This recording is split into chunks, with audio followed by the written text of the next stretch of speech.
Hello and welcome. I'm Leigh Ann Gerrans and you're watching W News, broadcasting live from the Al Arabiya studios in Riyadh. These are our top stories. President Trump reportedly calls Netanyahu crazy during a heated phone call over Israel's military escalation in Lebanon. Israel and Hezbollah continue to trade fire despite Trump announcing an agreement to halt attacks.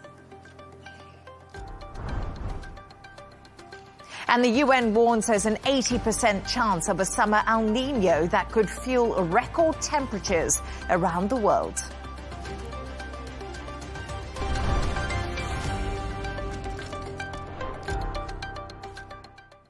Now, President Trump has reportedly called his Israeli counterpart, Benjamin Netanyahu, crazy and told him that he's helped to keep him out of jail during a heated phone call between the two leaders. Sources reportedly briefed on their discussions have told Axios Trump lashed out at Netanyahu over Israel's escalation in Lebanon. The report added that Trump also accused the Israeli PM of ingratitude and said that everyone hates him. We can now speak to Dr. Eric Mandel, Director of Middle East Political and Information Network. Eric, great to have you on the show with me today. So, as I just mentioned there, Axios is reporting that Trump called Netanyahu crazy. He also said, "I'm saving your ass." If accurate, what does such unusually blunt language reveal about the current state of relations? Well, first of all, thank you so much for having me. Regarding quotes of private conversations from the Oval Office from unnamed sources, I've been around the block a long time. I take everything with a grain of salt. No journalist heard this firsthand or obtained a recording. It was based on quote from Axios, two unnamed U.S. officials and a third source briefed on a call, so with a third degree of separation. Now, could it be true? Absolutely. Could it be false? Yes. Most likely it's an exaggeration. American and Israeli interests don't completely overlap. But it also could be something that I've seen up close, that this could have been orchestrated by the president and Netanyahu. I do know, and this I do know firsthand from being in Congress and being around people who were part of the Trump administration, especially in the first term, is this is a very tight loop within the Trump administration. And if something leaked out like this, if it wasn't orchestrated, it was deliberate. Now, what's more important, and then we shouldn't just focus on these salacious type of comments, is the issues of substance of American national security interests, and that is really in regarding Lebanon and how to deal with Hezbollah. And so Ambassador Mike Waltz, the U.S. ambassador to the UN, said basically today, Hezbollah is an Iranian-backed non-state terror group that's the strongest force in Lebanon. And we know that the Lebanese armed forces and government do not have power to push Hezbollah around. And if you don't believe me, I just wanted to quote the Hezbollah chief who's there, Nam Qassam, who said there'll be no life in Lebanon if you try to confront us. Disarmament is extermination. This is something we cannot accept. And there is no such thing as disarming Hezbollah. And this is in direct contrast to Lebanese President Noon, who told senior Iranian officials that no group is permitted to have arms, that referring to Hezbollah, and it cannot rely on foreign backing, that being Iran. And I just want to go back to what we're talking about, this row between Trump and Netanyahu, and then we can definitely go on to Hezbollah, because we're also getting lines right now that Hezbollah will not accept partial ceasefire with Israel. That's according to a senior official talking to AFP. But I just want to pick up on something that you did say, because Axios actually has amazing sources when it comes to the IDF and also the government in Israel. Often they get scoops like this because of how incredibly they connected are. But the Netanyahu row story is also attracting some criticism. I wonder if you could comment on this. Many people are saying it could actually be performative. So Donald Trump could be trying to look like the good cop and Netanyahu like the bad cop. Do you think that's also a possibility? No, I think it is definitely a possibility, and we've seen this show before. As I mentioned, this could have been orchestrated, and this has happened actually before. America and Israel have coordinated strikes against Iran, where that Trump and Netanyahu seem to be at odds with one another. Again, we're dealing with things that we really don't know. We should be humble enough to know that there's misinformation that's out there, deliberate. And we also know about brilliant Iranian negotiators. We kind of know that evil can be brilliant. And the Iranian regime is really experienced at dealing with American administrations and usually winning negotiations. So I think all possibilities are there. The question is, how does any of this play into the negotiations and the memorandum of understanding regarding the opening of the Straits of Hormuz and nuclear, and how does this deal with Israel in Lebanon? I will tell you, so I check all sources, and in Israel, they are spinning it or saying that this is not what happened on the Netanyahu side. And again, I don't know for sure. Axios, I think, got some of the information mainly through the American administration. But as I say, we really don't know what this all means. And again, we don't want to, we should be with open eyes regarding if we, the public, are being manipulated or not by all sides. And Trump says Hezbollah and Israel have agreed to stop shooting, yet Israel continues strikes in southern Lebanon as I speak to you, and Netanyahu is insisting Israel's position has just not changed. What's going on here? Because it's a really confusing picture. Is it a deliberate move by Israel to provoke Tehran so they can return to all-out war and finish the job? Or I think a lot of people are just like, what's happening? Well, from the Lebanese side, basically, let's say from the Iranian side, Iran has brought into the negotiations on the Straits of Hormuz and nuclear, has brought Lebanon in. That was never supposed to be part of what's going on. By the way, we should also just take a step back and remember why the ceasefire that's in place between America and Iran, what Iran was supposed to give up in the very beginning, was opening the Straits of Hormuz, and that never happened. So we're dealing here with a situation where Israel, I think, purposely, and maybe in coordination with the Trump administration, said that they were going to extend their activities beyond the yellow line in southern Lebanon and then go to the heart of the Hezbollah complex in the southern Beirut suburbs. And then President Trump told them to stop. Israel has backed off. But by going ahead and expecting that they were going to do more, they're still able to operate in southern Lebanon. That's the point that we don't know yet, if President Trump has agreed to that or not. We also know that right after the ceasefire that Hezbollah was firing missiles into northern Israeli civilian areas. And I've known this because for 10 times over the last 2.5 years, I've been at the northern border and I've seen civilian homes that have been hit by Hezbollah drones.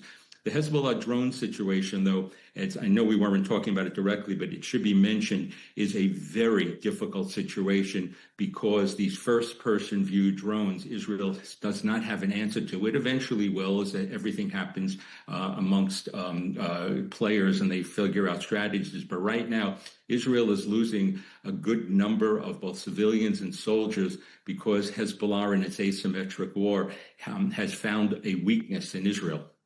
Dr. Eric, I just want to say, and I'm sure a lot of people watching this, Israel has lost a lot less people than Lebanon has.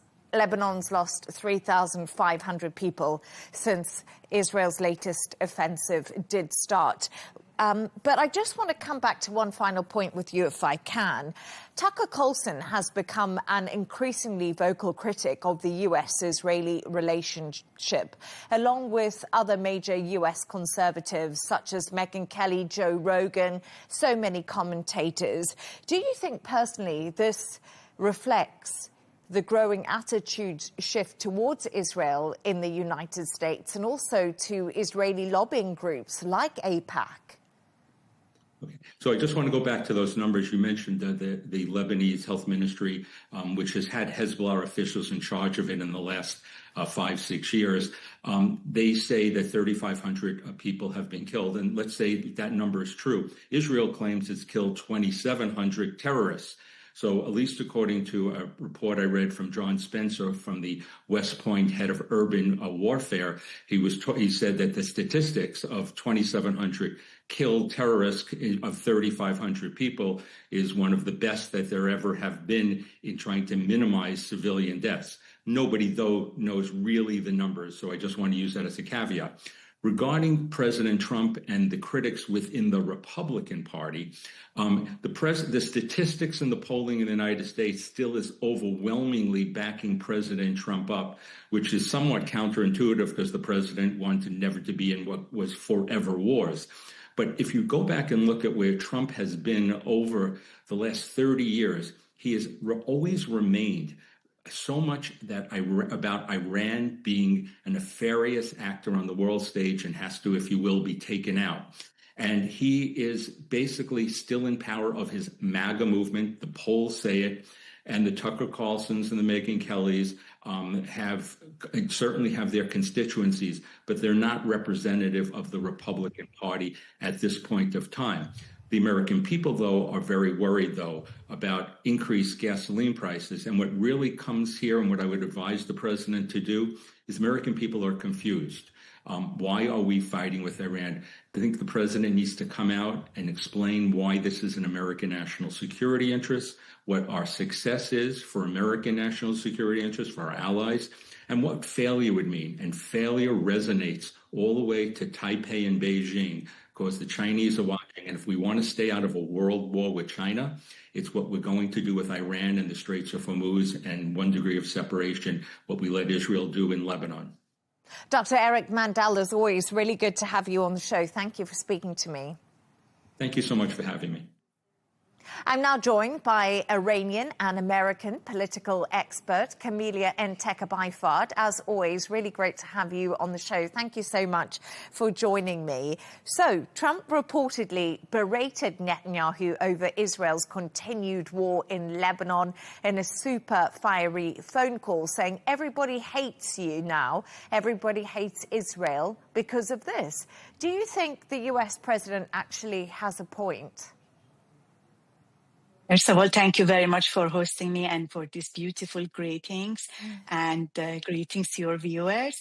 Regardless of the exact wording of the conversation between President Trump and Prime Minister Netanyahu, what we have to see here at this conversation is an increasing wariness among of the international community, which, well, the United States often represent this part of the world.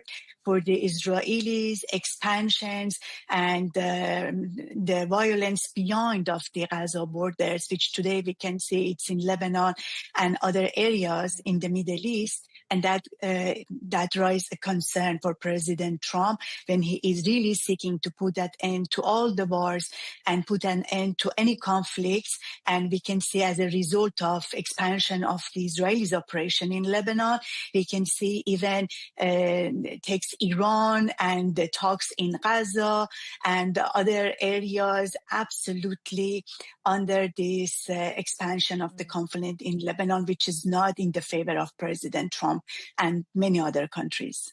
So yesterday, I don't know if you agree with me, but it felt for a few hours that the talks between the US and Iran were just unraveling at a rapid pace because of Israel's actions inside of Lebanon. Is it your personal thought that Netanyahu is trying to sabotage the negotiations between Tehran and Washington because he may not be happy with the deal that's currently on the table? Everyone knows Netanyahu is not happy about President Trump's making deal with Tehran, and also when the American operation stopped in Iran, which as a result Israeli couldn't continue. And we are hearing all the time Israelis threatening to restart the operation soon as these talks to be failed. As a result, we could say President Trump political view here is very different than the Israeli security concern and their objections towards these talks, which we can see reflected in their operation in Lebanon, and also their objection against of President Trump discussion with Iranians. That needs to be really gets narrowed. We can see in both frontiers, in Iran and in Lebanon, then at the same time President Trump can achieve his goal. Yes, the region is connected with each other. We are living in a place which we could say anyone, even with a different task and the different leadership, is separated than the other one. And no, the Middle East is a connected area. And if one nation suffer, the other one will suffer as a direct result. And even Israelis too is not separated from that. We were saying that at any frontiers which the Arabs or Israeli neighbors were suffering, Israel is also suffering too. And I guess here President Trump is quite right. So when we want to push Israelis to absolutely make peace with their neighbors, and it comes to discussion with Iranian regime too. I want to bring you some news lines because Marco Rubio has actually been talking today, and he has said there are indications that Iran's supreme leader is increasingly engaging at some level in these negotiations. He also said Iran will not get sanctions relief just for reopening the Strait of Hormuz, and Iran also has committed to specific negotiations on the deposition of highly enriched uranium. So we're hearing from Marco Rubio at the moment. It's quite interesting when it comes to Mujtaba Khamenei. I don't know your thoughts on what Rubio's had to say. From the day first of this ceasefire, we are hearing this from the American part. And we are hearing every week there is a very intense negotiations is going on between Tehran and the U.S. And again, by end of the week, we are hearing, the two parties had some escalations inside of the Strait of Hormuz and others. Sometimes they said the Revolutionary Guards were influencing the talk. Sometimes they said the Supreme Leader.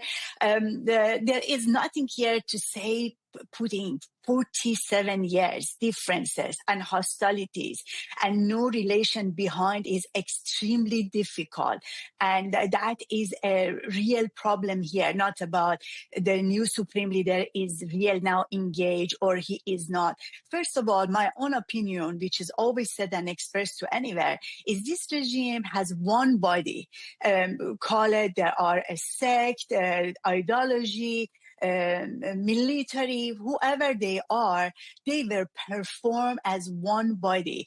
And that, and my point can be proved when Ayatollah Ali Khamenei killed, despite of all the world, especially Israeli, were saying the regime would collapse within days. We saw that it has not.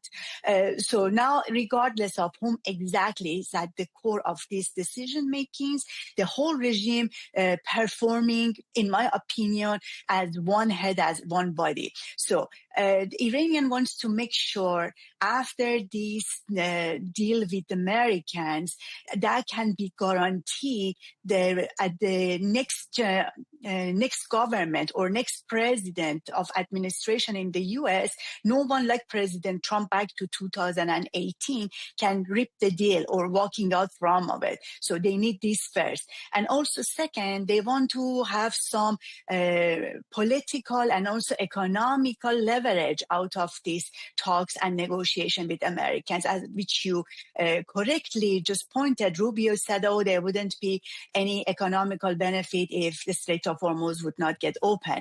This struggle here is not about the Strait of Hormuz or about political benefit. It's about the two sides can narrow the 47 years gap, and which is the hardest part of these negotiations. President Trump doesn't want Lebanon resume the war. We can see that clearly. And we are not seeing Iranian be so eager to. There were a few incidents in the Strait of Hormuz, and in Iranian retaliation wasn't at the same scale as American attack. That means they want to avoid any re-escalation with the Americans to make sure still this deal is available for them. And I guess it little takes time, and it's not that easy to say within a couple of days or weeks both sides can achieve this goal. Camelia Nteka Byford, as always, really great to have your analysis. Thank you. Thank you.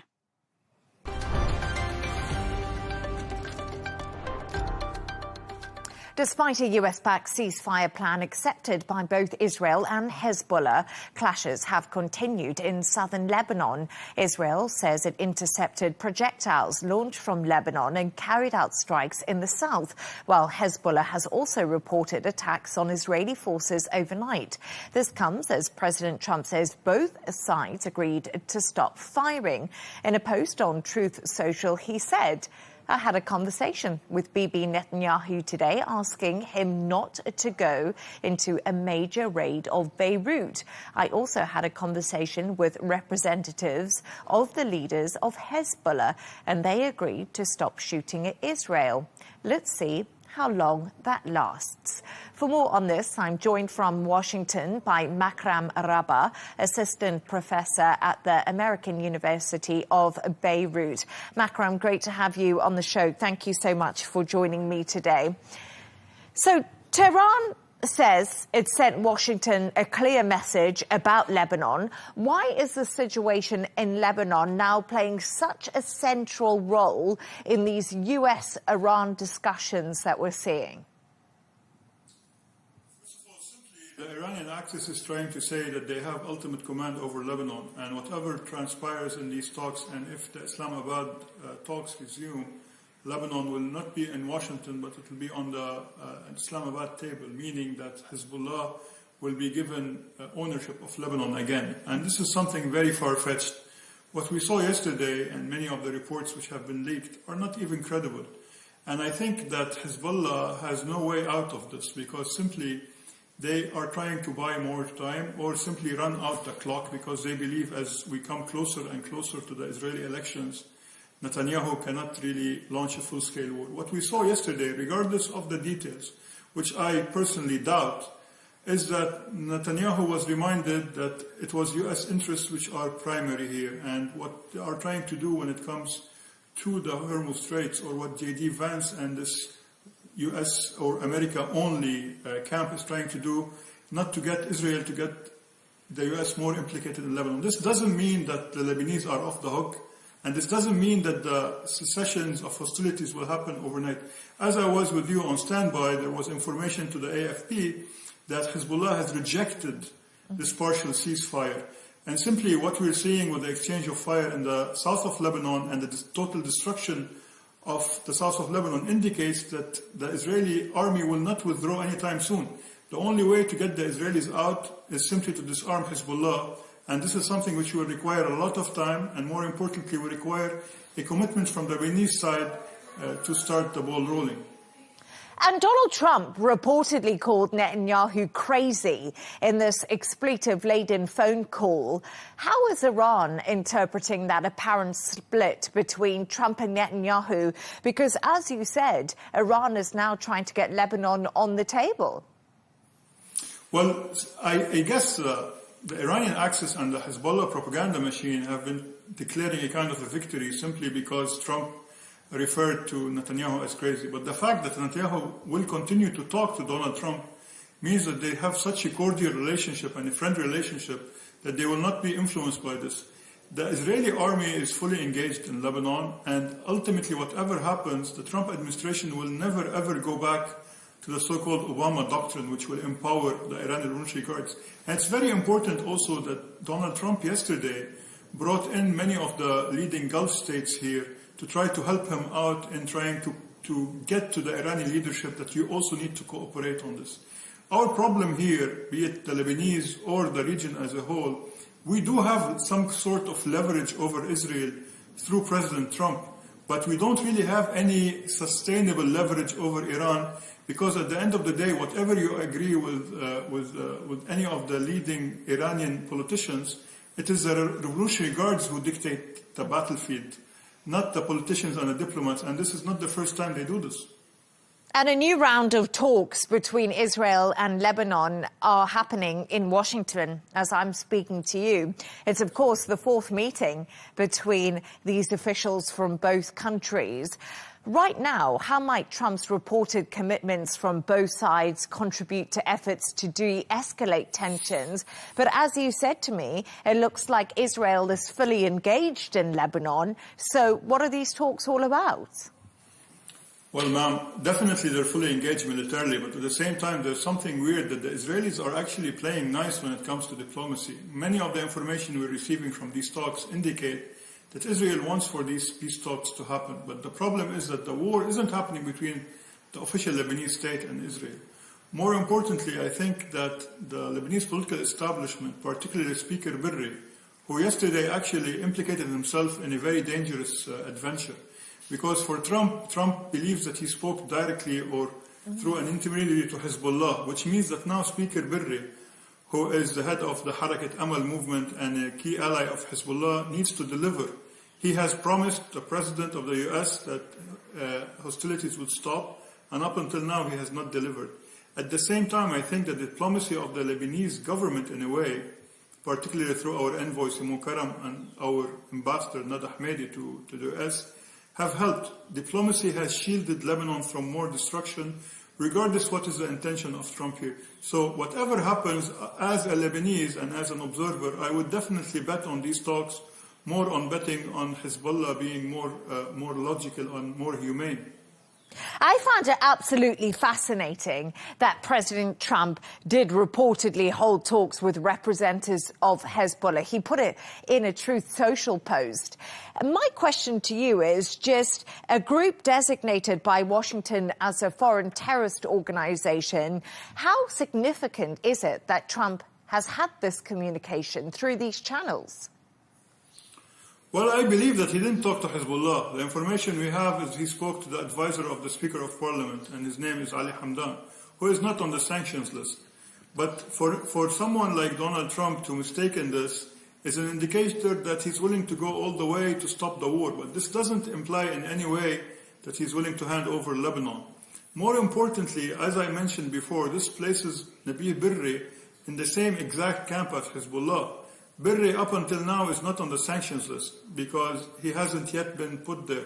But last week, one of his key intelligence advisors was added to the list, which means down the road, if Nabi Berri doesn't take an extra mile by not only supporting the Lebanese state, which he's part and parcel of, but also by condemning Hezbollah, he will be treated the same way as Hezbollah, and this is not a minor detail. Makram Rawa, it's been really good to have you on. Your analysis has been fascinating. Thank you. Thank you very much.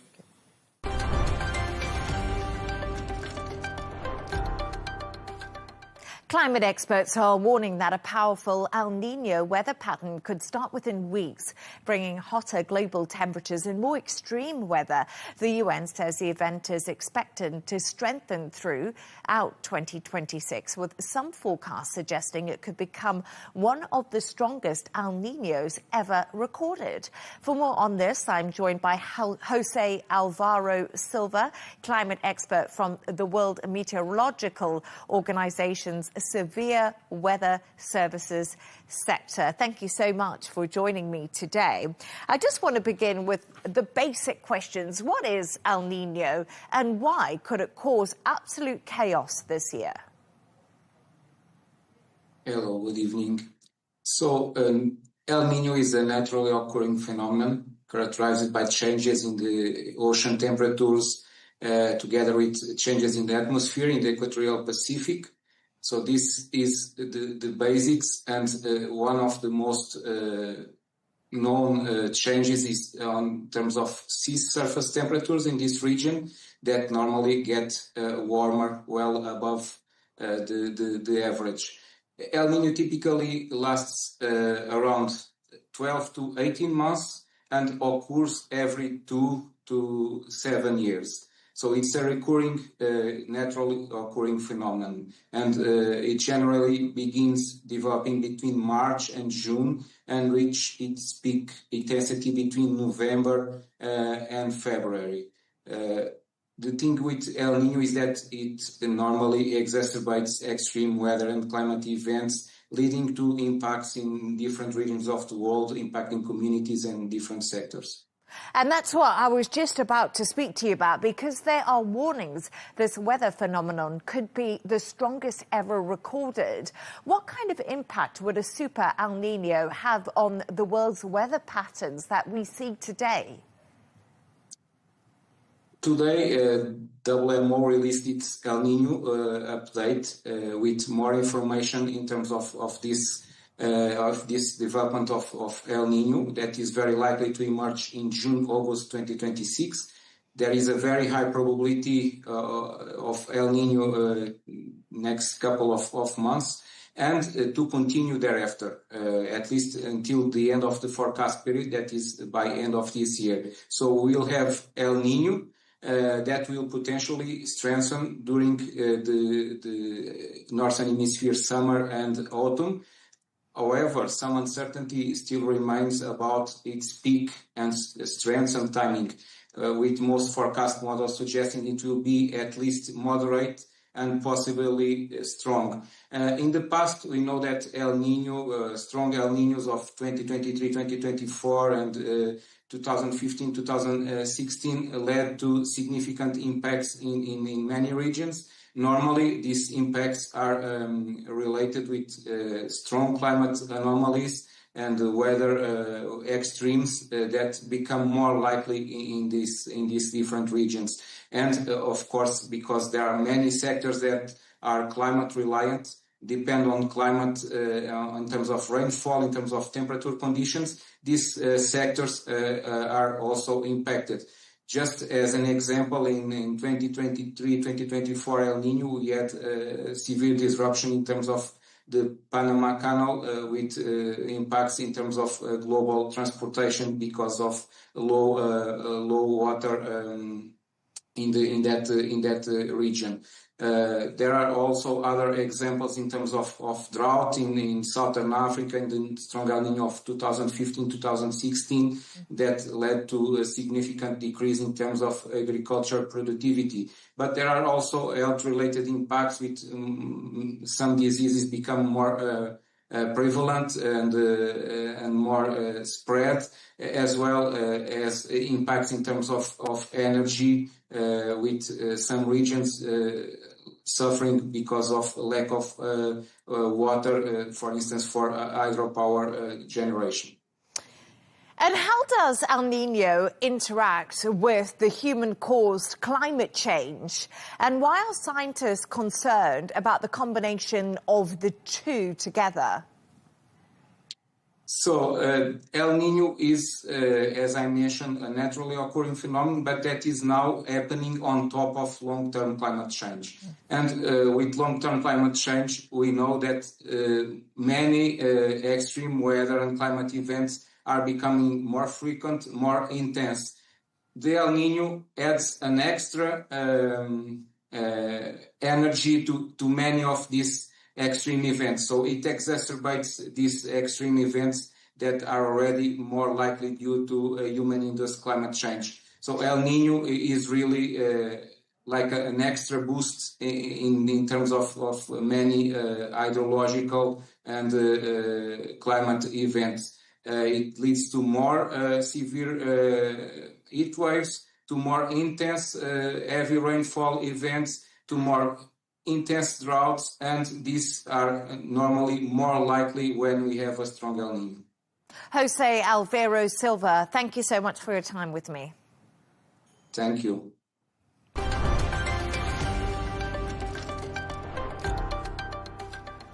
Let's take a look at some of the other stories making the headlines today. At least 18 people have been killed in overnight Russian strikes on Ukraine, including 2 children. Rescuers are pulling the dead out of rubble. Ukrainian President Zelensky says civilian infrastructure and energy facilities had been targeted, while Moscow says that the strikes are in response to previous Ukrainian attacks. Now, the AI giant Anthropic, which is behind the popular chatbot Claude, has revealed plans to go public in the US. The price and numbers of shares on offer are not yet known. The firm, which is valued by some at nearly $1 trillion, was founded by Dario Amodi, who left OpenAI over disagreements with its CEO, Sam Altman. 2 people have been shot dead in Kenya amid protests against a U.S. plan to establish an Ebola isolation center there. The circumstances of their deaths is not clear, and officials have not yet commented. On Monday, hundreds of demonstrators marched through the streets, blocked roads and burned tires, with police firing tear gas to disperse them.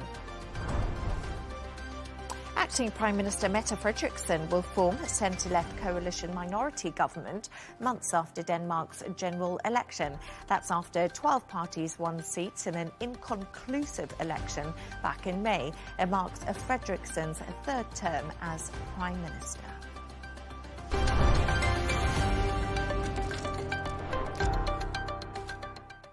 Anti-immigrant protests have increased across South Africa, drawing condemnation from several African leaders.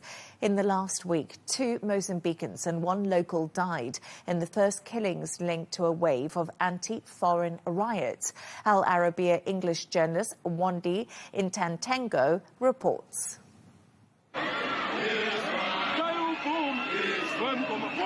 These are South Africans who accuse undocumented foreigners of contributing to high unemployment, crime, housing shortages, and overcrowding in schools. In the last few weeks, tensions escalated, leading to nearly 300 citizens of Ghana being repatriated over fears of attacks. And as the South African people, we are tired of illegal immigrants who have flocked our country in numbers in the millions. Actually, nobody even knows how many of them are here walking around undocumented. But in every corner of every street, even in the rural communities, they are there. Local politicians, like the former mayor of Johannesburg, have used public rage to campaign for upcoming local elections. Our government allowing our country to be flooded by groups from all over the world, as far as Pakistan, Bangladesh, Nigeria, Mexico, all over the world. South African authorities have pledged to crack down on xenophobic attacks, saying such acts have no place in the country's democracy. The issue of immigration is a pressure point, not only here in South Africa, but throughout the world. We're going to have to be really careful in how we analyze these issues and we give them a proper characterization. Otherwise, we risk unfairly maligning the country the same way as the country has been maligned over the so-called white genocide. Nigeria, which has one of the largest expat communities in South Africa, flagged potential retaliation targeted at South Africans in the West African country. Locals say South Africa's growing socio-economic ills should not be blamed on foreigners. It is clearly unacceptable to generalize, stereotype Nigerians in particular, and then other African nationals in general, of being drug barons, of being kidnappers, of being armed robbers. It's nearly 10 years since the first wave of xenophobic attacks, which left 60 dead and thousands displaced. Tensions are still simmering as undocumented groups have been given until 30 June to leave the country. Wandi Swandengendo, Al Arabiya English.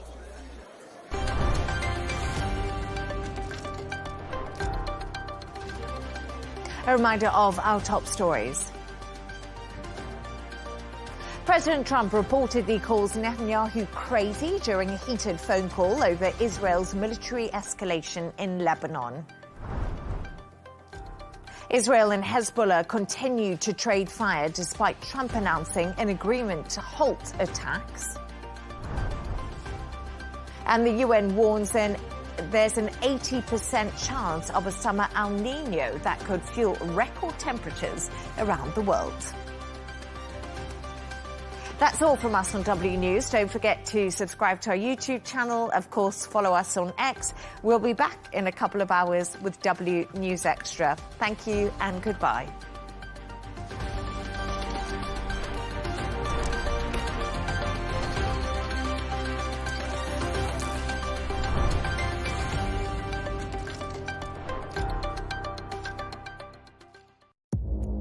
Our allies, in many cases, are worse than our enemies. Stay informed and connected with the latest international headlines. There obviously is a risk.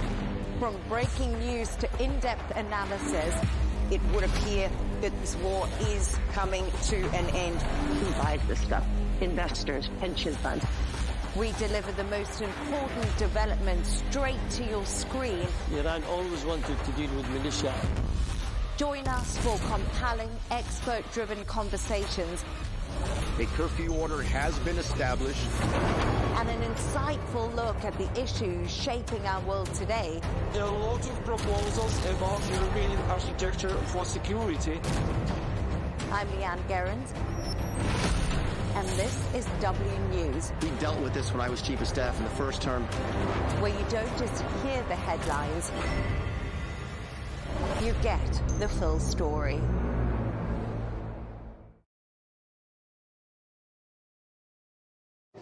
Asia finds itself at the intersection of global conflicts and great power struggles, commercial opportunities and economic challenges. So, Counterpoints is coming to you this week from Singapore. I'm Melinda Nucifora here at the Shangri-La Dialogue, hosted by the International Institute for Strategic Studies. I'll be bringing you exclusive interviews, so stay tuned to Arabiya English.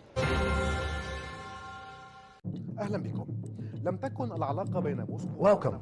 The relationship between Moscow and the Arab world has never been a straight line. It has seen decades of rises and falls, from peaks of alliance during the Arab-Israeli wars to a sharp decline after the collapse of the Soviet Union, and then a notable return through the Syrian gateway, followed by Gulf caution amid the war in Ukraine.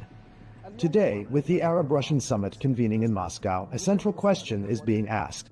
Is Russia seeking to restore its former glory in the region, or to build new partnerships that adapt to the transformations of the 21st century? Since the mid-20th century, the Soviet Union emerged in the Middle East as a pivotal player, as its early support for the independence of Egypt, Syria, Algeria, and South Yemen granted it special influence with Arab capitals. That influence soon turned into an active military and political presence, reaching its height during the wars of 1967 and 1973, when Moscow supplied Cairo and Damascus with weapons, experts, and pilots, becoming a principal partner in the Arabs' battles with Israel.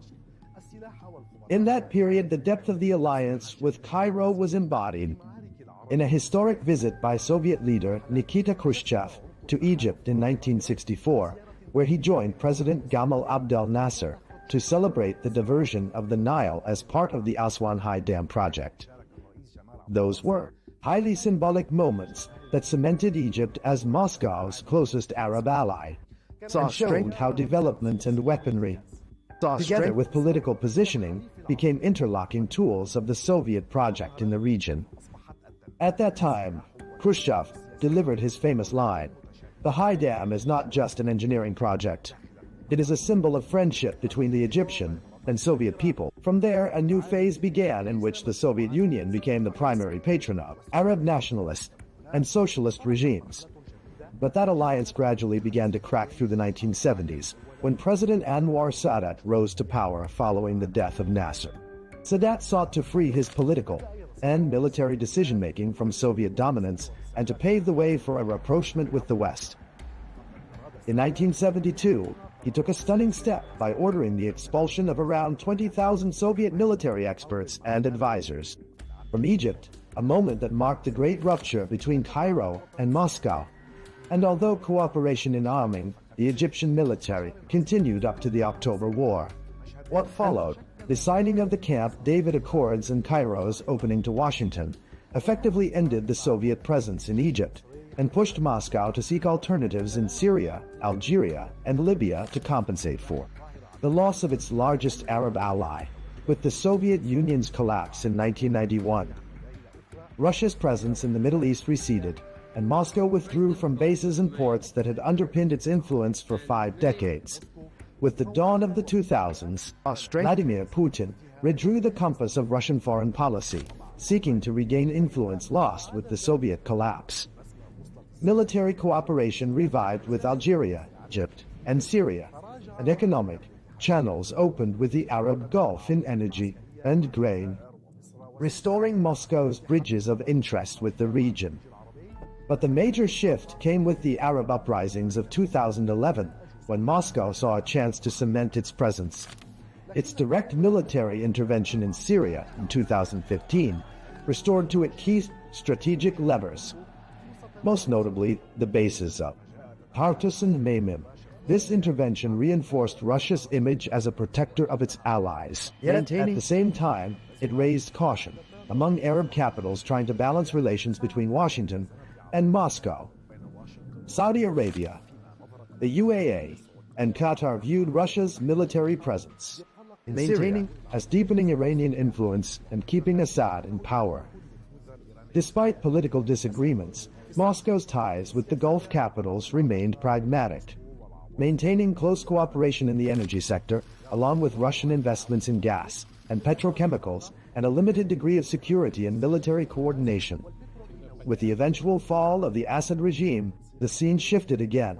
The new Syrian leadership rearranged its priorities, moving away from dependence on Moscow and opening up to Gulf capitals in search of reconstruction and investment. This shift cost Russia its Damascus card, the one that had given it prime influence in the Middle East equation, while the new Syrian leadership sought to redefine its relationship with the Kremlin on different terms, preserving security coordination and continued use of the Tartus and Memim bases in exchange for limited Russian support in infrastructure rehabilitation projects and the supply of wheat and fuel. Then came the outbreak of the Russia-Ukraine war in 2022, putting Russian and Arab relations to a severe test. Saudi Arabia, the UAE, and most Gulf states adopted a policy of neutrality, maintaining oil cooperation with Moscow, while on the other hand, Egypt and Algeria continued their economic and military partnerships with Russia despite Western pressure. But Western sanctions affected grain and fertilizer trade and energy prices, driving several Arab countries to seek a careful balance between their interests with Moscow and their need for Western partners. Despite the geopolitical complications, the last decade saw strengthened oil cooperation between Moscow and Riyadh through OPEC Plus agreements that helped stabilize the global energy market.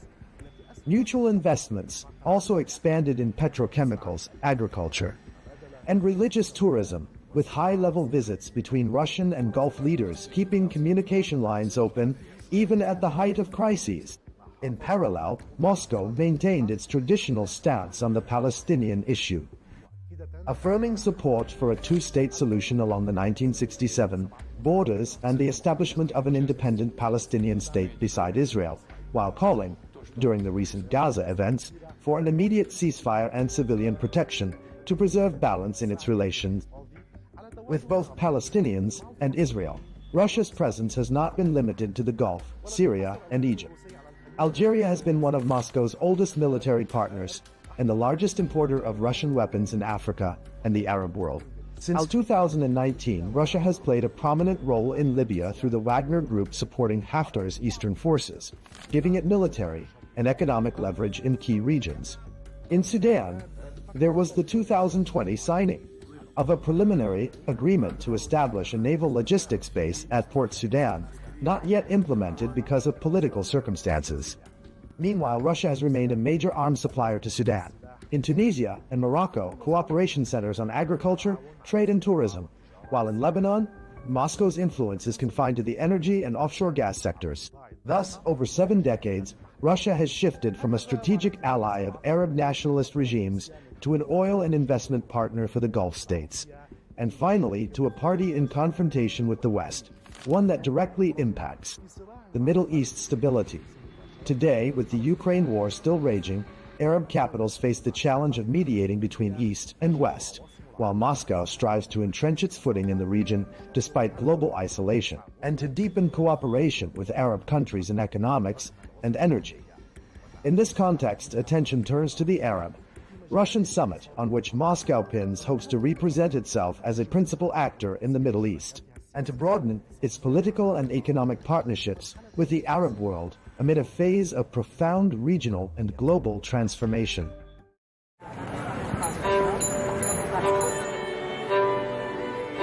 People think that we launder money, but actually we make money black. It's a weird law. They call it gedoogbeleid, like this. That is the law. So they say, okay, bye, but don't let us see you.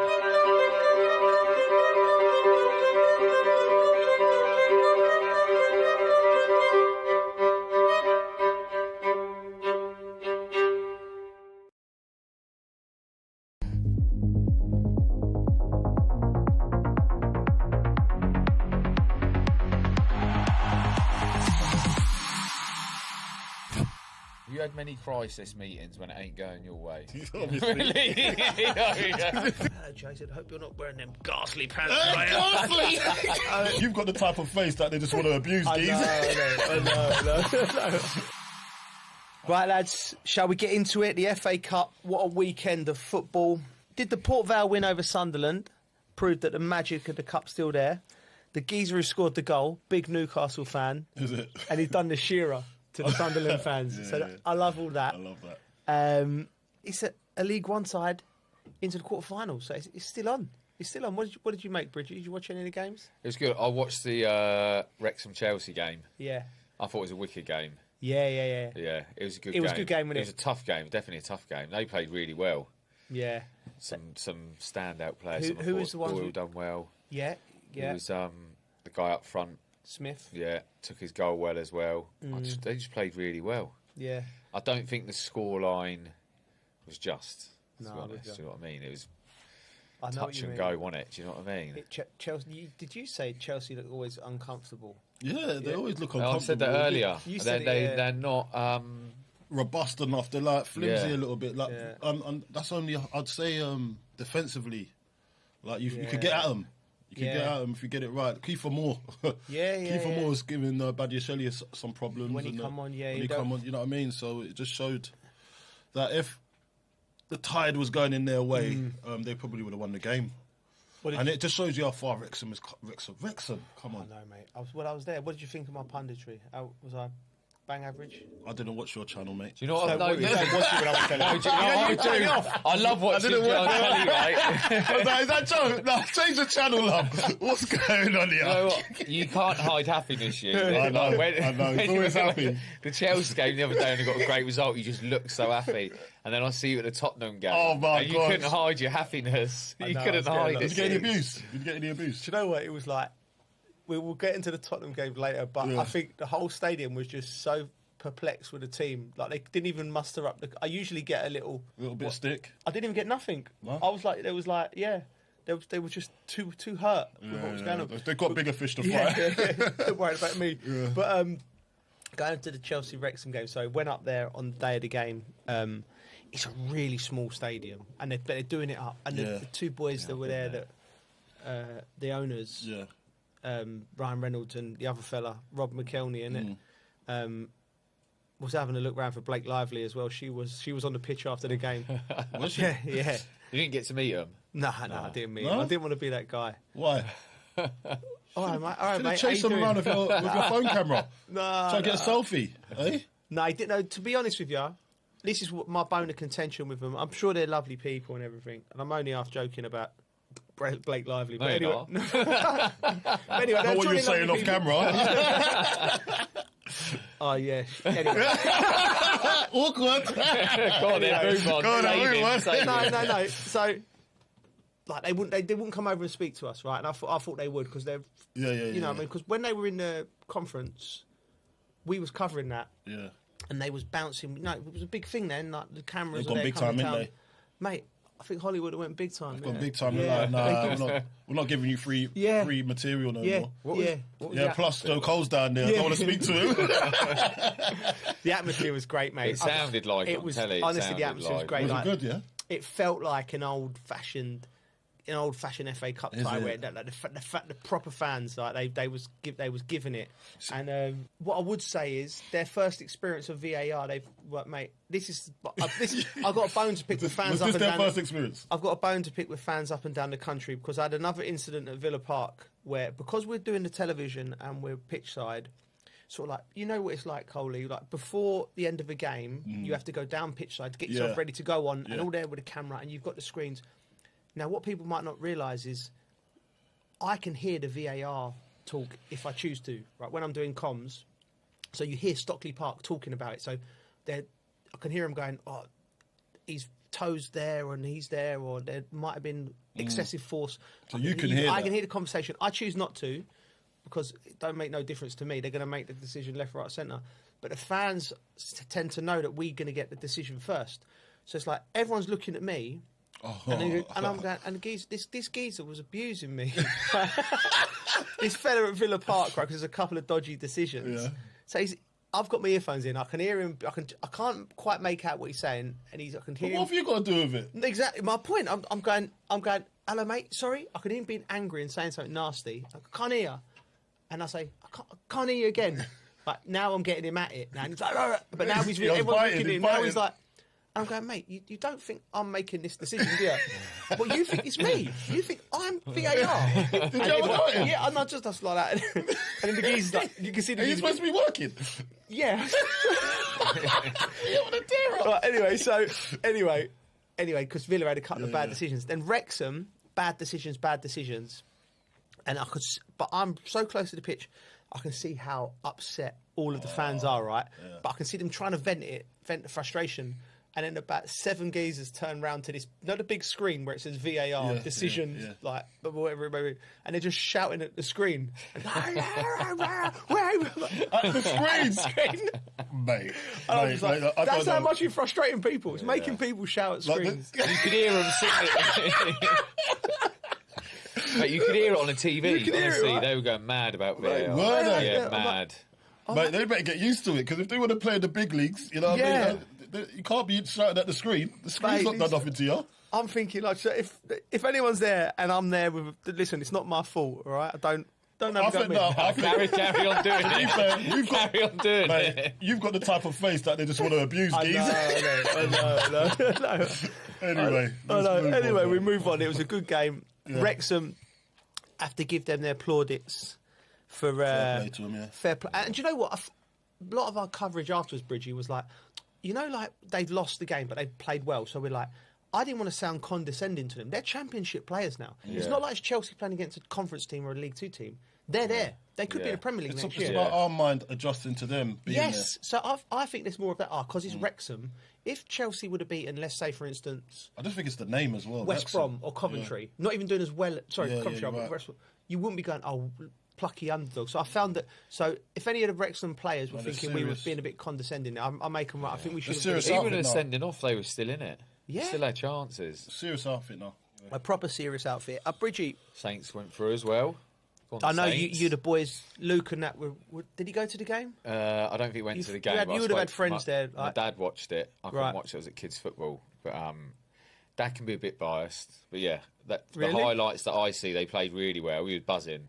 It's the most excited I've seen Dad about Saints for a while. Really? And I watched some of the highlights. Mate, they had loads of chances. In fact, they only went through with a penalty. Yeah. So they had loads of chances. First half, it went clean through. What do you make of it, Bridgie, right? You played for Fulham, so it's both your old clubs.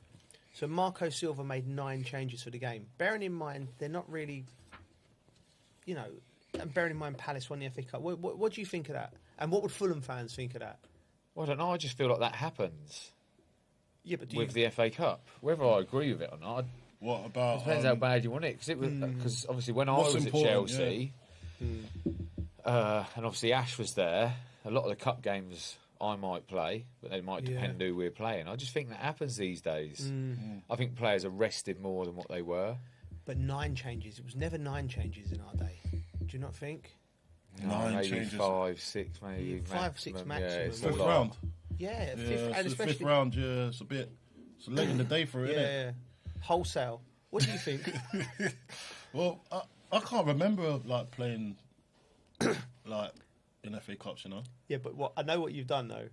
You've He's faked an injury, had the weekend off. You mean? No. I've tried that a few times. I did try that a few times. You want your weekends off, like you're thinking, you know what?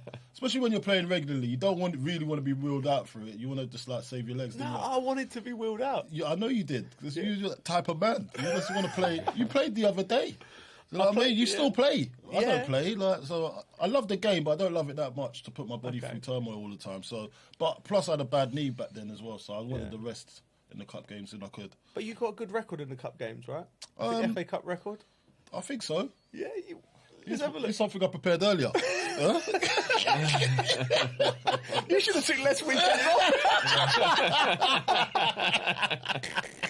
Coley, so go on, let's have a look. Listen, I decided to just, you know what you do. You go on AI now and then. Come on, get on with it. So across his career, Carlton Cole played 21 FA Cup games. I didn't even know that. Yeah. Scoring 8 goals in the FA Cup. That's decent. You know what I mean? It's very good. Those appearances came while playing for Chelsea, Charlton, Villa and West Ham. So West Ham played 15 times, scored 5 goals. Mm-hmm. It's 1 in 3, isn't it? It's decent. 1 in 3. Chelsea played 4 times in the FA Cup, scored 2 goals. 1 in 2. 1 in 2. Charlton, I'm 1 in 1. Do you know what I mean?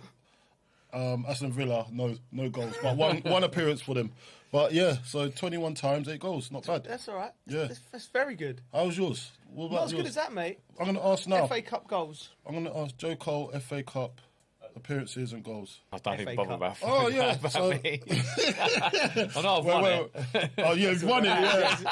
That's the only stat that matters. That's all the stat that matters. That's all I've been trying to do all of my life. Anyway, so Joe Cole, FA Cup appearances and goals. Joe Cole had a strong record. Oh, go on, well in the done, FA Cup, yeah. Mainly with Chelsea and West Ham. Overall FA Cup record appearances, 38 appearances. Okay. 38. It's a lot, mate. I played a long time. 7 goals. Okay, it's not bad from midfield. So West Ham, West Ham, 11 appearances in the FA Cup, 2 goals. Chelsea, 22 appearances and 5 goals. Liverpool, 3, no goals. It didn't happen for me there. Yeah. That ain't always right though, that chat GBT. Yeah. Yeah, I've got to do the kids' homework.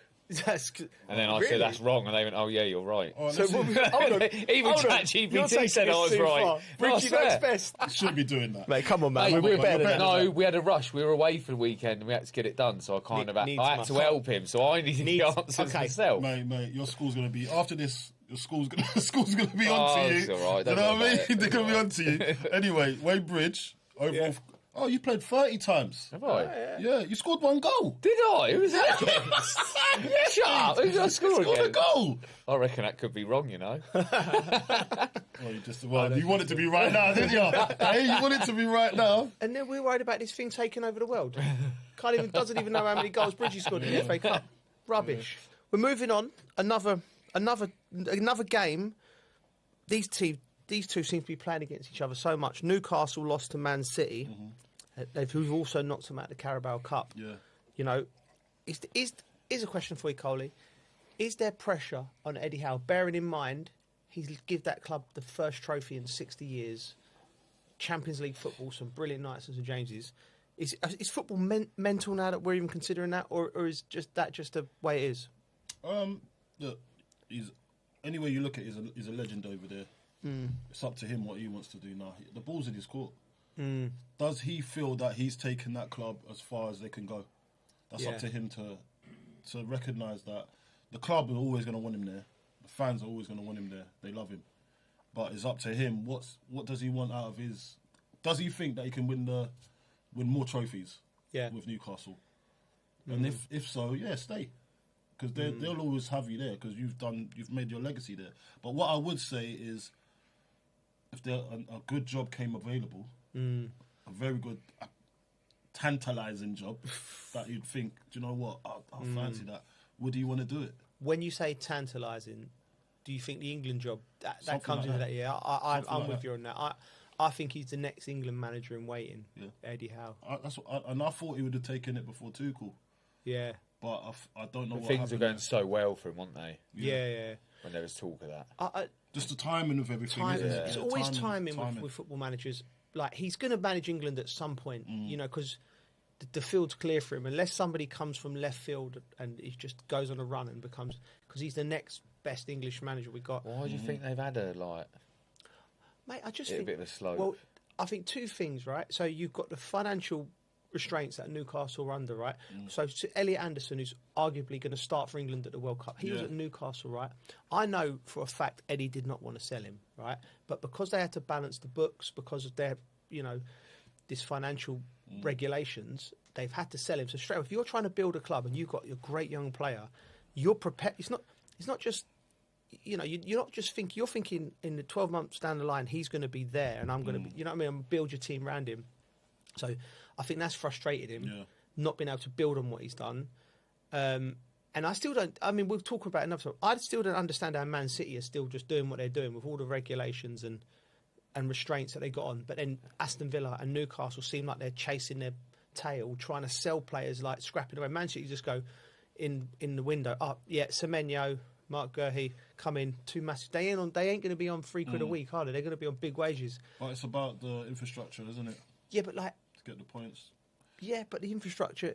Man City are not Liverpool or Manchester United, as much as they're... Like, in terms of global economics, what they can bring in. So I don't know how they can actually do it. Do you know what I mean? Newcastle fill their stadium. They're in the Champions League. Why can't they... anyway. We need to talk to the accountant. Yeah, it's way beyond... You're not going to get... We need a forensic accountant.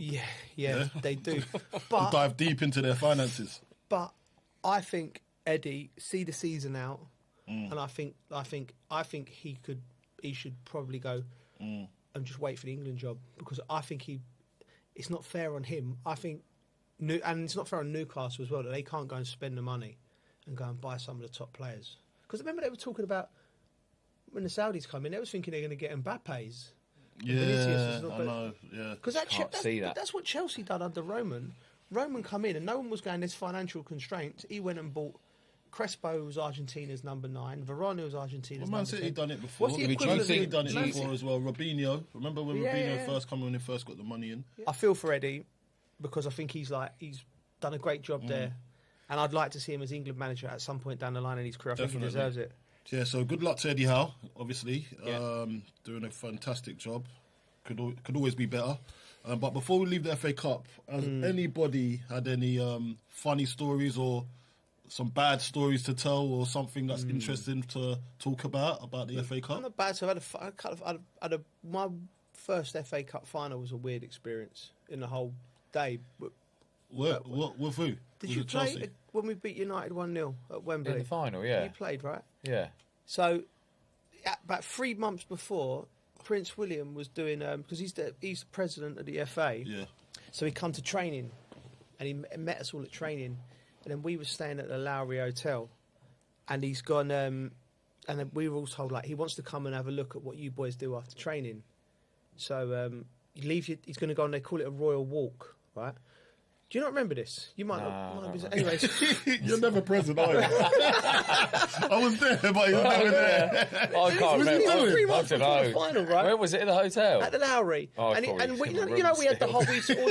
We had the whole of the floor, and there's security to get up. So like you pop in each other's rooms. Yeah. So they said, leave your door open. He's going to come and have a walk round, and he's got the camera crew with him because he's like, his picture opportunity. Says Prince William with, I don't know, David Beckham or something. And you didn't know that he was coming? No, I knew he was coming, but I forgot. Right? What? So I've got times. So this is a training ground. Nice to meet you. Yeah. Lovely. Yeah. Great. Thanks for being the president of the FA. Yeah. Blah, blah, blah. Right. Go back on the coach at the hotel. Yeah. Get showered. I'm in my room. I remember enough to leave my door open. Got the telly on. And I forget he's coming. He was going to slip. I was in my slips, just my slips like that on the bed, like these little briefs, white briefs, right? Just forgot. I was watching Loose Women. Mate, watching Loose Women. I do not remember this one bit. I must have been asleep or something. Mate, you shut your door. So anyway, I could hear a commotion at the door, and I'm thinking, what's that? What's going on, right? And as he's come round, and I just hear like people walking into my room, and it's too late now. I'm nearly naked. There's no robe. There's no robe. So, and he's just walking round, followed by his camera crew.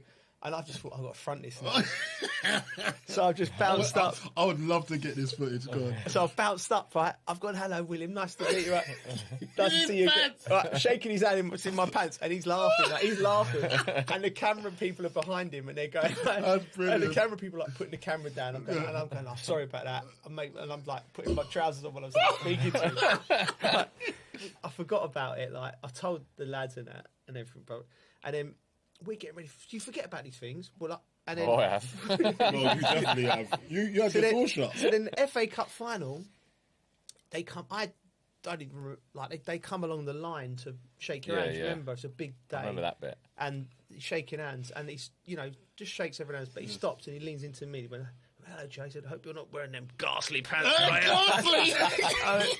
I went, yeah, I've got them on again. I'm on. Do you have them white fronts on? Yeah. Them ones. Oh, my God. Ghastly, yeah. Can I just say? We should have said to him, what, you weren't rating the pants? We've got an FA Cup final to play, don't we? Like, we're spinning anyway. These guys, bantage up. I'm having banter with a future king. And do you know what? What a man. What a good man. Because that could have gone terribly wrong for me. No, come on, man. He's one of the lads. He's one of the lads. He's a good lad, isn't he? He's a good lad, yeah. Anyway, while you were chatting, I checked. I've not scored in the FA Cup. Oh, so Bridgie knows more than ChatGPT. Basically, yeah. Right, okay. Oh, that's weird. Just thought I'd let you know, yeah. That's mad, isn't it, really? Right, we're going to do Spurs in a bit. Again. Again. Carlton's away days. You've been not as quite as glamorous as Bochum. You've been to Braintree Town. Oh yeah, mate. It was mate, do you know what, yeah? I was pleasantly surprised by the town of Braintree. Really? Yeah. It was so I've got on the train, Elizabeth line, all the way to Shenfield. I'm on a train story. Yeah, I'm on the train again. You know the train stories, there's another train. So I get on the train, Shenfield, then I get on another train to... Why are your train stories so long? I know. I get on another one to... oh, my God. to Braintree. Trains get get off the train, anyway, I get to Braintree anyway. Right. Braintree Freeport, actually. So I was like, well, Braintree, there's Braintree and there's Braintree Freeport. So I get to Braintree. He's still off the train. I get off and then I'm there. I just get an Uber. But whilst I'm there, then I realise that I'm actually at a shopping place. Right. Okay. So it's like outlet centre. So I'm thinking, I want to go and get some stuff. I said, Bridgie would love it here because it's got Ralph Lauren, it's got everything there. Do you know what I mean? It's all cheap as well. Bridgie, you love it. We love it. So I was thinking, we'll come back here. You'd love this stuff. So I'm in. And listen, Braintree Freeport, you just walk off the train, you're there. Yeah. Right in the middle of it. How excited he is. Anyway, so I didn't know where I was going. I got an Uber, gone to the stadium. Yeah. Well, if you want to call it a stadium, it's one of those, like loads of scaffolding around. Yeah. So it's Braintree, innit?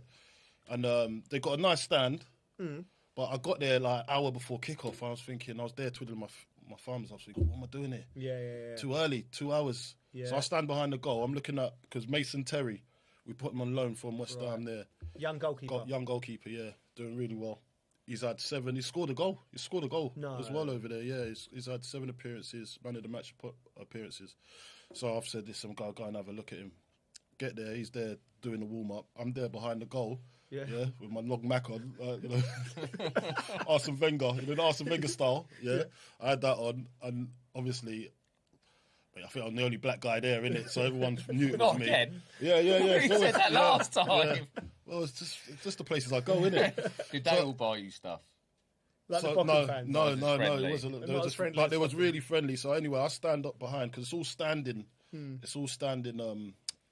The seats are over there, but all the rest around the stadium. If you're going to see the goalie, you've got to go and watch. So I'm behind. So I'm behind him. Yeah. And he's come over. He's buzzing. I'm there. Everyone's buzzing, and I start taking pictures. I'm taking too many pictures now, I think. Yeah. Because I'm trying to work. To work. Yeah. Anyway, game starts. They go 1-0 up, and I'm thinking, cool. I feel a bit hungry now, but I because I can smell like the burger stand. Yeah. Do you know what I mean? So I'm thinking, can I just like slip off to go and get a burger? Yeah. And just do what I'm supposed to do and try and sample the food as well. Get a tea, get a beer or whatever. But I couldn't because I had some guy talking to me all the time. Like, and I didn't want to be rude, and I was giving him a bit back and was talking about Spurs, so it was kind of captivating. Yeah. You know what I mean? But I'm watching the team and I'm thinking, the opposite team, they got the Brazil kit on. So they're playing Wildstone. Yeah. Wildstone, I've got like yellow top, blue shorts and white socks. No. Brazil. Yeah. And some of their football, I must say, it was like watching Brazil. Really? It was like watching Brazil. You know? and you know what, right? I must say, it was quite entertaining. They won 4-1 in the end. And he done well? No, he didn't win. They lost 4-1. They lost 4-1? Yeah, but Wildstone won 4-1. And I'm thinking, do you know what? Yeah. It's unlucky. So you've had no food. I've had no food. No drink, and they lost 4-1. And I've had my ears chewed off. So anyway, like, you've got one job as a roaming reporter. Check the beer and check the people. No, check the beer, the people, and the. Well, I check the people. I check the people. People are really nice. All right, so have a rating on the people then. I'll give him a strong 8. Eight, well. Ain't that more than where you went last week? Where's your last week? Yeah, they brought you food and drink last week, and you're giving these an 8. Yeah, I know, but it's language barrier. Language barrier. Okay. Do you know what I mean? Okay, you like the vibes. I like the vibes, yeah, I get it. I'll tell you what, we need to put a train section into this, because I can tell you how to get to places around the whole of England by train. Okay. Carl, you mentioned Spurs earlier. We're going to have to talk about them again. I do get quite bored about talking about them all the time. But you were there, Joe. And I'm hearing it was really toxic. You said captivating. It's a captivating story because of where they were. Europa League winners, massive club, new stadium. I've gone there, and it was honestly, it was like a morgue. Like, it was so quiet. It was the tension was palpable. The players, and I thought the choice of how to play, the style of play from Igor, is exactly how you cannot start a game at home when the tension's in the moment. You've got to give them something to get on, like a tackle. The players looked quite shackled when they played. He went to a free and he played Archie Gray as a right wing back, and Porro was like inside, and I'm like, lots of like really. I feel sorry for Archie Gray. He's played everywhere on that pitch. Archie Gray was the best player. He's a great footballer. He's a great footballer. Did you know who else was quite good? Go on. The cameraman. Yeah, the cameraman. The way he kept panning to these Tottenham fans. Yeah, because people need to. They were in pain, mate. Entertaining. I didn't get to see it. That is that's a good point. That's a horrible cameraman, right there. He kept going back. Must have been a West Ham fan. Kept going back to this same guy with his hat and beard, mate. He was. I saw a guy with a hat on, and he had big Spurs in gold across his, and he just looked miserable. Saw another guy like that. That's how it was all around me. Yeah. People were like in disbelief. Yeah. Like, it even got to the point where a couple of Spurs fans who were sitting next to me going, Joe, like messing about, get your boots on. Oh yeah, that one's always happened. Like, wow. That one always is willed out, like when you're not doing well, innit? Like, there was something about that game, even the lads group chat. I mean, a couple of you, and in a couple of us, my mates from back home. But it was like everyone was excited for this game. Yeah, I know. But they couldn't believe what they were seeing. We've got no Spurs fans in our group chats, by the way, but everybody was excited to see what was going to happen, what was going to unfold. It was like the suspense of the whole day. It was like the UN trying to bring the thing that brings everyone together. I mean, everyone's bad with Arsenal, Millwall. We've got Millwall fans in our group. We've got all sorts going on. I think that's the first. We have actually got one Spurs fan, but he's really quiet. You know what we're talking about. Yeah. Tell. Oh, he's very quiet, isn't he? Very quiet. He's not even come in today. He's not even come in. Whenever he gets mentioned, he doesn't actually say anything, does he? He leaves it. He's chasing the pan note somewhere. We know that. Do you know what? Just to take his mind off things. I don't know. And I feel a bit bad saying I actually felt from a little bit. No. I've never been in a stadium with that feeling, because you know me. I work on feelings. Right? Yeah, vibes, and it was so strange. So strange, and it transmitted to the players. So you've never been in that environment like that? No, before? I've been in toxic environments where it's like anger. But this is not. This wasn't anger. This was like. They'd had enough. Was it like being at a funeral? Yes. Disenchantment. Disenchantment. That's crazy. Did you notice it in the players being there and watching the way it's going, everything? Body language. Like, even Mickey van der Ven, when he given away, when he got sent off, right? Because Mickey van der Ven, I think, is a fantastic footballer. Yeah. Right? But I question the attitude a little bit, right? Because of his actions, right? And that can be changed. I don't like to question players' attitudes, but when I see the behaviour, like, you know, when he with Thomas Frank, he done that, and there's a few little things, right? Not questioning his ability. I think he's outstanding. But his perception right now is not great. So here's what that does. That atmosphere, what it does to players, even of that quality. The ball goes over the top. Sarr takes a bad touch, right? And he grabs his arm with. There's no need. The goal is basically in the goalkeeper's hand. Sarr won't get in there. But like when we talk about atmospheres affecting the players, it's things like that, and little things like, Cole, you know, like when they're, Bridge, you know when you like. You got the press on. You're in the low block, and you're a fullback, and you're pressing someone. They're going facing the wrong way. They can't get out, and you've got bodies. You're going to get them, and then they're just so anxious, scrambling all over, giving away a foul. And then the ball comes in the box, and then goalkeeper looks a mess for me. Do you know what I mean? The goalkeeper as well. But it was just strange. It was. They do need to address their defence, and I think the goalkeeper's a big one for them as well. But you say that Chelsea had Sanchez blundering for quite a while as well. But I think he's improved though. I think it's their, like you said about, it's their body language. If you're not gonna mindset, it's just mindset. You've got to get everything right. You've got to know what everyone's doing. Know your jobs.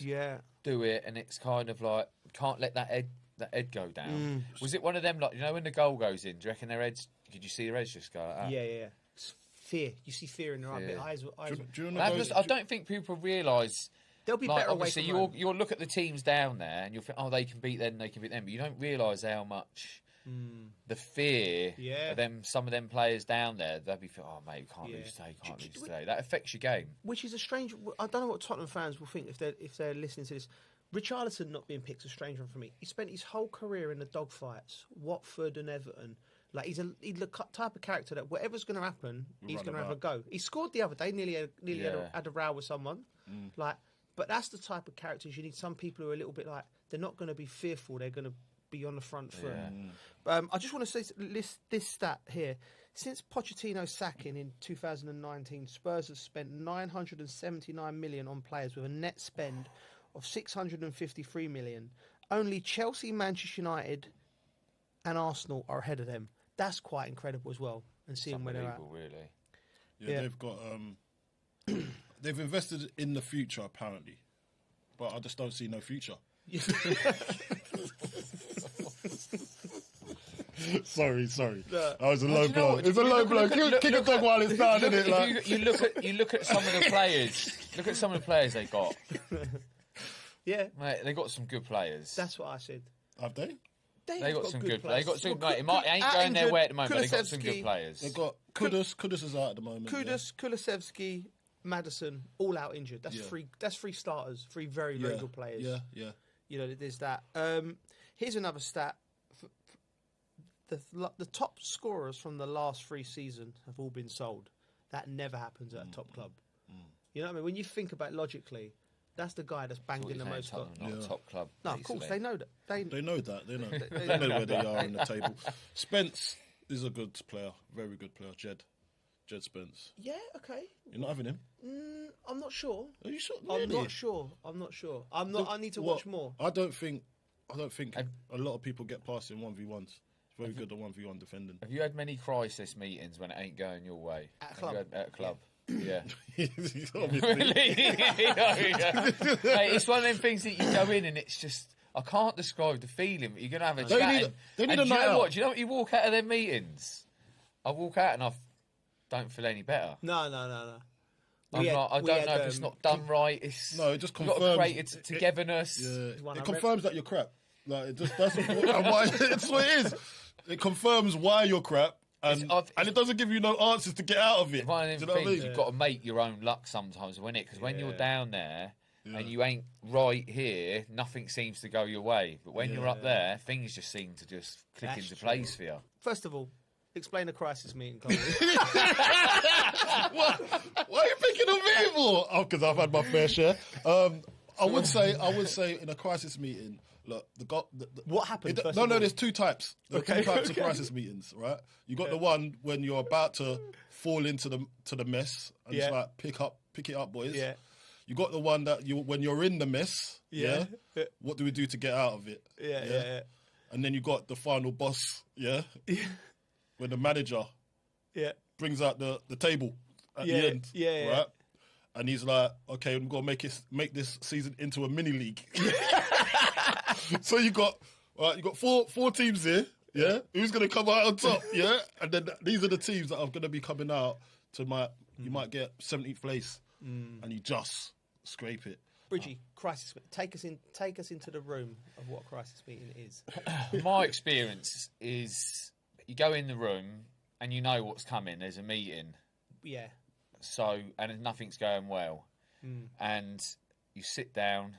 And everyone's there all nice and quiet, and the manager will say something like, so, what we're going to do? And then all of a sudden there's just silence, and everyone's thinking, who's going to speak, who's going to speak? First? And there's usually one of the most senior players going to say something. And that one I've been in a bit nicey nice. It was, where's the goal's going to come from? And everyone goes, tis. And then the man's like, well, someone else has got to score. Do you know what I mean? But it's like, in that moment, we had players that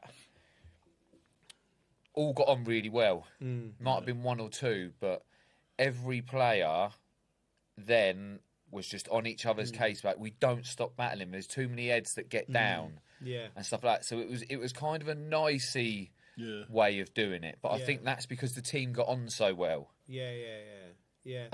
But it starts off a little bit like that. No one wants to say anything, and then as soon as one person says something, so the conversation it went okay. Do you know what I mean? We got out of it in the end. But there's teams you'll go into, and this is happening, mate. Everyone's got an ego. Yeah. And as soon as someone says something about you and they take it the wrong way, and then the argument starts. Don't get wrong, that argument can be fixed as long as you get that argument out of the way, and then you're friends, you get up and you're going out to battle for each other. But when you haven't got a tight unit, I would have said at West Ham, I would have said the problem was definitely people's heads going, and mentally they haven't got it right up there to go out on the pitch and just fight for each other and keep going and going and going and never give up. On the flip side, when I finished my career, because from a manager's perspective, them meetings, to anything that's underlined, you want to bring it up to the surface. So like if I'm sitting there and I'm going, and I'm an attacker, and I'm going, I don't think we're defending right, and you're going, hold on a minute, well, I need you to do that. And I'm saying, hold on a minute, and you find the solution. So that's basically what a crisis meeting is. And it's also, if there's, because sometimes you get two egos and they're like this they're peacocking around. Do you know what I mean? You want it to put it on them, so no, you have to sort it out between you. You're the type of guy to line them up as well, just like look at him walking around like he's the. I can't wait for the meeting. Mate, it's learning to take the criticism a bit, innit, and deal with it in the right way. And I think deep down, you know if you're not pulling your weight or doing what you should be doing. You do. Coley, you mentioned the mini league being used in the crisis meeting, right? So before we come on air, we looked at the Spurs, Nottingham Forest, and the West Ham's remaining fixtures. And we think where they're going to get the points is where they're going to end up, right? Now, this is a really interesting... Is it? It's interesting. So we've calculated what we think their results will be. And... shall I go with me first? You go. Right, no. We'll go with you last, and I don't want you to explain yourself. No, Joe first. I'll go first. This is me, right? I want him to explain himself. I'll explain myself. Right. I've gone with Forest on 43 points. West Ham on 43. West Ham on 41 points, and Spurs on 38 points, being relegated. So it's going right down to the wire. Yeah. You boys have been. This is Carlton Cole, right? Go on. West Ham are going to finish the season on 45 points. Forest are going to get 37 points. And Spurs are going to be out of it by April on 32 points. Mate, just get the job done, innit? I think the fans want it. This is a quick death. It's a slow death for them. Bridgie's got no hope for anyone down there, it seems. So West Ham will have 37 points. Mate. Forest will have 34 points. and Spurs will have 32 points. I think Spurs have got like 30 Yeah, but to be points honest, now. I don't think the point thing really matters. We've come up with the same scenario of the positions they're going to be in. Yeah, I think so. There ain't much difference. Not much difference. Really in like the positioning. You've got to have some faith with some fighting. There's got to be some What fighting. do you mean? But we've still got the same outcome, though. I think you're giving them 3 points. Yeah, but we've still got the same outcome. He's just giving them loads of points. I'm not giving many of them hardly any points. All right, okay, all right. So I'll tell you what, we've done our predictions, right?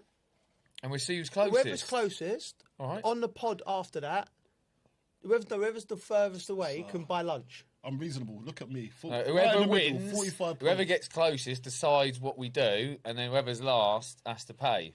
All right, sweet. I'm happy with that. I'm 100% going to win that. Okay, so Hey, you got your hopes up, mate. I actually gave 32 points. I've done the same as you. Yeah, I gave Spurs 32. He didn't want to do the same as me. He wanted to give them more points. I did. He thinks West Ham are getting into Europe. 45 points. Right, from the relegation zone to the Champions League, some great fixtures this week. Bridgie, you've got the fixtures involving all the English clubs. Let's make some predictions. Galatasaray v Liverpool in Turkey. Yeah. I think that's going to be a draw. That I was thinking draw as well, and I fancy Liverpool to nick it at home. Yeah, I'll go with that. I mean, Osimhen's the player, isn't he? Proper forward. Player. He's Coley, how's he not in the Premier League? Like, I think he's tied himself in knots with a contract. That's what he done. Yeah, and I think it's and he wants a lot of money as well. Does he? It'll be a tough game. Yeah, a tough game there. Yeah, but he could be a good player in the Premier League. I think he will move here eventually, though. Yeah. Definitely, he's got family here. Has he? Yeah. You sound like you're part. You know. I know the setup. Okay. I think Liverpool nick it overall. Are you trying to get a little agent's fee to get him into England? Mate, I work for West Ham. Well, they're in Europe next year. Well, he's got to come West Ham, isn't he? Hey? You got Atletico v Spurs. Atletico at home. I was trying to be nice to the Spurs fans. You won't. You've given 32 points. Well, no, but in this game I was going to try and be nice, but I'm still thinking it's going to be 2-0 Atletico, something like that. I think it'll be 1-0 Atletico. Two, like tough Atletico place is my most annoying team to watch. Yeah, Spurs are good in Europe. These guys don't turn up. They don't turn up for Premier League. They're bread and butter, but they turn up for Europe. It's weird behaviour. Yeah, strange behaviour. Yeah, they're just trying to advertise themselves across the world, and domestically they're not interested. What's going on? Romero's been linked with Atletico Madrid. Of course he has. Yeah, he's right up their street. He's right up their street. He's just a big, aggressive, angry centre-half causing carnage. Yeah. Getting sent off every other week. Simeone's gone, he'll do for us. We're saying they're losing then. Then you got Newcastle at home to Barca. Now this is the one that I really like. Do you know what? I think Newcastle do it, you know. I was at they played him in the group stage. They've got a chance. Yeah. They've got a chance. I covered the game, right? And what was interesting in the first game, something to look out for, is the way that Newcastle pressed with Gordon as the number 9. Yeah. It was brilliant. They dropped off and they set traps, and they got good pressers. They had, you got the boys in midfield. Guimaraes, I think's out. Tonali, Joe Linton. Tonali, what a player. They got players. They all bought into it. The place was, they should have been 2-0 up. Yeah, Newcastle. So the first 20-30 minutes in that game is crucial. Get on. It's a tough one to call. I think it's going to finish a draw, but I think Newcastle are going to take the lead. That's my prediction. Yeah, and then you got Leverkusen v Arsenal. I think that's just Arsenal. Yeah, it's Arsenal. It's Arsenal. Yeah. They're just good. They're just a good, strong, solid team. And I don't buy into all of the. They're boring or they're winning games of football. Well, they are boring, but yeah. PSG Chelsea. Two things could be right at the same time, right? They are boring. PSG Chelsea. Yeah, I'm out in Paris. Oh yeah? Yeah, I'm there. Oh, you can give us a report on there. Maybe you could try some food and drink this time. I'll tell you what. Let us know what a train journey is like. He is definitely not getting on a train either, by the way. He'll either be on a bike, scooter or an Uber. Imagine that. Where you go, Joe, got to nap on the subway. Got to tell Carlton what the trains are like. Check the aircon out for me, yeah? It's tough ones called that. Chelsea defo need to strengthen up a bit defensively if they're going to get any kind of result. Yeah. PSG, Chelsea. PSG are not quite at it, but nor are Chelsea. Man. By heart, I want Chelsea to win, obviously, but I think Chelsea get beat. I think the advantage is how they PSG. Get beat. The advantage is with PSG. The league has moved the matches around. They move games around for him. I've gone draw. I'm thinking draw for that one. That's amazing. If Chelsea get a draw, if they get draw, it's an amazing result. That'd be a great. Take them back to I the think bridge. that's coming from my heart. A lot of that. That's what we have to. Yeah. I think. Yeah, 2-1 PSG. And Chelsea's still in it, by the way. 2-1 PSG, and then return leg, innit? Yeah, will be all right. And last but not least, Real Madrid v City. Well, you know the news here, didn't you? Kylian Mbappe is looking like he could possibly out alongside Rodrigo and Bellingham. That's three massive players for him. Man City, last time they went there, won 2-1, I believe. I think there could be a few goals in there. Yeah, 100%. I'm going Man City. I'm going Man City. Yeah, I'm going Man City. Man City 3-1. I'm going 3-1. I'm going big. I'm going 3-2. Yeah, mate, it's toxic. That Real Madrid when they go goal down at the Bernabeu, it can get really toxic. Okay, so we've done relegation, we've done Champions League, and before we go, I'll tell you what I was up to this weekend. I was at the Grassroots playing. Yeah? Yeah. The bottom of the barrel. It obviously went well because he's got a big smile on his face. You score. He definitely scored. He scored. All right, go on, tell us. Talk. I know why are you mentioning this, but you want to mention it, don't you? Still wheeling yourself out on the pitch. We're literally wheeling myself Zimmer out. frame and all that. Yeah. So I did a gig for Specsavers. It was like basically it's quite Specsavers. Yeah. They're doing a campaign where they found the worst Sunday League team in the country. Mika Richards is the director of football. How do they measure that? How do you measure the worst football team in the Sunday League? Worst football team in Sunday League. Yeah, but listen, across the map, across the globe. It can't be across the globe. It can't be. Anyway, lovely Luke was the manager, lovely fella, right, and a great bunch of lads, right. So last year, you know what Sunday League's like, right? So they finished with 4 points and a minus 81 goal difference, right? Damn, they're bad. Yeah.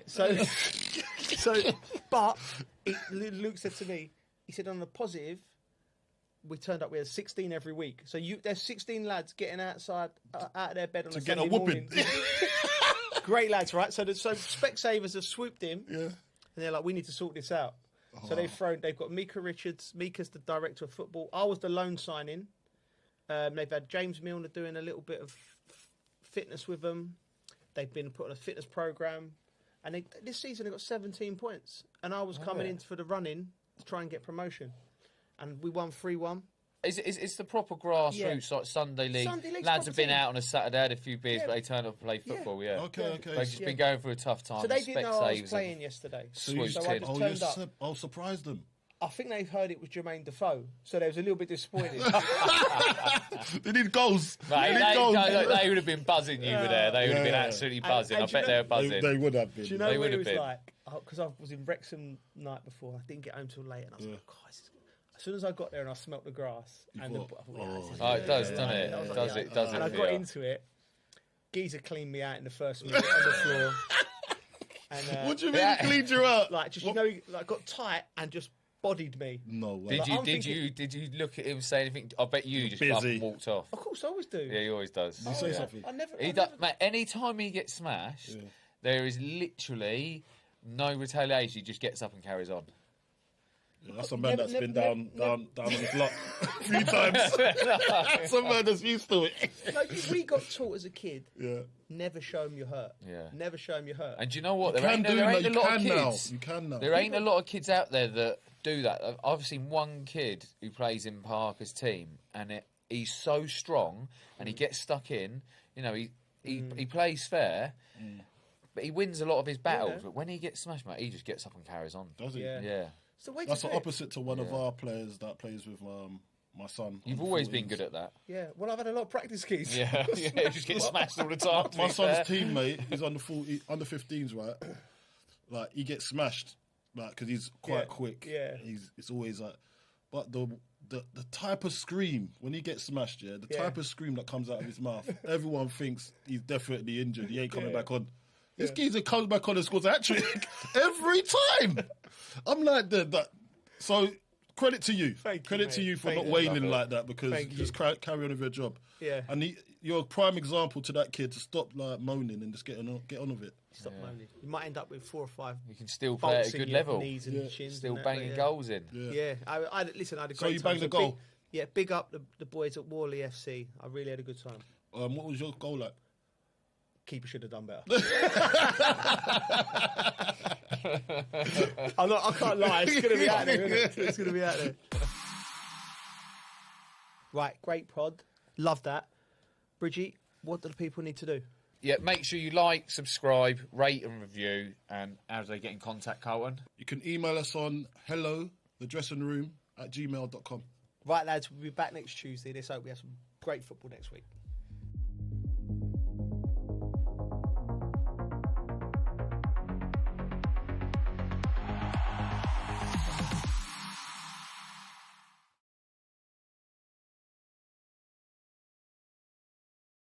The jewelry is lost forever. Inspired by a true story. We were blaming insufficient security. It's a symbol that has been attacked. Isn't a museum the most protected space on the planet? Social media was flooded with countless fantastical videos. Before the era of artificial intelligence, people reacted to such shocks by taking to the streets. I didn't leave my chair, and I didn't say a word there. Technology no longer grants time, the luxury of time.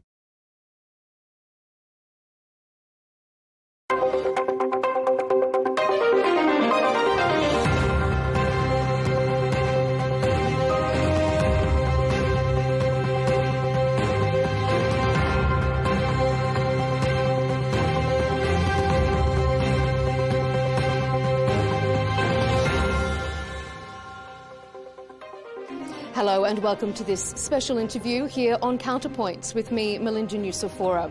Well, Al Arabiya English is coming to you from Singapore all this week as we attend the International Institute for Strategic Studies Shangri-La Dialogue, one of the world's most influential and keenly watched defence summits.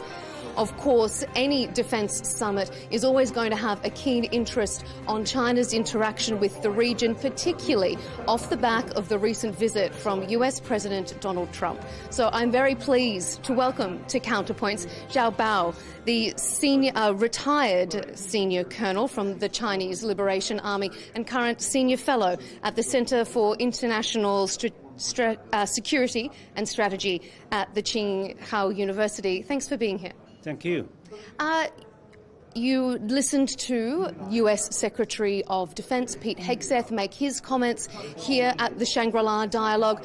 First of all, give me an overview of your sense of his comments to the dialogue. It's very interesting for me to hear what he said because I've been attending Shangri-La Dialogue for 13 consecutive years except for the COVID period. So I know exactly how his predecessors talked about the China-US relationship. And I also remember clearly what he said about this relationship last year. It's interesting for me to say that compare with his last year's remarks, his tone seems to be much more moderated this year. And last year, his comments, he was saying that China poses a real threat and that threat could be imminent. So do you think he's toned down his rhetoric a little bit? Yes, of course, because he was talking more than what you said last year. He talked about how a conflict is imminent and it could be inevitable, although he said he wasn't that sure about that. But his comment actually was, contradictory to what his predecessor said. Here at Shangri-La Dialogue, the remarks made by Lord Austin. Lord Austin's argument was that it was not imminent, not inevitable. Okay, let's forget all these comments.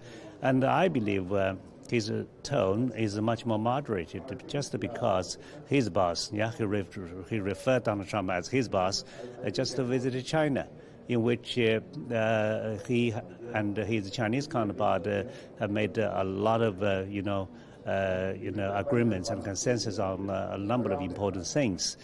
So I think what is most important for us is this concept of constructive strategic stability. This is most important because stability can only be found between two powers of equal strength. So in this regard, this is the first time that the United States has officially recognized China as a peer power. Before that, all the description starting from Donald Trump's first term about China are all negative in a way, because China is either a strategic competitor or even posing threat, so on and so forth. But this time, you can see, even from Trump's body language in Beijing, that he does have a great, appreciation for what he has seen. Yeah, yeah.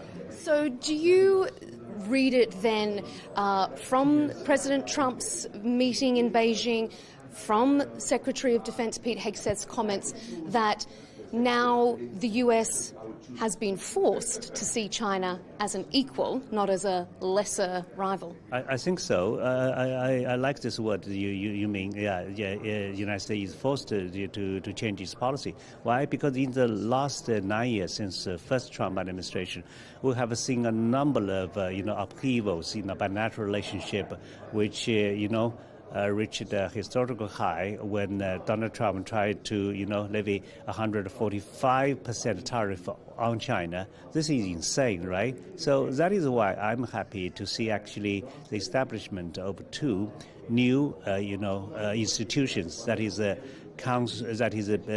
board for investment and a board for trade, because with these two new institutions, I believe such crazy things like 145% tariff would have to be regulated by these organizations.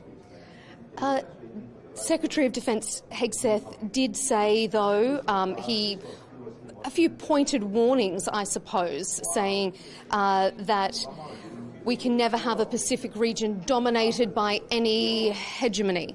That did seem to be a pointed warning. Do you think China will take it as such? Well, I think he was hinting China, right? Although Trump's visit to China is successful, but this is intrinsically a competitive relationship. And being here to talk to so many countries, including Americans, allies and partners, I think it is needful for the United States to play up with this kind of, hostile atmosphere, to justify all what he was about to say. But even that was mentioned, it was not to a great extent. Yeah, what you read from this conversation is that actually we would not be free ridden by any other countries, and you guys have to share the burden whatsoever. Actually, in so saying, the United States doesn't look like a big brother of the alliance. Yeah, if you are the big brother of alliance, basically you got to take up the lion's share of responsibilities. If you ask the junior brothers, to share the burden, then what is the point of such an alliance? So I don't know how these countries would respond, but I believe they will have to think. But in this way... So if you think that the US can no longer say that they're the big brother of the alliance, are you suggesting then that the US has lost its leadership role in the alliance? I think in a way the United States is really tired of such a leadership role, especially in Europe, yeah? So that is why Trump is withdrawing troops from Germany, because I think he was almost heartbroken to see none of these allies would turn up, for example, in the Strait of Hormuz, yeah, to join Americans' military operations. So what is the use of such allies, right? So he has natural reasons to doubt about it. Do you think that is a result of his strategic decision, or has the US relinquished or lost some of its strength on the world stage, and so this is the president's natural response to that? I think the answer lies in your second question, because right now America's whole strength would not be strong enough to police the whole world. So it has to stay focused. It has to withdraw. And then it has to focus on the Western Hemisphere, which is America's home. And then it has to withdraw to the Indo-Pacific region, which is the most dynamic region in the world. So it has to stay focused. And therefore, it needs, a burden sharing among allies. And to some extent, it would not care so much about Europe anymore.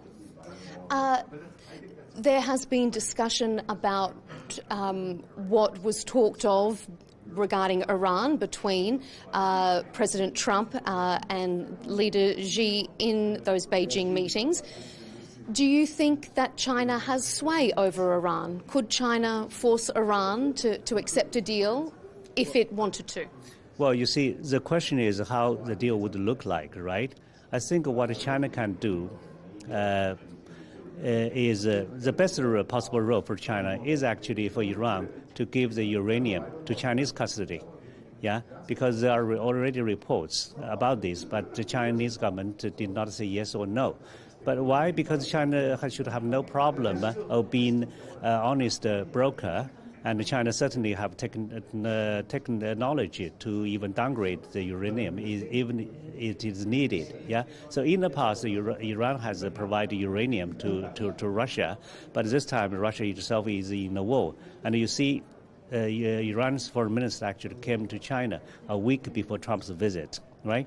So there should be a lot of behind the door details telling something like that. So I believe this is probably what China can do at the best. Because otherwise, if for China, as Trump wish to give pressure on Iran, Iran can easily say, well, it's the United States that has launched a war, right? So what do you expect us to do? But I think the first thing that can be done about the war is a kind of joint announcement by United States and Iran to reopen the Strait of Hormuz at the same time, because that would meet everybody's interest. But as to how we could just get there, I believe the United States and Iran would have to, have a lot of discussions on it. But it seems that Iran is having an upper hand, because even the United States has agreed to defreeze the asset. That shows, Iran has some very powerful cards. If I can just turn back to the beginning of your comments there with regards to the uranium, do you think the US would accept a plan that would see Iran handing its uranium to China? No, they won't. And I wish they would, but they would probably be very reluctant, because so far they insist to see the Iran's uranium. I understand why, because anyway, this is the very purpose, for them to launch this war, or even the excuse. So if they launch this war and the uranium they have been trying to find end up in Chinese hand, that sounds like a slap on the face, right? But think of this. There's no way that China would, misuse this kind of uranium, and probably this is the best way, to save face for both sides. Because how can Iran give uranium to the United States? This is just like a total surrender. So it's just impossible. No matter what Trump said, it's just impossible. And we could have a discussion with the IAEA, to solve this problem. That is good for everyone. If we turn to China's relationship with Gulf countries, how would you assess China's strategic relationship with that part of the world? Well, I think it is always good, because in the Middle East, China is the only country which can actually befriend every other country without any country in the region having any doubt that China could become an ally to its own enemies. So China's role in the Middle East is really positive. The only question is, there are too many requests coming to China, asking China to play a bigger role. And these kind of requests are contradictory themselves. It's just like the war in Ukraine. For us, this is a war between two friends, and both of them want you to help. And how can you help? That is a difficult and most challenging thing. So I believe, I appreciate you asked this question, because now time has come for China to think how we can actually play a bigger role than before, that can actually show China is willing to show the greater international responsibility. Because everybody see the United States, like it or not, it doesn't behave as everybody wishes. So then they look up to China to play. And how do you see China playing more of an international role, perhaps particularly in the Middle East? Well, I think Chinese role could be three. One is a facilitator, the second is a mediator, the third one is a security guarantor. Yeah, but sometimes you may have to combine all this role all together. As I said, this is almost unprecedented. Although China did mediate between Saudi Arabia and Iran, which is a resounding success for China. I think this success can encourage China, to do more similar things in the future. But I doubt about the so-called theory of filling the vacuum, because these vacuums could be traps, right? Yeah, do not try to fill in the vacuum, because in a region, this is just like a forest that is burned. So there are two ways of restoring the forest. One is let it grow back, which takes time. Another is you plant an artificial forest, which could be quickly done, but then you change the environment forever, right? So I think the best way probably is the first one, with some humanitarian assistance from outsiders. You just can't let it grow. We don't know how long it will take. But then, in other words, China should play the role of a good Samaritan. Yeah. So that is the only role that is appropriate. Do not do any interventions on the so-called in the name of humanitarian intervention, because we have too many examples of all these humanitarian interventions. Most of them are proven to be failures. Yeah, because every region has its own conditions. So, for example, when it comes to Afghan issue, people say it has to be Afghan-led, Afghan-owned. So, because this is an Afghan issue, So, see what the United States has done to Afghanistan. And I believe few people now in the United States would say they have done the right thing, right? And just finally, before we wrap up, you've brought us back to the United States, so I should ask, how do you think the Chinese leadership is interpreting President Trump's comments, or perhaps lack of comments, with regards to US support for Taiwan? Oh, I think that is a turning point already, because apparently he was reluctant to respond to Chinese remarks, on Taiwan issue in Beijing. I believe in Beijing, the remarks from Chinese would be very powerful. So he tried to avoid, making direct response. But he said something on Air Force One on his way back home, right? And there are two things that are important. One is, he would be the one to make a decision, but but it will take him some time. So that means this decision is not made, right? The second thing is the Taiwan would be 9,500 miles away from United States. So fighting a war doesn't seem to be so worthwhile. So even this is not clear cut, opposition to future American intervention, but this is almost like opening a window, which has caused a lot of anxiety among Taiwanese authority. So my general assessment is, with China becoming ever stronger and almost as a equal power, so the United States would find it more and more difficult to sell arms to Taiwanese authority in the future.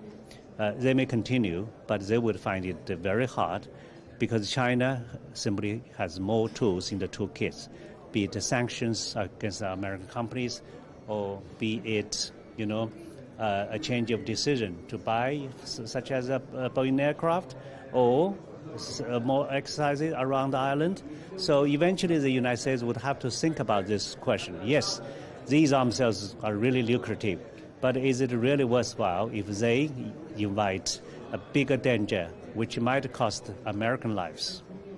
We'll have to leave it there, because I see one of the sessions is just wrapped up. We're going to be influxed with people. Zhou, thank you so much, retired Army Colonel and Senior Fellow. Thanks for your analysis here at the Shangri-La Dialogue, and thanks for joining Al Arabiya English. Thank you, Melinda. Looking forward to talk to you one day on another occasion. I look forward to it as well. Thank you.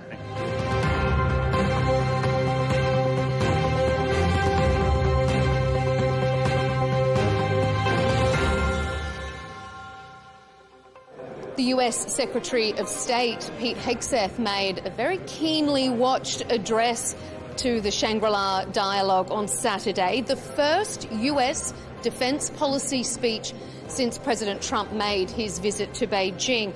He spoke at length about collaboration between the US and Indo-Pacific partners, but one thing missing from his address was any real clarity regarding the US position with Taiwan. So joining me is Andrew Yang, former Taiwanese Minister for National Defence and also the current chairman of the Chinese Council of Advanced Policy and Studies, a Taipei-based think tank. Sir, thanks for being on Al Arabiya English. Thank you. Yeah. I know that you listened to Secretary Hegseth as he addressed the Shangri-La dialogue. He struck a more conciliatory tone regarding China than he did in his statements last year. What did you make overall of his address? Well, his address deliberately avoiding to talk about China and Taiwan. I think he left those issues to his boss, President Trump. Was that surprising for you? Not surprising, but predictable. But the core issue, the message he delivered today, is trying to emphasize collective security cooperation among United States and allied countries in the region. However, based upon the defense report, he emphasized the allies has to take proactive actions to strengthen their defense, spending more, and don't expect to rely upon United States. So that's a very strong message, especially ringing the ears of the regional with defense treaty allies as well. Yeah. How do you think that message is interpreted in Taiwan? Is that a concerning message? Not necessary. I mean, in a way, demanding consolidation or spend more defense is a similar message delivered by the United States repeatedly. In a way, the objective is try to preserve and protect the peace and security in this region. So the objective has not changed. And also for Taiwan, it is reassuring as well. There is still the question mark hanging over the most recent arms sale to Taiwan. Do you think the US is going to pull out?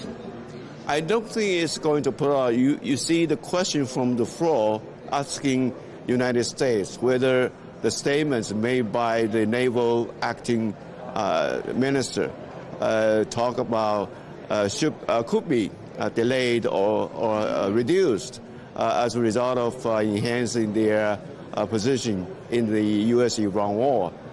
But that has been denied by Hegseth in his response. However, on the other hand, what would be the real decision made by President Trump regarding the recent allocated $14 billion arms sales submitted to the United States? He hasn't decided yet. And also, we heard that he discussed the arms sales issues with Xi Jinping in Beijing, because that is a major concern from Xi Jinping as well. China says it considers this latest arms sale, if it was to go through as a provocation by Taiwan, is it provocative? No, I mean, the war is in U.S. court. It depends on United States whether what they approve the arms sales. We also demanded this is the way to strengthen our self-defense. But the decision has to be made by United States instead of Taiwan. There was also a question from the floor during Secretary Hegseth's address suggesting that some Indo-Pacific countries may feel concerned about the level of US commitment to this region. How do you assess the United States' commitment to the Asian-Pacific region? Well, regional concern is that because the U.S. is putting a lot of pressures, demanding allies to increase the defense budget. However, a lot of countries has been suffering from the Iran war, and their economy is really not good. And the pressure to increase defense budget probably has a second soul for the regional countries. Yeah. I mean, I think in 2024, 84% of the Asian market got its crude oil from the Middle East through the Strait of Hormuz. So is it really impacting their ability to now defend themselves? If you want to reinforce your defense, it requires a lot of investments. However, when economy suffers, where is the money from? And that's the concern. Indeed. Andrew Yang, your analysis is really valued. Thank you so much. We've heard the Chinese perspective. It's great to be able to speak to someone with such a long history in Taiwanese politics. Thank you for your time on Al Arabiya English. Thank you. Thank you.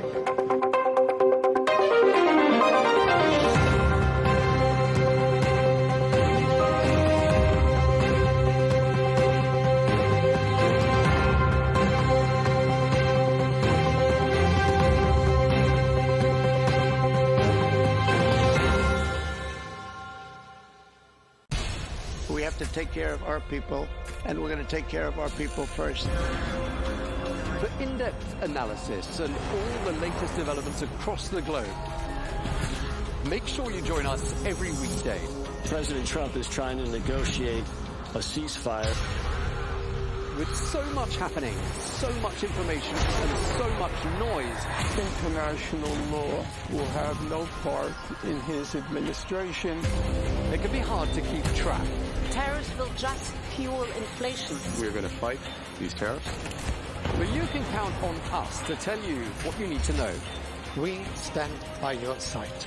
Join me, Tom Burges Watson, for Global News Today, right here on Al Arabiya News.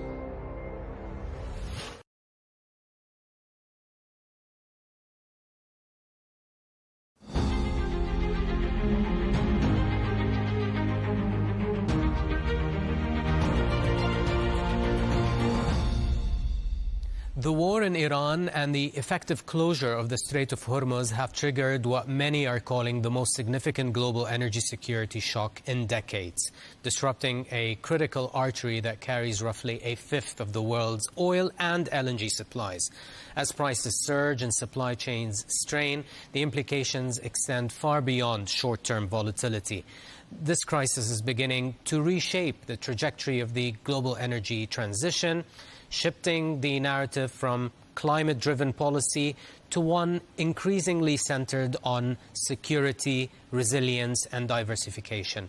At the same time, the LNG market is entering a period of profound rebalancing, with up to 20% of global supply disrupted and medium-term tightness now a central concern for both Asia and Europe.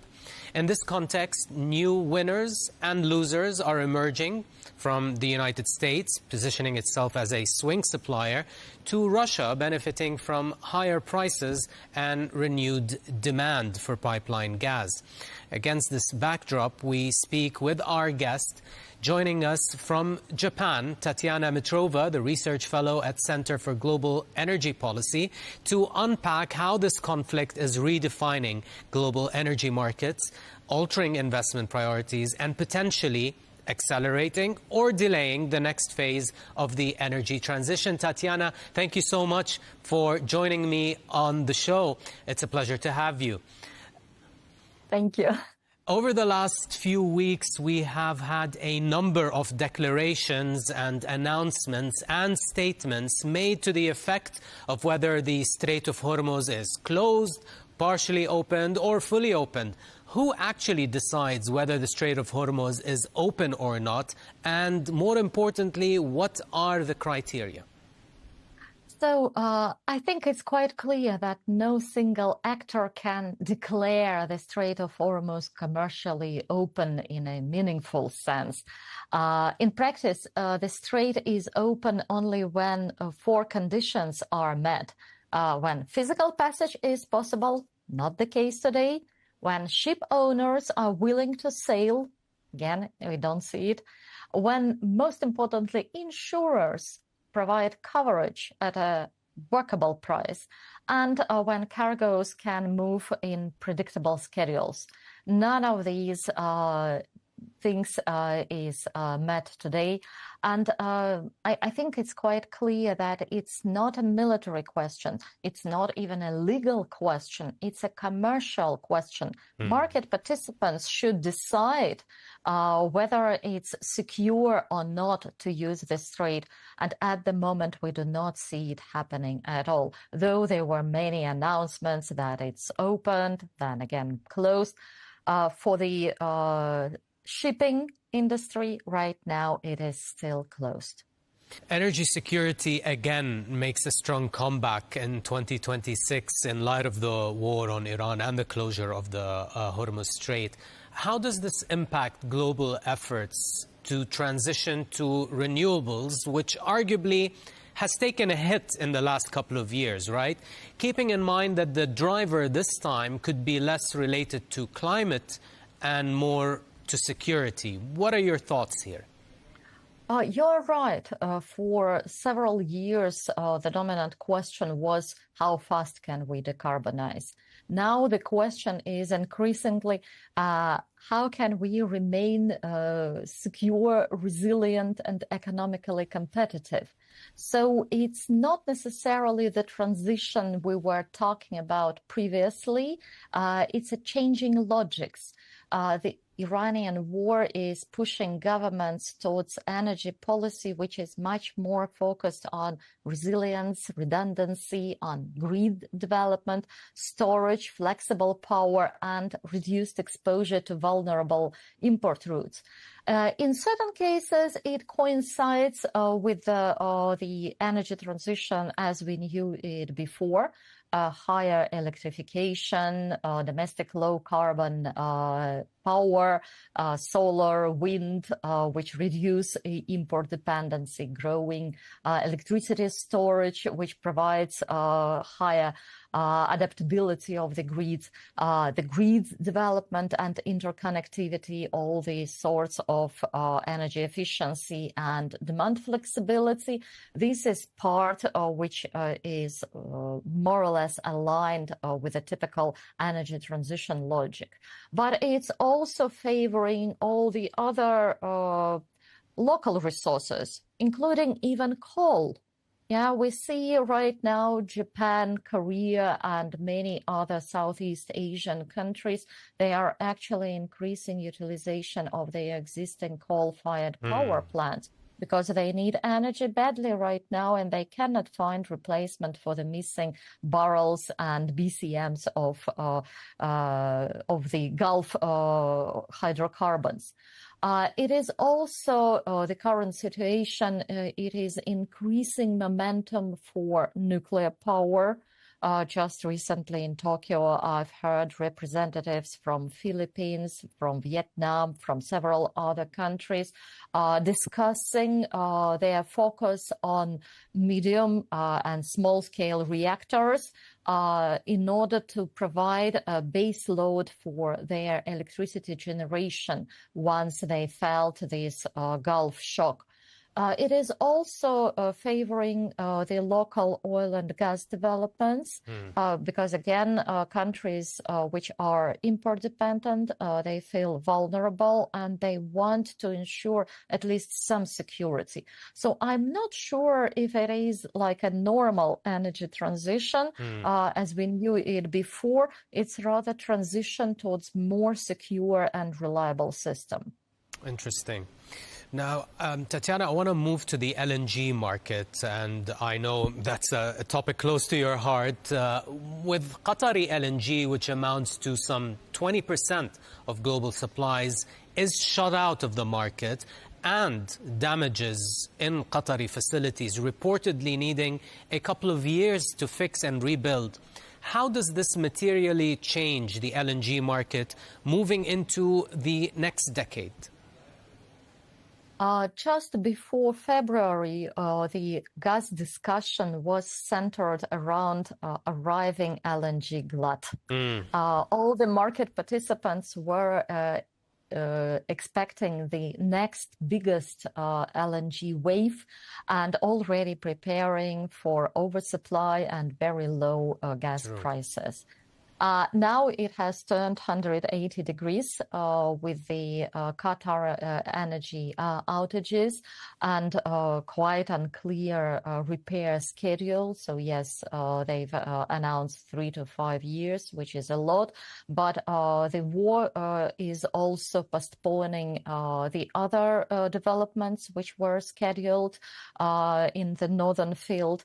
It has also put on hold all the production, not only in the Gulf, but also in the Israeli offshore.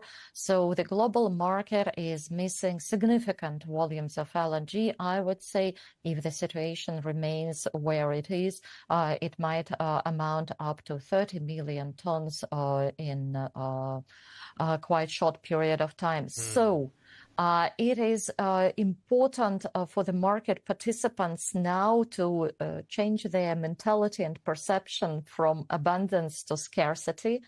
And given that there are very few new additions coming to the market in 2026, just 3 projects in the US, several trains, so it's not a massive growth, and another couple of tiny additions in Pacific region. Basically, we do not have replacement for the missing volumes. It's not easy to find such huge amounts of gas supplies, neither LNG supplies nor pipeline gas supplies. So now the markets start to panic. You can see it already reflected in the prices, especially in the Asian region, which relied much more on Qatari LNG. 80% of it was going to Asia. So Asian consumers, they already see demand destruction. They have to switch to the other fuels or just reduce their consumption, introduce some rationing. The other consumers, like European, they are still they are competing for the LNG cargoes, hoping to secure sufficient volumes in order to start refilling storage facilities for the next winter. So I'm afraid it's going to be a rather tough competition and deficit market in the months to come. And we're going to expand more on the European gas situation and their gas reserves prior to winter. But I would like to ask you, Tatiana, do you think that the U.S. is one of the biggest winners of this war when it comes to oil and LNG? And it's specifically on the LNG side. I would like to hear your thoughts on that and whether why or why not the U.S. is the biggest winner from this war. So, first of all, I would like to say that there are no winners in this war. Even the U.S., if you are looking from the macroeconomic perspective, is losing because the prices for gasoline, for other fuels are going up, and the U.S. economy is facing similar inflationary pressure as the other economies in the world. But if we are talking specifically about the U.S. oil and gas industry, yeah, it has a certain windfall simply because of the higher prices, but also it is now benefiting from higher demand, and it can better place its new arriving volumes, especially the US LNG industry. It was already beginning to struggle to make contracts for the new projects under development. Now it's out of question. There is a queue among the customers who are willing to offtake the new US LNG volumes. So in this respect, yeah, it provides certain support to the projects which are already coming, like Golden Pass and Corpus Christi and Plaquemines and the others. It is also providing much better support for the projects which have not yet made FID, but but now the rationale for final investment decisions is much more clear, and bankability of these projects is increasing. It's also the war is supporting the U.S. oil production, though we see that still many oil companies are hesitant to quickly increase their output because they are afraid that the situation of high prices and high demand may not last for long. So they are cautious regarding their investments. So they keep capital discipline. But I think with each week of the conflict lasting, they will become more and more enthusiastic about making new investments. So yes, U.S. oil and gas industry is winning to a certain extent, but I would say most of the other countries are losing. What about Russia then, Tatiana? What are the ramifications of the current Iran war and the closure of the Strait of Hormuz?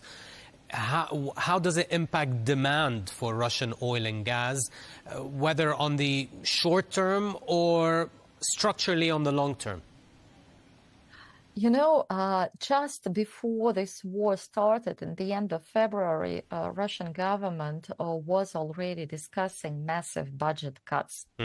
And the February 28 came as a real blessing for the Russian economy, with a sudden increase in prices. And for the first time in many years, Urals is traded with a premium to Brent. So it was absolutely unexpected in all the calculations of the Russian Economic Ministry. There is indeed a huge spike in the demand for Russian oil, and we saw that many customers, especially in Asia, who didn't want to take Russian barrels during the past few months, are now very happy to get it. There was also a certain geopolitical benefit because the U.S. provided these waivers, consequential waivers for sanctioned Russian barrels, and it also helped to support demand. India and the other countries are very actively purchasing Russian oil, but and there is a very important clarification. It is right now just a windfall. Yeah, so the same volumes, but higher prices. And during the past 2 months, Ukrainian forces were very active attacking Russian export infrastructure, first of all in the Baltic Sea, but also in the Black Sea as well. So actually, Russia has lost quite significant capacity for a period of time temporarily, but it was not able to completely utilize this windfall opportunity. And looking forward, I would say that these days, Russia has quite limited capacity to significantly increase production and export volumes, talking about both oil and petroleum products. 4 years of Russia-Ukrainian war, 4 years of underinvestment, they play their role. It will take quite some time before Russian oil companies would be ready to invest. At the moment, all their investment resources are basically absorbed by the government. So there should be a massive revision in the Russian state energy policy, and significant upstream investments are needed in order to make a visible increase in the Russian oil output and exports. My gut feeling is that at least for 2026, it will be just a windfall, depending on how long the prices will remain elevated. With the gas, the situation is not driven by the upstream. Russia is still producing a lot and could produce much more gas. The key limitation is export infrastructure. So with all the sanctions on LNG and severe shortage of LNG tankers, Russia cannot produce and cannot move more LNG to the markets. And with the pipeline, Power of Siberia 1 is already completely utilized, so Russia cannot push more gas to China at the moment. And with Europe, Russia would be happy to export more, but Europe is phasing out Russian gas supplies step by step. By the end of 2026, there should be basically no more significant flows from Russia. So it's more a question of regulation and infrastructure availability. On the infrastructure, Tatiana, if you remember the last time we had you on the program some 7 months ago, it was to discuss the Power of Siberia 2 gas pipeline that at the time took one further step forward. Would the Strait of Hormuz closure change China's calculus towards the Power of Siberia 2 and hasten its construction?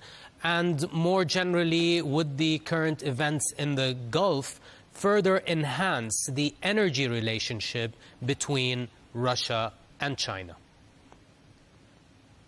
Most likely, yes. We don't know yet. We don't see any evidence, but logically thinking, China, which was always very much preoccupied with its energy security, accumulating all these strategic petroleum reserves and diversifying as much as possible its supply mix, now feels much better than many of its Asian neighbors. So looking at the Gulf situation, it's quite reasonable to accept that China will try to further diversify its supply mix, and Russia is candidate number one with its Power of Siberia 2 potential.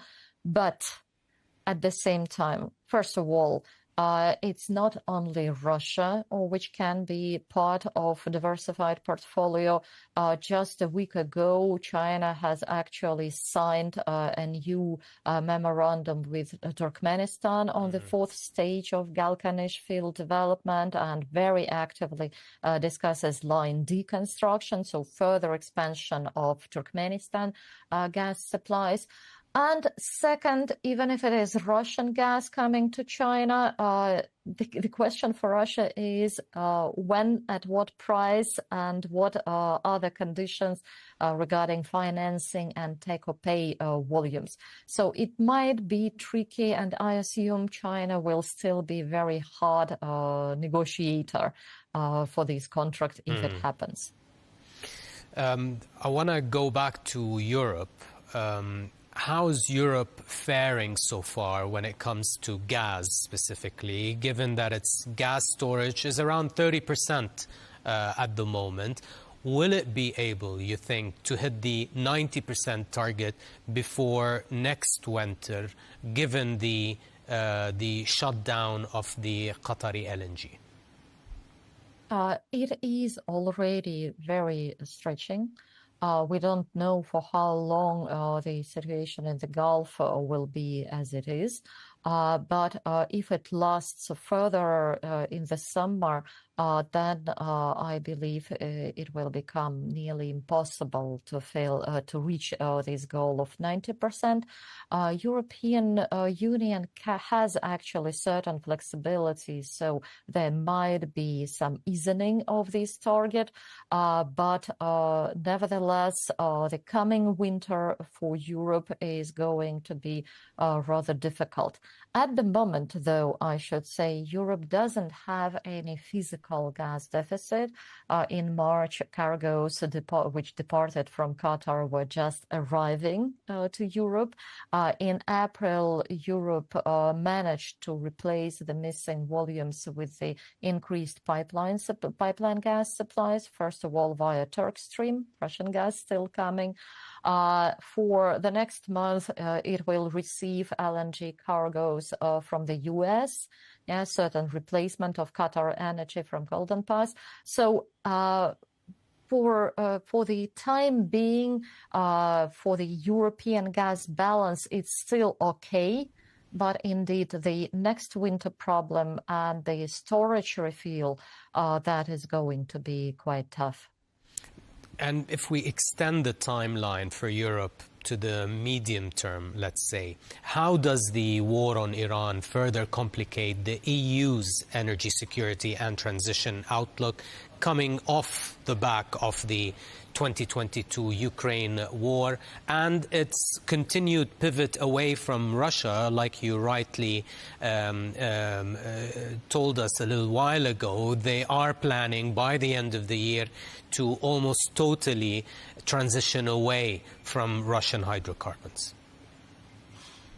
This is a very challenging situation for the whole European energy system. So it decided to get rid of Russian hydrocarbons. That was painful, that was difficult, but now it is this moment is approaching, and right at this time the crisis in the Gulf happened. So now Europe has to diversify away from two of its major energy suppliers, Russia and Gulf countries. There is a third major supplier, the US. We've discussed it. But if you keep in mind the very recent events around Greenland, and overall tensions between the US and the EU, obviously European consumers do not feel 100% confident that the US is a reliable supplier in this situation. So definitely they would prefer to have more diversified supply mix rather than relying only on the US. But there are very few additional sources. So Europe is looking at North Africa, Algeria, Morocco, which have very limited upside at the moment. So in 3-5 years, if the upstream investments are made and proper investment climate is created, then probably it would be much more. But at the moment, we are talking about just very tiny potential additions. Similarly to the Caspian gas, Azerbaijan in particular, the potential is huge, but you need to invest $1 billion in the offshore upstream and in the capacity increase in order to bring these, to produce these volumes and to bring them to Europe. So there are other LNG projects globally, like in Africa, in Latin America, but they all take time. So there is no immediate simple solution, no immediate relief. And it means that Europe will have, first of all, to try to attract each and every molecule available globally. It will also have most likely to go for certain demand limitation, demand destruction, especially among the industrial consumers, I think is inevitable at the current price level. Improving energy efficiency, doubling down on energy transition and renewables. So it will be a very complex task with a difficult transitional period. So 2026, 2027, no simple solution and quite a difficult adaptation for Europe. Well, we're going to have to end on that sobering note. It's always a pleasure to have you with us and bringing clarity to our discussions. Tatiana Mitrova, Research Fellow at the Center for Global Energy Policy, thank you for making time and joining us on the show. Thank you so much.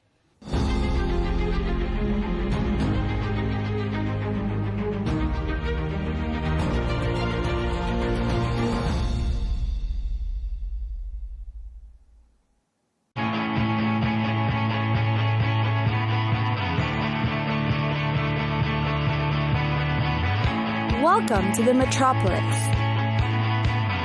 the big city. This is where tech, trends, and culture meet. Meet the people. See the sights. Walk the city streets. And experience the lifestyle.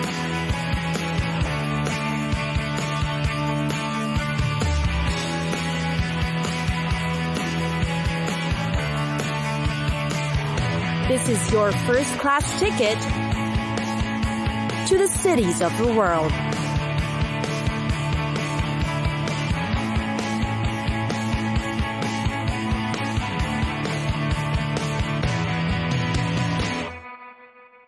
Doha, the regional travel hub that connects cities all over Asia and Africa. Rich and extravagant, there are matchless things to do and experience here. For a cultural feat, there's the Museum of Islamic Art. Here you will find the world's finest collection of Persian rugs, Turkish mosaic, and Damascene wood carvings. Walk through the grand halls and courtyards and you'll appreciate the Cubism architect of the Muslim minaret. Doha is also the place where you can see an Arabian oryx, or mahas in Arabic. They have 2 long horns, and their profile is very much likened to unicorns. They are also Qatar's national symbol. Also visit one of the souks around the city. You can sip coffee and just relax. Usually, the outside cafes are the best. Order a Turkish coffee medium sweet and have some apple-scented tobacco. Who knows, you may chance buy a passing parade. The souk is also where you can buy jewelry. Amid the 1960s style buildings are merchants of gold, freshwater pearls, and more. You can also have your jewelry custom made here, if what's on display doesn't suit your taste. Of course, you can take advantage of the Indian tailors as well. Have a made-to-measure linen suit for a good price, or even an Egyptian cotton shirt. Come by the air-conditioned malls. In this city, temperatures may soar to humidity levels reaching about 85%, making it too hot even to swim in the water. The malls will come in handy. There will be many things to do anyway. Catch a movie, ride a roller coaster, race a go-kart, or even glide down a canal in a gondola. If time permits, it's a must that you drive out of town and visit the desert. You'll witness mountains and slabs of sand that you can drive through with a huge vehicle. Or you can simply hang around and have a picnic. Waiting to see Doha at night would truly be worth it. The bursting colors from the city lights are absolutely delightful to see. The people at night are still full of bustling energy. So if you can't sleep at night in Doha, it's not a problem because the city's full of life. Tired of the land and want a little sea breeze? Come down to the Doha Corniche. You can also come down to the beaches and let the waves tickle your feet. Want to ride a boat? You can find them in the Corniche.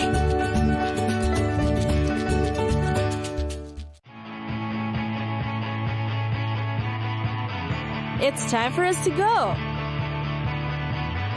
Pack your bags and get your tickets ready. And we'll see you on the next destination. Catch us again next time on Cities of the World.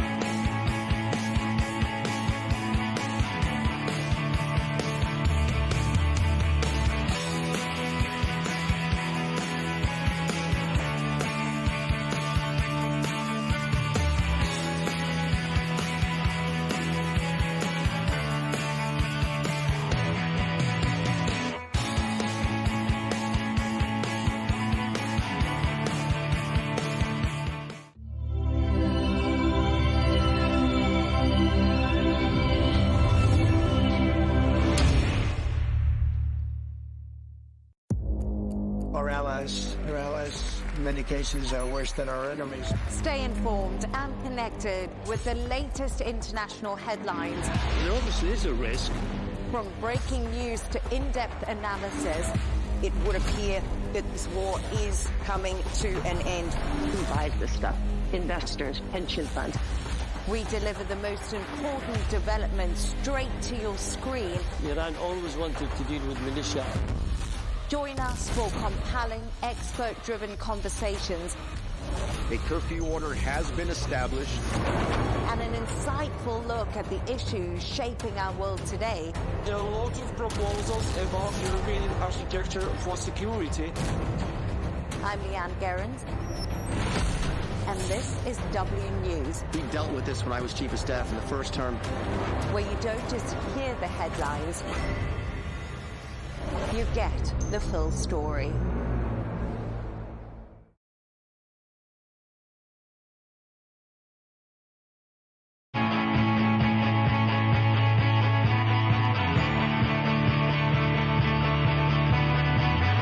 Welcome to the metropolis, the big city. This is where tech, trends, and culture meet. Meet the people. See the sights. Walk the city streets. And experience the lifestyle.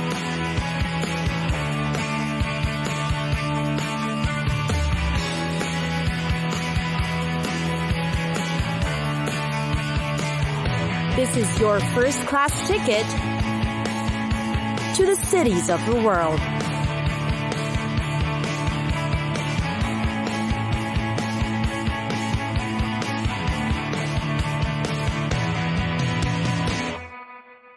The largest city and the capital of Finland, Helsinki. The city is conveniently located between Tallinn, Stockholm, and St. Petersburg, and on the north coast of the Gulf of Finland. It has slowly become the country's hub for business, research, education, culture, and government. Helsinki boasts of a vibrant seaside city, coupled with greenery, parks, and open spaces. There are also fine architecture, and more than 300 islands interconnected by a maze of bridges. The city is in fact considered an ideal summertime retreat and great for weekend getaways. Here's why. First, there's the buzzing street of Aleksanterinnkatu.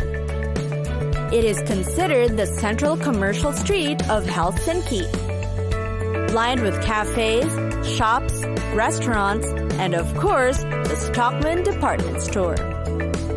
All these convenient in one spot, Aleksanterinnkatu Street has become known as one of the famous shopping streets in the city. For fresh produce and great souvenir buys, head to the market square.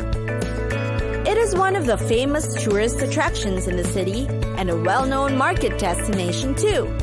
It's an open-air marketplace with fresh local produce and craftsman souvenirs. Now, for a dose of Helsinki's culture, visit the Atheneum Art Museum.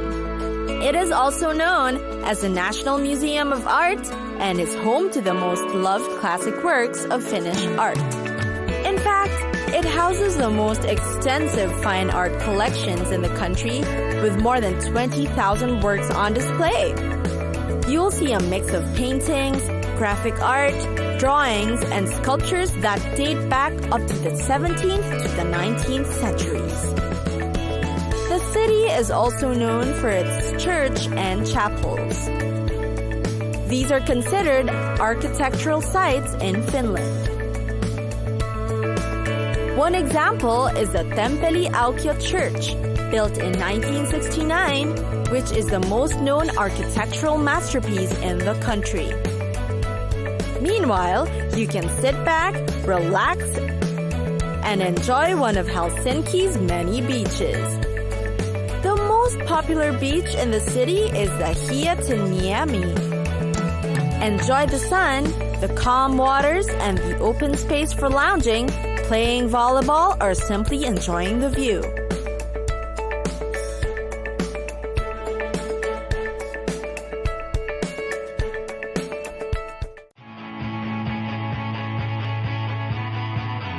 It's time for us to go. Pack your bags and get your tickets ready. and we'll see you on the next destination. Catch us again next time on Cities of the World.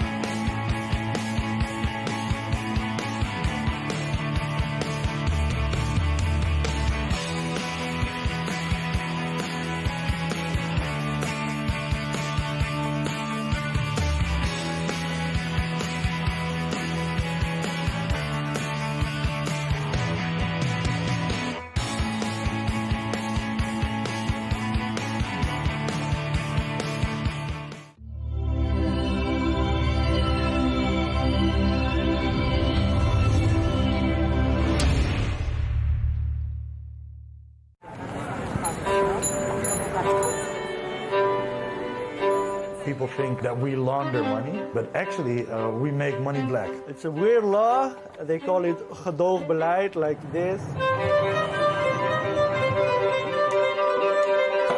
That is the law. So they say, okay, bye, but don't let us see you.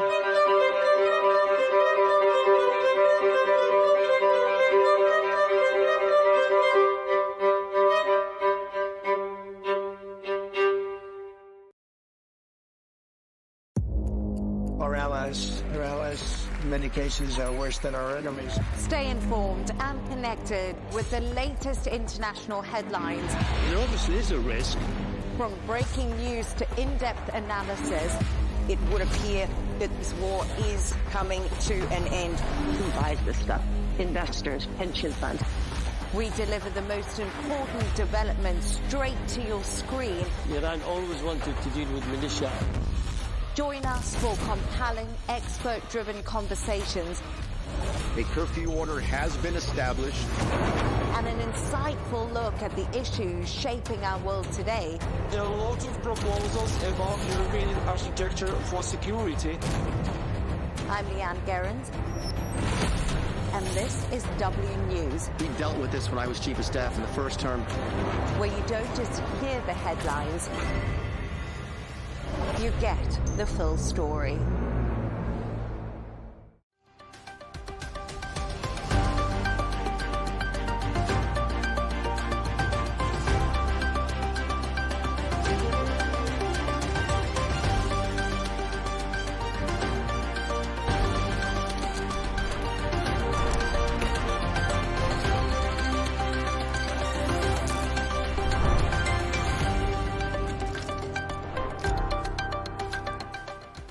Hello and welcome. I'm Leigh Ann Gerrans and you're watching W News Extra, broadcasting live from the Al Arabiya studios in Riyadh. These are our top stories. President Trump reportedly called Netanyahu crazy during a heated phone call over Israel's military escalation in Lebanon. Israel and Hezbollah continue to trade fire despite Trump announcing an agreement to halt attacks. And the UN warns there's an 80% chance of a summer El Niño that could fuel record temperatures around the world.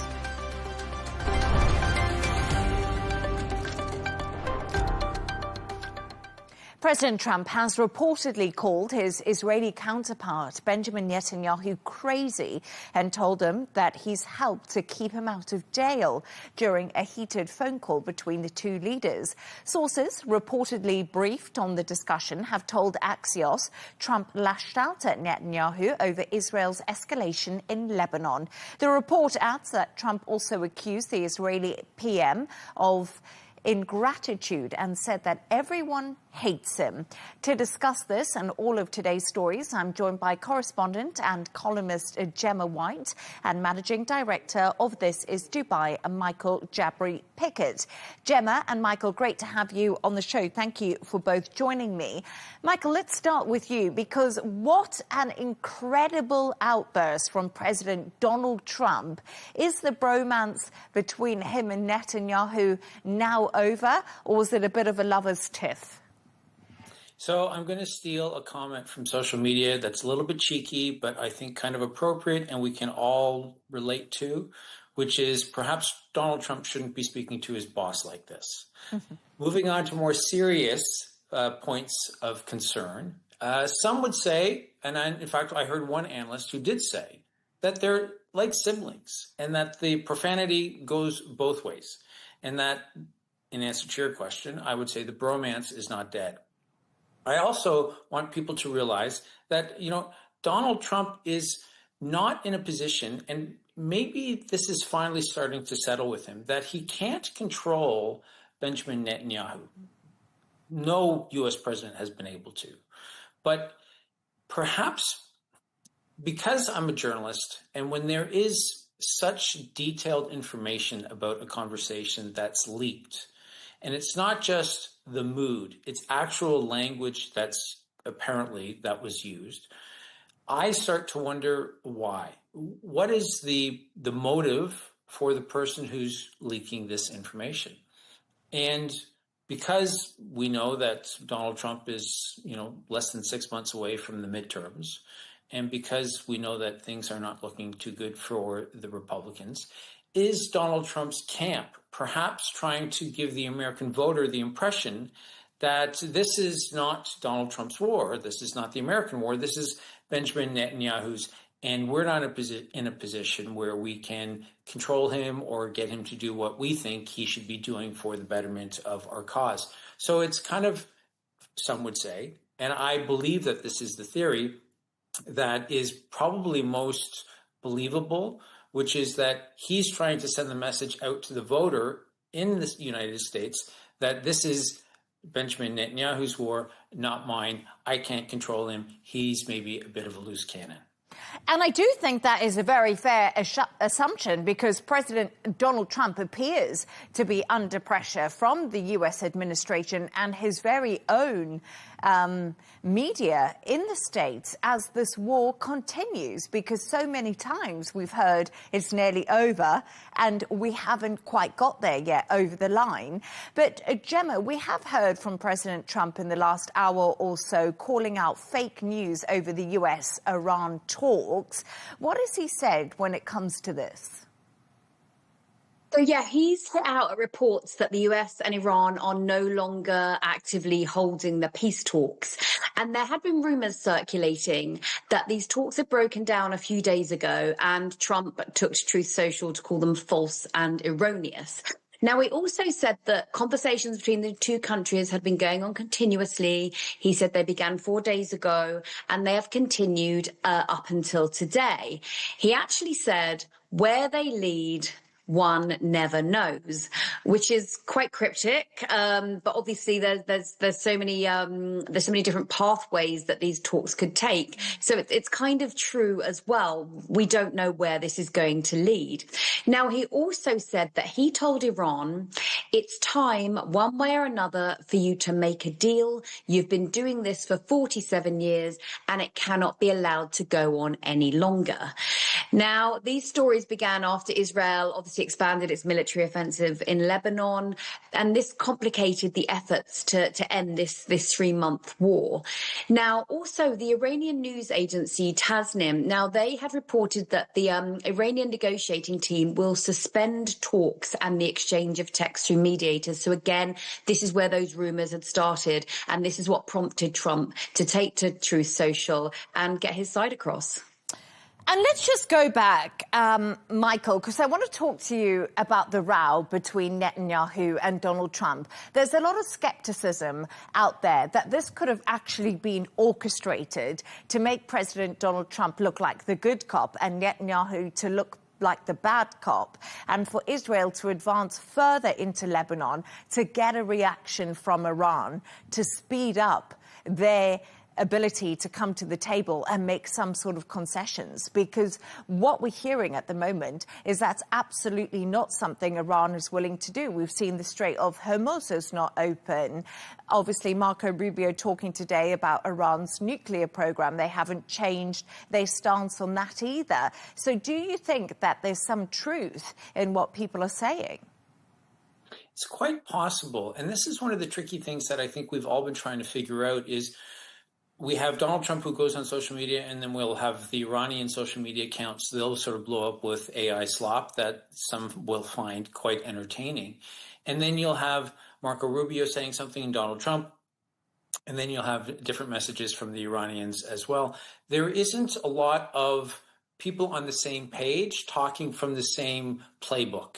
And that, I think, is adding to the confusion. You could go on social media, and an hour later, you could hear something completely different to what you heard an hour earlier.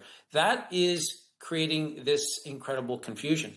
And I think that what's happening right now on the ground is confusing for a lot of people. In the south of Lebanon right now, we do have the Israelis they're advancing, and there is fighting that's going on, but we don't quite have a proper grasp on what it is that Donald Trump wants, and Benjamin Netanyahu wants, and the Iranians want, and what Hezbollah wants. We can assume that they're going to be wanting to continue down the same path that they've been going down.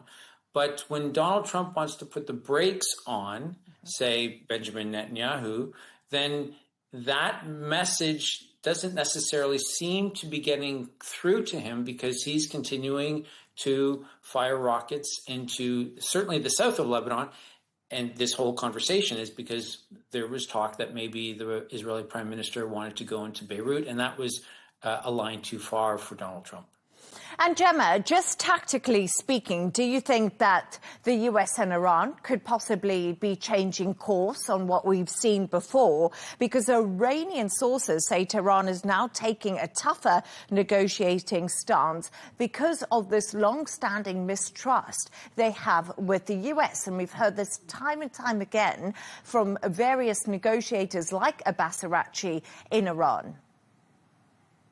I'm interested to see what a tougher stance looks like, because to my mind, they have been completely tough from the very beginning. They have not budged an inch. And what I'm seeing from my perspective is Donald Trump coming up against an immovable object here, and to the point where he's began negotiating almost with himself, or he's releasing statements all the time to say they're near a deal, they're gonna, come together, the talks are going really well. And Iran has not changed its stance whatsoever. And we saw this before when he was, sort of mediating between Putin and Zelensky in Ukraine. Putin never once changed his stance. And in the end, again, we saw, Trump kind of negotiating with himself. So he's come up against Iran again, and he's facing the same situation. It's kind of fascinating that he can't seem to get these talks over the line, because the sticking points remain, which is Iran's nuclear enrichment, the Strait of Hormuz, and now also we have the Lebanese factor as well. I just want to bring you something, because US senators have actually been grilling Marco Rubio today over the Iran war. And Chris Van Hollen, a Democrat from Maryland, this is what he said. He said, "Let's face it, Mr. Secretary, the Trump foreign policy has become a dumpster fire, calling the war stupid and reckless. So the Democrats in the US are also definitely having their say." Stay right there as we move on to another story now, which is related. Despite a US-backed ceasefire plan accepted by both Israel and Hezbollah, clashes have continued in southern Lebanon. Israel says it intercepted projectiles launched from Lebanon and carried out strikes in the south, whilst Hezbollah has also reportedly attacked Israeli forces overnight. This comes as President Donald Trump says both sides agreed to stop firing. In a post on Truth Social, he said, "I had a conversation with Bibi Netanyahu today, asking him not to go into a major raid of Beirut. I also had a conversation with representatives of the leaders of Hezbollah, and they agreed to stop shooting at Israel." Let's see how long that's going to last. Let's start with you right now, Gemma, because when we look back at that, we know it didn't last very long. So how powerful are Trump's words? I think they are quite powerful for the time being, yes. But I think what we need to bear in mind here from from my perspective is that Trump's words here have sort of less to do with, you know, Lebanon's fate or the consequences of what's going on there, and a bit more to do with him being able to demonstrate to Iran that he has the capacity to rein in Netanyahu. Now, I think this might prove to be quite a crucial point for any forthcoming US-Iran deal, because I think it's a deal that Israel is likely to oppose, because we know they don't want to come to the negotiating table when it comes to Iran. We know their stance. We know that they have long-term plans. They wanted to topple the regime, and it hasn't so far happened. So Trump's reputation also has been suffering, you know, which brings the phone call with Netanyahu into a different light as well, because the narrative was very much that, and Michael obviously made the joke at the beginning, you know, that Netanyahu was calling all the shots and that Trump was doing what he was told rather than the other way round. And what we've seen in the past sort of week or so is a change in narrative there as well. So more words from Trump. He said, Bibi's a good guy. He'll do what I tell him. So I do think here that Trump's words do certainly hold weight. He wants to show publicly that he's still the man in charge, and also he needs this war to end. He's absolutely desperate for it to end. You know, I think that's becoming quite clear, and we see all the time he's saying, "We're going to get a deal. We're going to get a deal," but it's just not coming to fruition. So yes, do I think at the moment his words hold influence and sway? I absolutely do. I think we can sometimes forget how influential and how much power, you know, the president of the United States has, because he makes so many sort of big declarative statements. But yeah, what comes next, you know, with all this talk of ceasefire, whether that actually, you know, comes to fruition is something we have to wait and see. Yeah, and it's really interesting because today we heard from Israel's defense minister, that's Israel Katz, and he said military operations in southern Lebanon will continue, but Hezbollah is saying it will not accept a partial ceasefire with Israel. That's according to AFP sources. And I find this absolutely fascinating because Hezbollah is saying we're not just going to want to see attacks on Beirut stopped. We want it on southern Lebanon too. So once again, we're seeing both sides wide apart when it comes to Israel and it comes to Hezbollah. But Michael, right now we're seeing this fresh round of talks that's underway in Washington between officials from Israel and Lebanon today. What has come out of them, if anything? Because obviously, as Gemma just described, we are seeing this continuation of attacks. Well, we have to take a step back and recognize that Israel and Lebanon don't have diplomatic relations. So the fact that they're talking is a good thing. Mm-hmm. The fact that this is the fourth round of talks, that's also a good thing. I'm being an optimist, trying to find all the silver linings. The fact that they're happening in Washington and that they're sort of under the purview of Marco Rubio and the State Department and the United States, that's also a good thing. You know, once the United States gets invested in these sorts of conversations, that is not necessarily a stamp of, you know, that it's going to be done and everything is going to be sorted out, but they are going to want to see it through to the finish line. We're also getting some indications that, as you had said, AFP's reporting that Hezbollah does not want a partial ceasefire. They want a full ceasefire. That means that there will be some indications that Hezbollah will be going along or willing to go along with a deal if it can be worked out. I think that there's going to be an awful lot of, a great number, I should say, of sticking points, not just for Hezbollah, but also for Lebanon. But the fact that they're talking, that's a good thing. There is, unfortunately, still fighting going on the ground, but that's, unfortunately, a part of war. But the good thing, again, trying to find the silver lining, is that the two sides are talking, and both Israel and Lebanon do agree to a certain extent with what Hezbollah is saying, that they would like to get themselves in a position where they're not talking about a partial ceasefire, they're talking about a full ceasefire. So when the conversations have come around to how do we stop the fighting, I think we can agree that that means that there has been some inroads that have been made and that they're coming to a bit of a consensus. And Gemma, let's just go back to the conversation that we heard, what Axios reported regarding Trump and Netanyahu's blowout over the telephone, because I wonder if a lot of what was leaked there was Trump also appealing to the international community, because Israel has come under fierce criticism for its attacks in southern Lebanon from Spain and also its long-term ally, Germany. And I wonder if Donald Trump is also maybe trying to think, I've got to appeal to the Europeans here too. I think we've kind of forgotten the scale of opposition there is against Israeli policies and military actions. As you mentioned, Spain has obviously been very vocal. They withdrew their ambassador, and they actually cut off all diplomatic ties with Israel. You've also got Bahrain, Chad, Chile, Colombia, Honduras, Jordan, Turkey, and South Africa. They all recalled their envoys and ambassadors. So you had South Africa as well. They're the ones who initiated the case against Israel at the ICJ, which was then co-signed by the likes of Spain, Egypt, Ireland, Cuba. So, yes, I do believe now that Trump needs to do this public appeal. And remember, this is someone who has really kind of marginalized his allies over the years. You know, he's criticized Europe, you know, completely. He has said really sort of disrespectful things about other countries, most recently about Oman as well.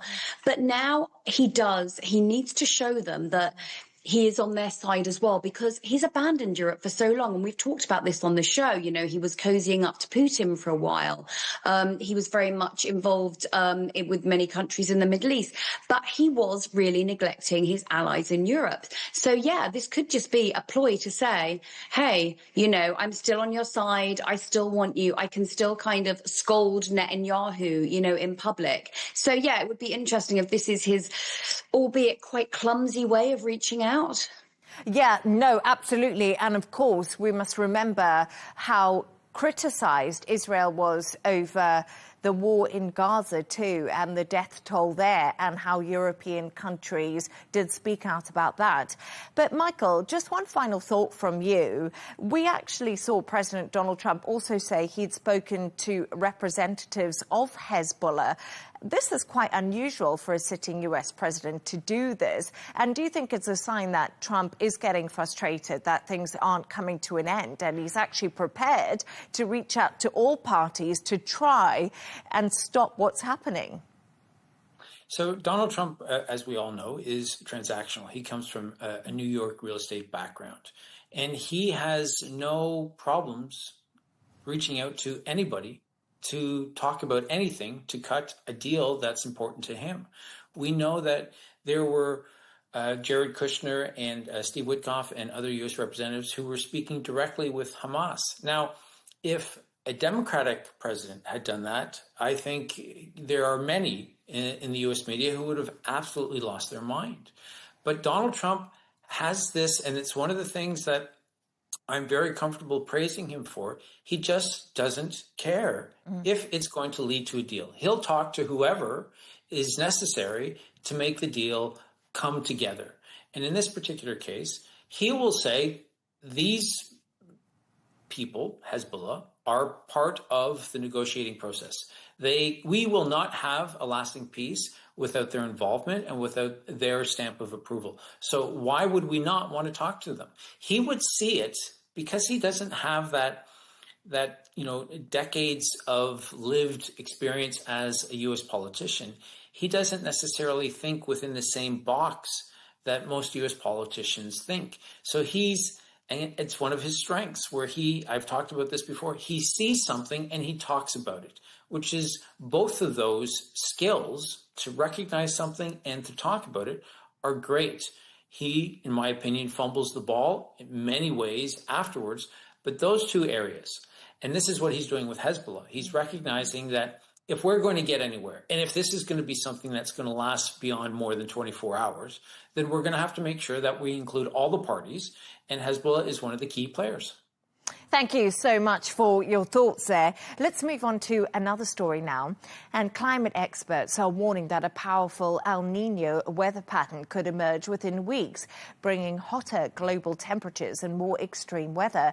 The UN says the event is expected to strengthen through 2026, with some forecasts suggesting it could become one of the strongest El Niños ever recorded. Michael, what is the worst possible scenario of El Niño and this warning that we're getting? So as long as you believe in the science behind it, you can follow my logic. And I think what we have to keep in mind is this is very much a COVID-type situation where it wasn't just one country or one continent that was affected. If the worst case El Niño scenarios come to pass, it's going to be a global issue. So just imagine what would happen, and El Niño is essentially extreme weather conditions. So imagine that everything gets hotter, which means that there's going to be more ice that's going to be melting, more water. The storms are going to be worse. So if you can take all of that together, think about everything that's going to be affected. So you'll have global crop failures, of course.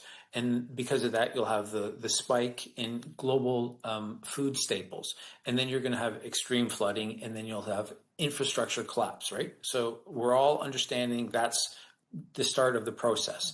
Then you're going to have major transportation delays because of the storms and because of the roads that are going to be affected by the rising tides and the water and the flooding and the floods. And then you're going to have also in different parts of the world severe droughts.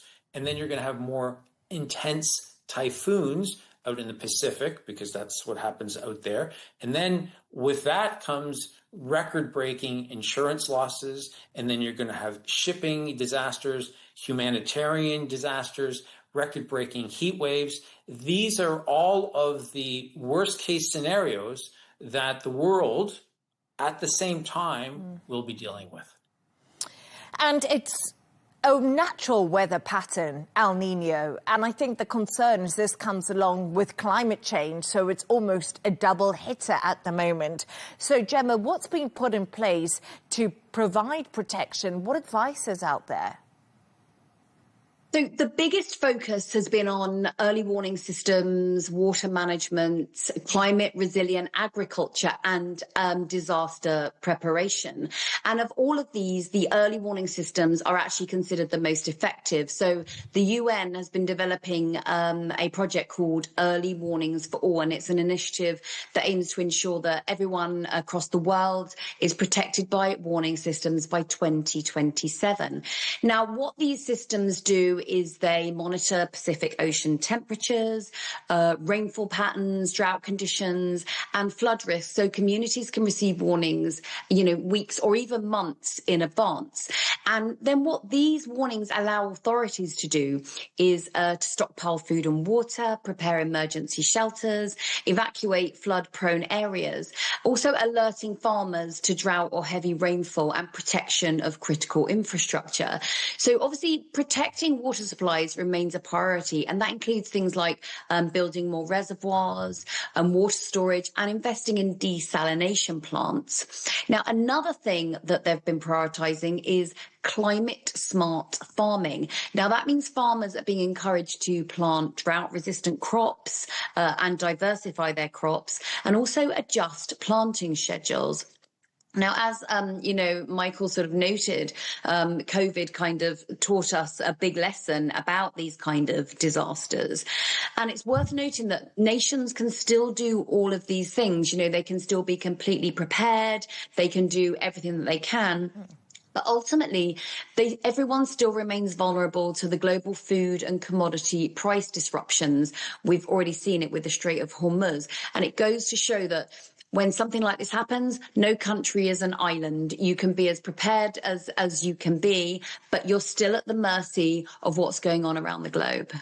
Yeah, we can never beat nature. And I remember back in 2003, we had an El Nino, and this really affected crops in coffee-growing countries, and coffee prices spiked, and so did chocolate prices because of the raw commodity and how the weather patterns had changed those crop-growing seasons, which makes it more expensive elsewhere in the world, even if these countries are in Southern Africa or in America. So thank you so much for your thoughts on that. Stay right there as we move on to another story now. And the tennis star, Naomi Osaka, has been making a splash at the French Open this week, but it's her fashion sense which is actually getting everyone talking. From black corsets to a gold sequin two-piece, the Japanese player has turned the court into her very own personal catwalk. Gemma, let's start with you, because it's quite interesting that it's Naomi Osaka that's been making all the headlines. What's your opinion on this? And should fashion be included in the sport? Because one of Naomi Osaka's opponents actually complained about the fact that she had to get dressed. It was all a fuss, and that delays a tennis match, which is so annoying. As you say, I found it interesting that it's Osaka as well, because when you sort of see interviews with her, she can be very, reticent, very shy. So it seems to be that she likes to let her fashion do the talking, as opposed to kind of doing it physically herself. I would imagine that, yes, if you are her opponent and she's coming in and spending a lot of time, changing out of the clothes, but also it's kind of geeing the crowd up as well, right? It's kind of people are going to be excited for what she's wearing, so it can sort of improve the the sort of sense of support that she's getting within the arena. So I think this is great fun, as long as the outfits are not preventing her from playing her best game or contravening any dress codes. It looks like she's having a lot of fun, and I think what we have to remember is that fashion and sport have been bedfellows for decades now. So what she's actually doing is she's just continuing like a long-standing tradition. If we think about how long fashion and sport have gone hand in hand, you think of something like the Lacoste polo shirt, which was in the 1920s, and that transitioned from the tennis court onto the high street, and then that was followed by the Fred Perry polo, which was obviously the British version. That was in the 1950s. Now, all of us, I'm sure, have a core pair of trainers or sneakers in our wardrobes. Now, we have those because of the massive influence of basketball and running culture. Now, athletic shoes just used to be things that you wore to do your, PE lessons at school. But, you look at the Nike Air Jordans, they became a massive status symbol. Almost like the foundation of modern streetwear. I remember cycling shorts. There's a very famous picture of Princess Diana going to the gym. She had on a pair of cycling shorts. She had on a big Harvard jumper. They left the biking world and became a massive fashion item. And then you look at brands like fashion houses like Ralph Lauren. I mean, Ralph Lauren and Polo are completely inextricable because they're completely entrenched in the style culture. There's so many collaborations now between sports brands and fashion houses. You've got Adidas and Gucci, you've got Nike and Off-White, you've got Jordans and Dior. And my sort of favorite here, because I'm actually wearing one myself, which is a tennis bracelet. And that was named for a moment at the 1987 US Open when the tennis champion Chris Evert, she stopped the match because she'd lost her diamond bracelet, and it became known as the tennis bracelet. So yeah, Naomi Osaka, she's just continuing a long tradition of fashion and sport. So we saw Naomi Osaka, she actually lost to Aryna Sabalenka last night in the French Open. I love Aryna Sabalenka. She's my favourite tennis player, world #1. But she came out in $150,000 worth of diamonds. There were 200 carats of diamonds in what Aryna Sabalenka had on. She is really big into jewellery. She's endorsed. It makes an absolute fortune for her off the court. And Michael, often I wonder, is this all about endorsement, all about advertisement, because they make so much money off that? Anna Kournikova, never world #1, never won a Grand Slam, but because she was so beautiful, she was the most paid female tennis player. But Wimbledon season coming coming up, so strict at Wimbledon over the attire. Do you think anyone will try to spice it up a bit? So I think that they will try, and of course, because we know Wimbledon's strict rules, wearing all white, I would see it, someone like Osaka would probably want to take that on as a challenge. I look at it like a haiku poem, right? 5 syllables, 7 syllables, 5 syllables. And there are strict guidelines when you are composing a haiku. And I think that that same challenge should be given from, say, a player to a fashion house. And the fashion house would then accept the challenge. Most of them would, at least. For instance, why couldn't she come out wearing something that kind of harkens back to, as Gemma said, Chris Everett Lloyd in the 80s? Or why couldn't she wear something that is, reminiscent of a wedding dress? Or something that is maybe all white, but maybe a little bit more revealing. I think that there are opportunities. I don't think that all white means all boring. And I think someone like Naomi Osaka will use this as an opportunity not to sit in the rank and file, but to stand out a little bit from the crowd, which is contradictory, especially if you're a Japanese. The last thing I would say is that in North America in particular, when you have men and women about to enter the arena so that they can get dressed before their hockey, ice hockey, or basketball games, for instance, there's a parade. And this is an opportunity before they're on the court or on the ice in the team uniforms. This is a chance for them to show their individual personality. And they also use this as an opportunity perhaps to either endorse a product or to win endorsements. And the smart ones, because a career, mid-30s, late 30s at the latest, and that's going to be it. What are people going to be doing after their career? And someone like Naomi Osaka could very well end up in the fashion world after her retirement. And this is an opportunity to sort of start that career progression and to get her name associated with some of these brands. I think that these athletes making these strategic moves while they're still playing and they're thinking long term, it's very different. There's a very famous incident that happened, I believe it was 2018. Fox News personality Laura Ingraham was talking about something that LeBron James had said. And she famously said, "Just shut up and dribble." And he in turn responded saying, "That's not what I'm going to do." Athletes have more personality nowadays. And someone like Naomi, who might not be able to express herself the way she would want verbally, uses an opportunity with art and fashion to make a statement. We can't forget the men, because Rafa Nadal, of course, famously designed tennis rackets, and they're all very great colours. If you ever look at the Rafa tennis rackets, they're purple, they're orange. Rafa Nadal always wore really bright colours, which was a big shift from the days of Pete Sampras and that. So the men also bringing a little bit of fashion. But it's that time of the show where Gemma and Michael have chosen 2 of their quirkiest stories of the day. And Michael, it's about tennis too, but it's about the Pope in tennis. So you, of course, were a tennis player. I was taught by priests in high school.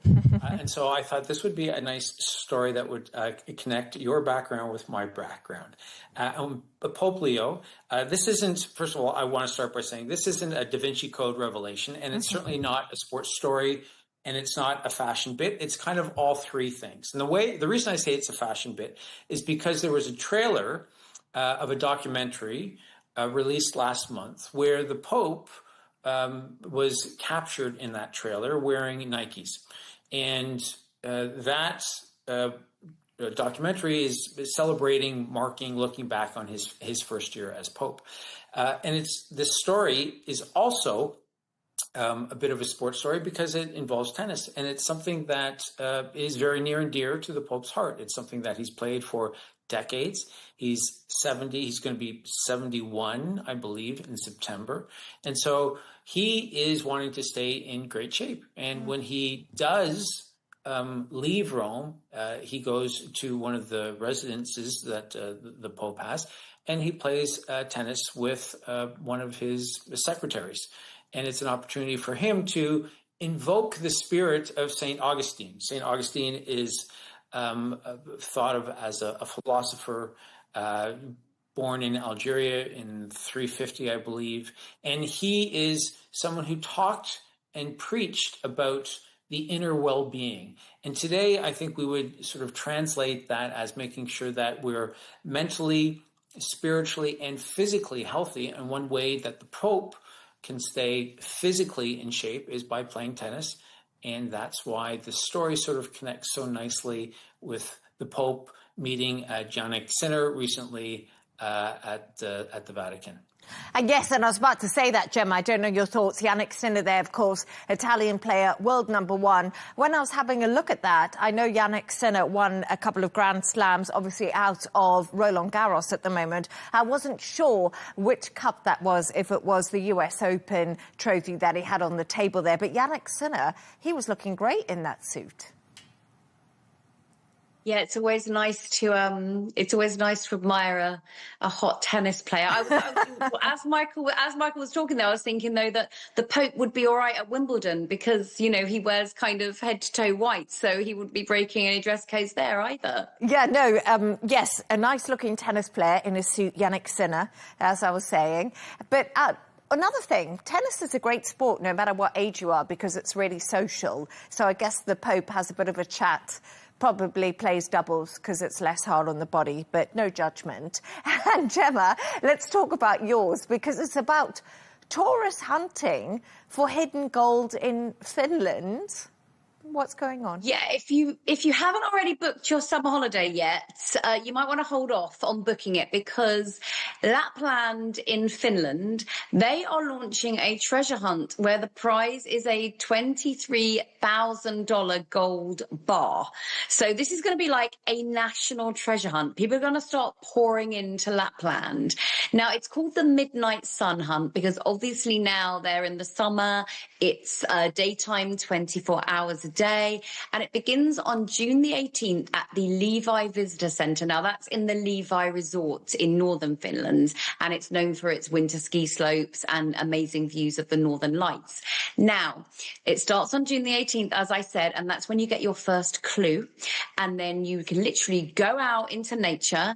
You're going to go on local trails, you're going to go past attractions and landmarks, trying to get closer to the prize. Now, the final clue is going to be released on August 22nd. So the gold bar could be anywhere, although organisers have said it doesn't involve, you know, sort of digging up any terrain or, you know, interfering with local wildlife or anything like that. But basically, you could spend your summer in Finland looking for hidden treasure. And I think that sounds like a sort of a Goonies, Steven Spielberg style adventure. Yeah, fascinating. Is it right that the bar's worth $23,000? Is that what you get? $23,000, yeah. And is there any second prizes? Silver bar, maybe? There isn't silver and bronze, but you do get to spend a lovely summer in Lapland. It sounds incredible, but I love the idea of like this treasure hunt. Like, I wonder if people from all around the world are going to come. I wonder as well how competitive it's going to get because they're going to be releasing clue after clue. And with the final clue on August 22nd, is it going to be like everyone kind of solves it and there's going to be an absolute mad rush to the final? I'm really excited to see it. Me too. I'm excited. Maybe there'll be some... Yeah, I was wondering if fights might break out as people try to get to the gold bar. But thank you so much to our guests, correspondent and economist Gemma White and managing director of This Is Dubai, Michael Jabri-Pickett. And that's all from us on W News Extra. Don't forget to subscribe to our YouTube channel. Of course, follow us on XGT. That's coming up next. Goodbye and thank you.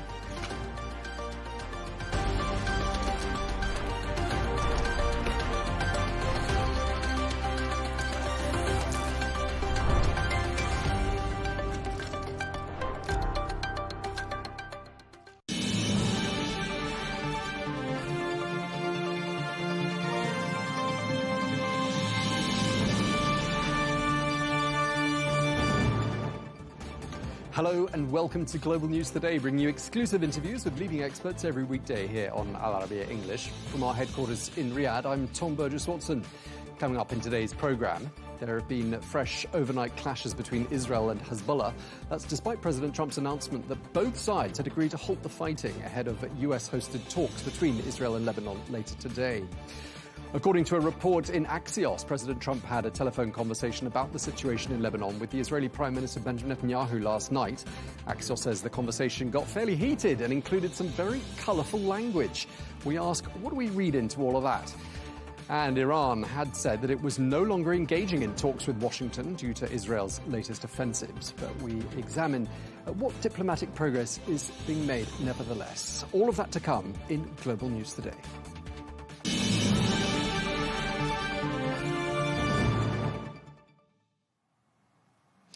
Hello and welcome to the programme. We begin with the latest in Lebanon, a country that remains on edge despite US-brokered efforts aimed at halting a spike in violence between Israel and Hezbollah. Well, President Donald Trump had said that both sides agreed to dial back the fighting, but there were fresh clashes overnight, and Israeli drone strikes on southern Lebanon are reported to have killed at least 8 people today, amongst them 2 children.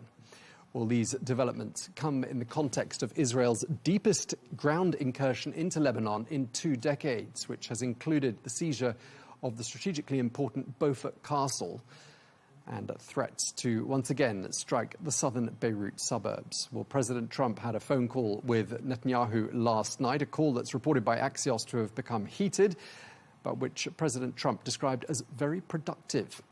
Well, the latest round of fighting between Israel and Hezbollah has resulted in the deaths of at least 3,433 people in Lebanon and the displacement of more than 1.2 million people.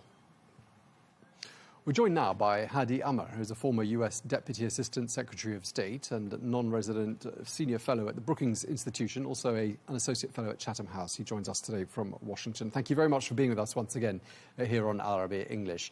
I'd like to start by asking for your thoughts on what was described in the official readout as having been a very productive telephone conversation between Prime Minister Netanyahu of Israel and President Trump. Sounds like it might have got rather heated. What do you read into all of this?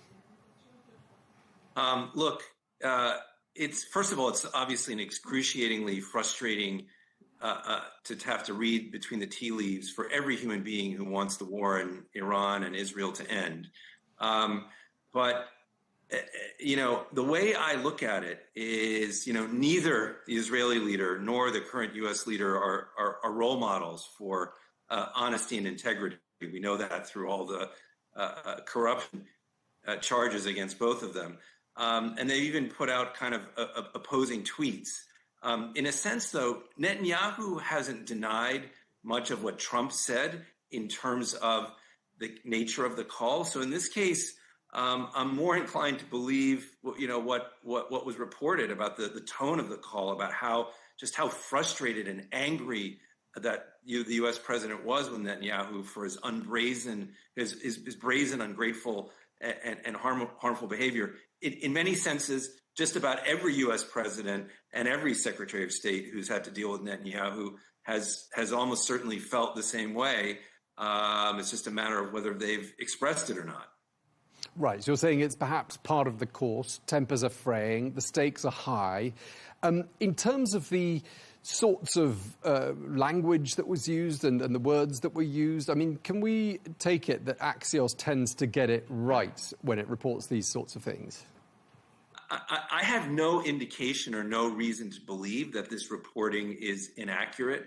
And it seems, as someone who's been in the room or in the back of the room when these kind of conversations are taking place, I certainly can say that those are the sentiments that other U.S. officials have had. It's just a question whether they're spoken or not. And look, on the other hand, right, President Trump, his negotiating style is kind of very different. He kind of puts out, what he wants the world to look like as if it happened in the call in terms of what Netanyahu has agreed to or not. I don't know, in that sense, maybe it wasn't fully agreed to. That might be what President Trump told Netanyahu he wanted to do. He wanted from him, and Netanyahu maybe didn't fully agree.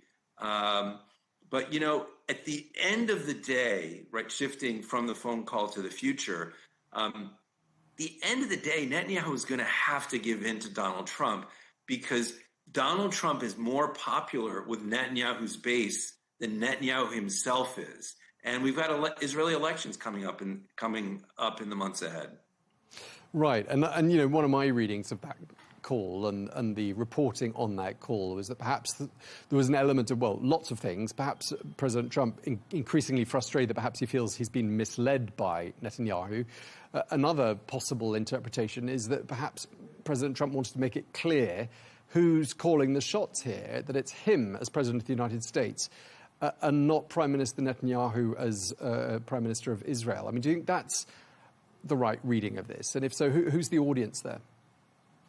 All of the above. I think the audience, that's a great question. I think the audience for Donald Trump sees himself as a historic world leader. So in a sense, the audience is the world, right? It's the American electorate. It's it's Netanyahu himself. It's everyone that's listening. Donald Trump wants to be seen as the most powerful, person in the world. And if you've got a tiny country with a 10 million person population that's refusing to take guidance from the U.S. president, it's a problem for Donald Trump. And I think, as I said, at the end of the day, Netanyahu is going to have to give in because Trump is more popular with Netanyahu's base than Netanyahu is himself. I mean, you've seen it as much as anyone else, but we've all seen quite a few sort of traditional US alliances flipped on their heads during these last, let's say, 18 to 20 months. I mean, do you think Israel, Prime Minister Netanyahu, about to be added to that quite long list? I wouldn't bet on that, but what I would say is that the Iran war has kind of led to a collapse of both deterrence and diplomacy. And whether it's the U.S. turning on allies or allies hedging their bets against the United States, it's really interesting. But what I've seen around the world is European and even countries in the Middle East starting to second guess whether the United States is a reliable ally. And so what I expect that we'll see is governments around the world increasingly hedging their bets as to whether the United States is going to be there for them. I don't see Trump, turning ferociously against Netanyahu, but you may see, increasingly frustrated messages coming out of the U.S. president. And again, from what I've seen over my many years in government, many U.S. presidents and many secretaries of state have certainly felt the way that Donald Trump is said to have spoken. Okay, well, one of the other things he said that Israel is looking very isolated. I mean, he's reported to have said more than just that. But if we just look at that particular statement, I mean, quite hard to disagree when you look at, all the comments that's been made about Israel even in the last 24 hours. I mean, a lot of traditional Israel allies have expressed exasperation at the way Israel is carrying itself internationally. Do you think it's ever looked this isolated before?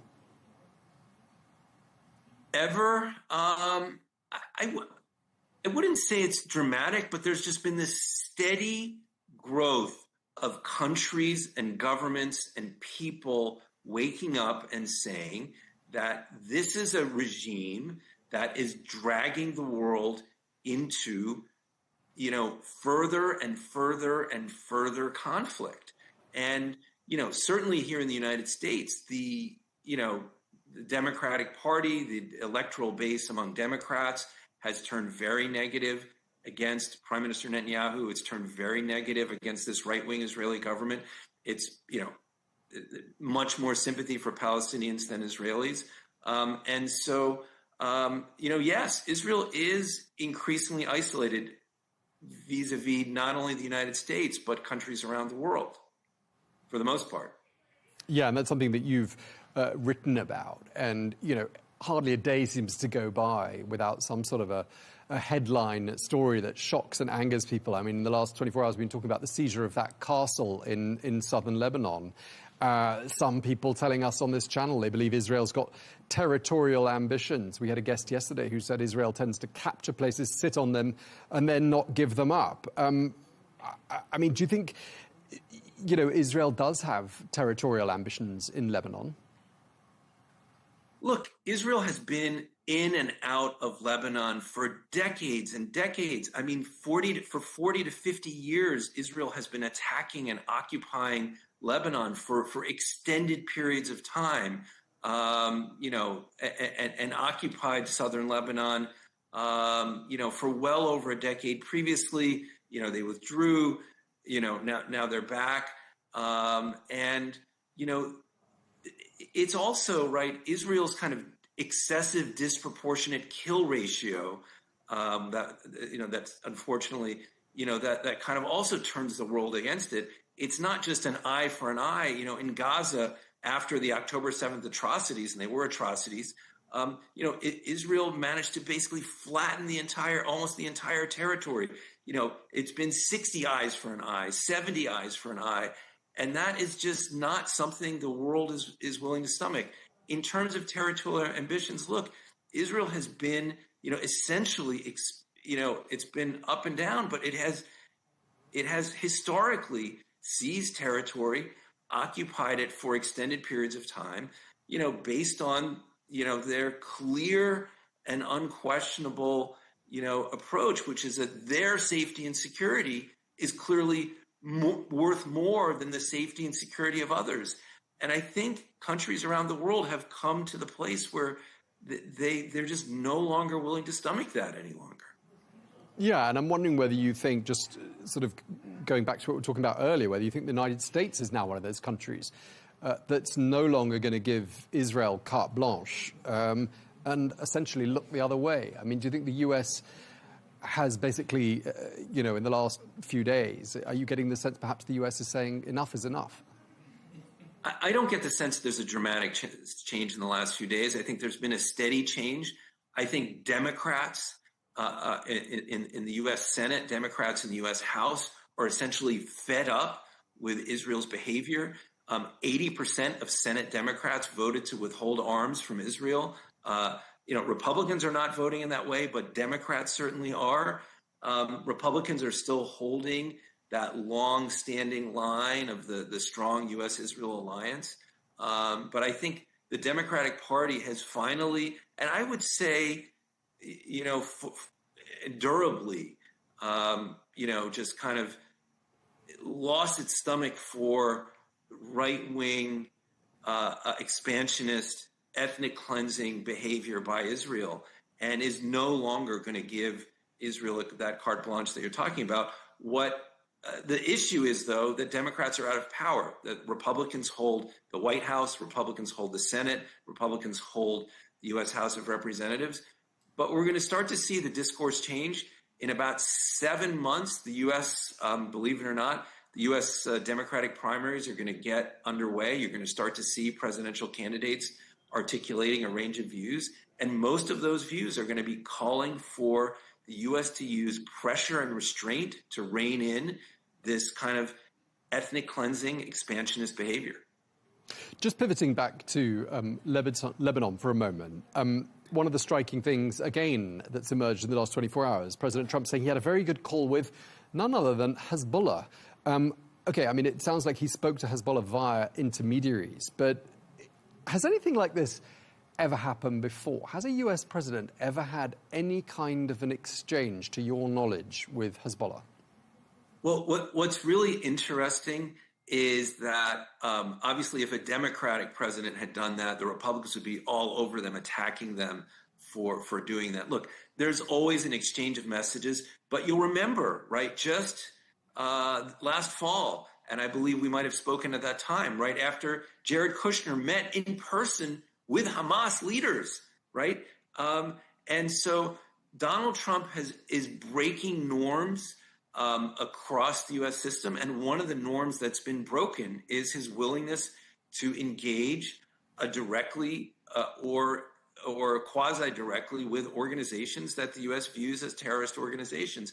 And it's going to be really interesting to see in the future how a future U.S. president decides to, perhaps build on those norms that have now been broken, with the U.S. willing to engage directly with entities that it views as terrorist organizations. Right, it'll be really interesting to see whether these unorthodox, or we could call them unprecedented, measures and sorts of dialogue and approaches by the Trump administration will indeed deliver unprecedented results. But there is a lot of unfinished business, isn't there? I mean, let's put Ukraine to one side. There's Gaza, there's the Palestinian issue, there's Lebanon, there's Iran. I mean, and none of these deals seem to have crossed the line yet. Why isn't this administration getting those deals across the line, do you think?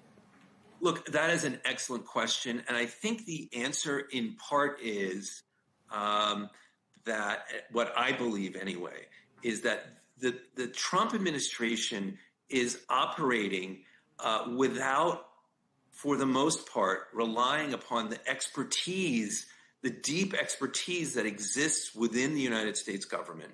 And it is essentially operating with a small group of people, handful of people at the top, the ones that you see in the news that are really driving the process, and they don't have the bandwidth to follow up and finish up the work. And so for the most part, they're not relying on the tens of thousands of diplomats and security experts that a normal president would have used to, not only make decisions, but follow through on getting negotiations done. So, Trump is very good at moving fast and breaking things, but he's not very good at putting them back together. Okay, I mean, just to bring this conversation to a conclusion, and we've touched on so many different issues, it's difficult to know where to conclude. But let me put this to you.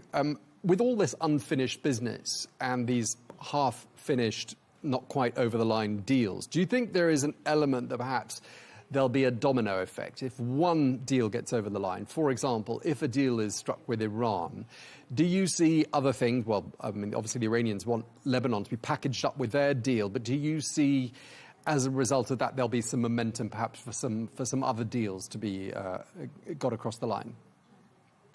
I think it's certainly possible. First of all, an Iran deal would stabilize the region. Iran, as you've said, is insisting that Lebanon be included in that process. One of the things that's also happened that I wanted to mention earlier, which is that because of the Trump team being so small, that they haven't been able to even focus attention on the Gaza deal. So they didn't even have the bandwidth to do that. And then, of course, right, let's not forget that it was, the October 7th attack and the Israeli response that then triggered, essentially triggered this whole regional confrontation that we're in. Will Iran send guidance to Hamas to also be more pliant in their engagements with Israel? We don't know, but it's certainly a plausible question. That's why I love coming on your show. You knit it all together very well, and that's why I'm always really grateful to talk to you, sir. Well, we're very grateful to have you. It's been a real pleasure. Thank you very much for your time. Hadi Amr, former U.S. Deputy Assistant Secretary of State for Israeli and Palestinian Affairs. Thank you very much indeed for your time, sir. Thank you.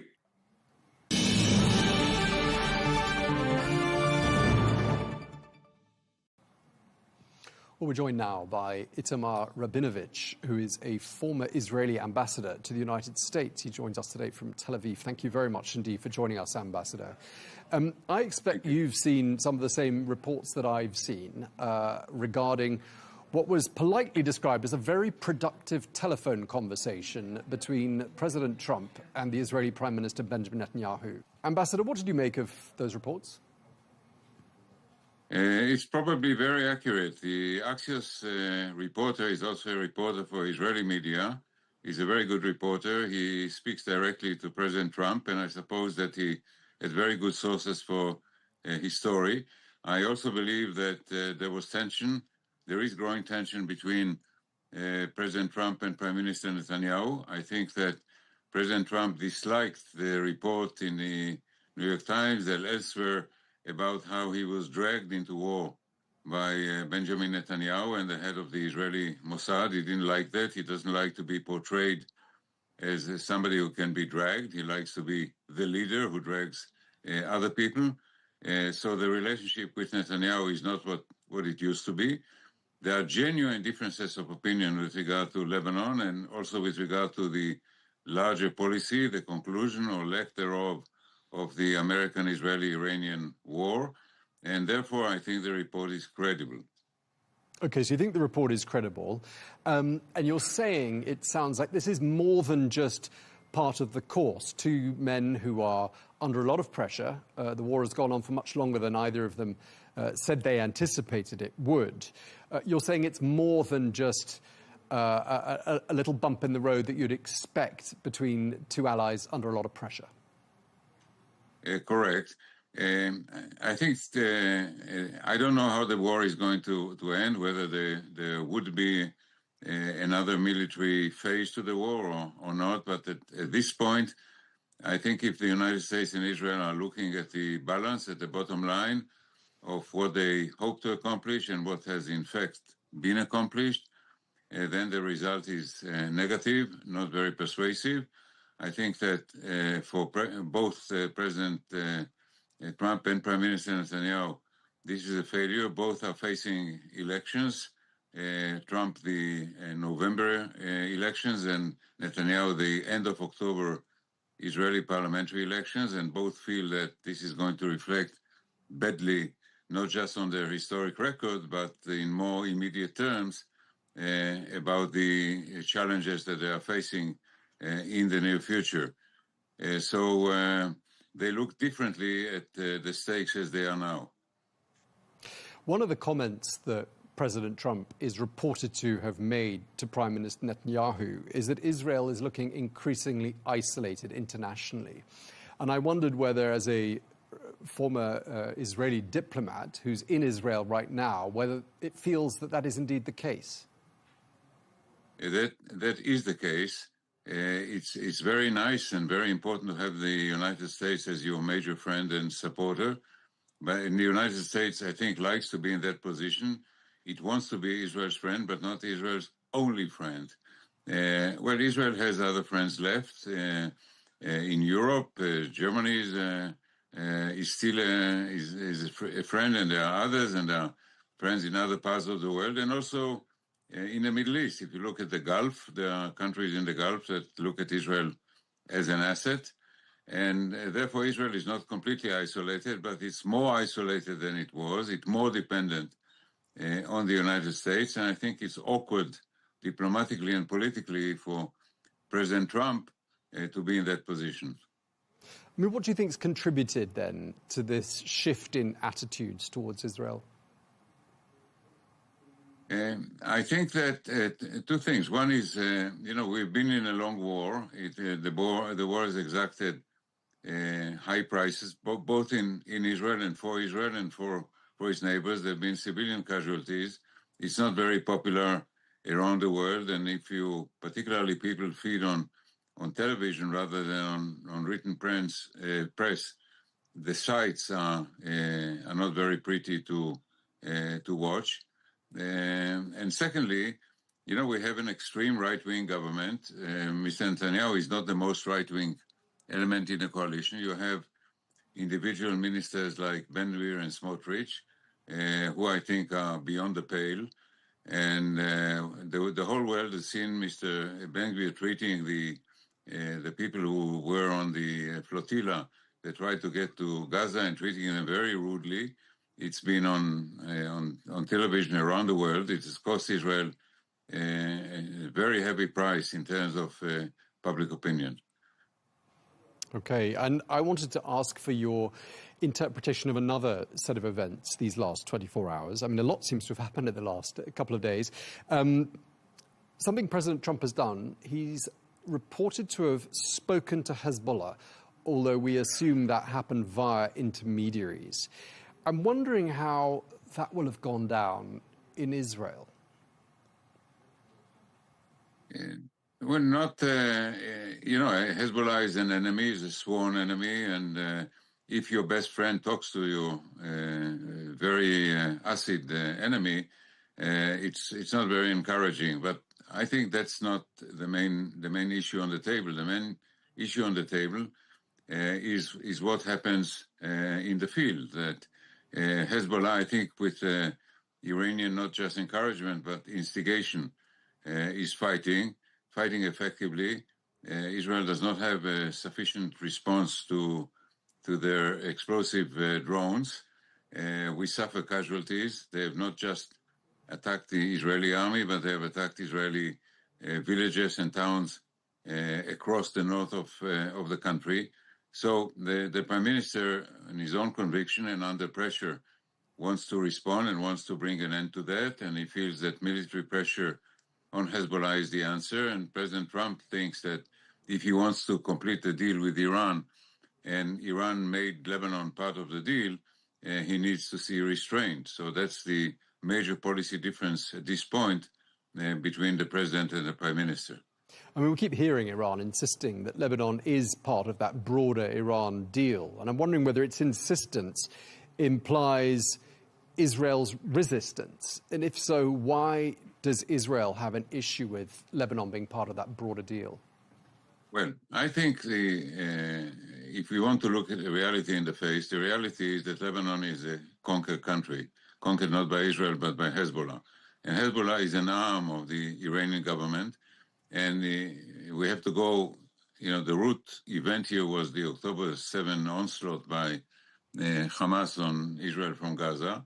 Hamas has been part of the Iranian axis. Hezbollah was the main link in that chain. And Iran is now busy restoring its position trying to restore its position to the pre-war of 1925 and rebuilding its position in Lebanon via Hezbollah is of crucial importance to Iran.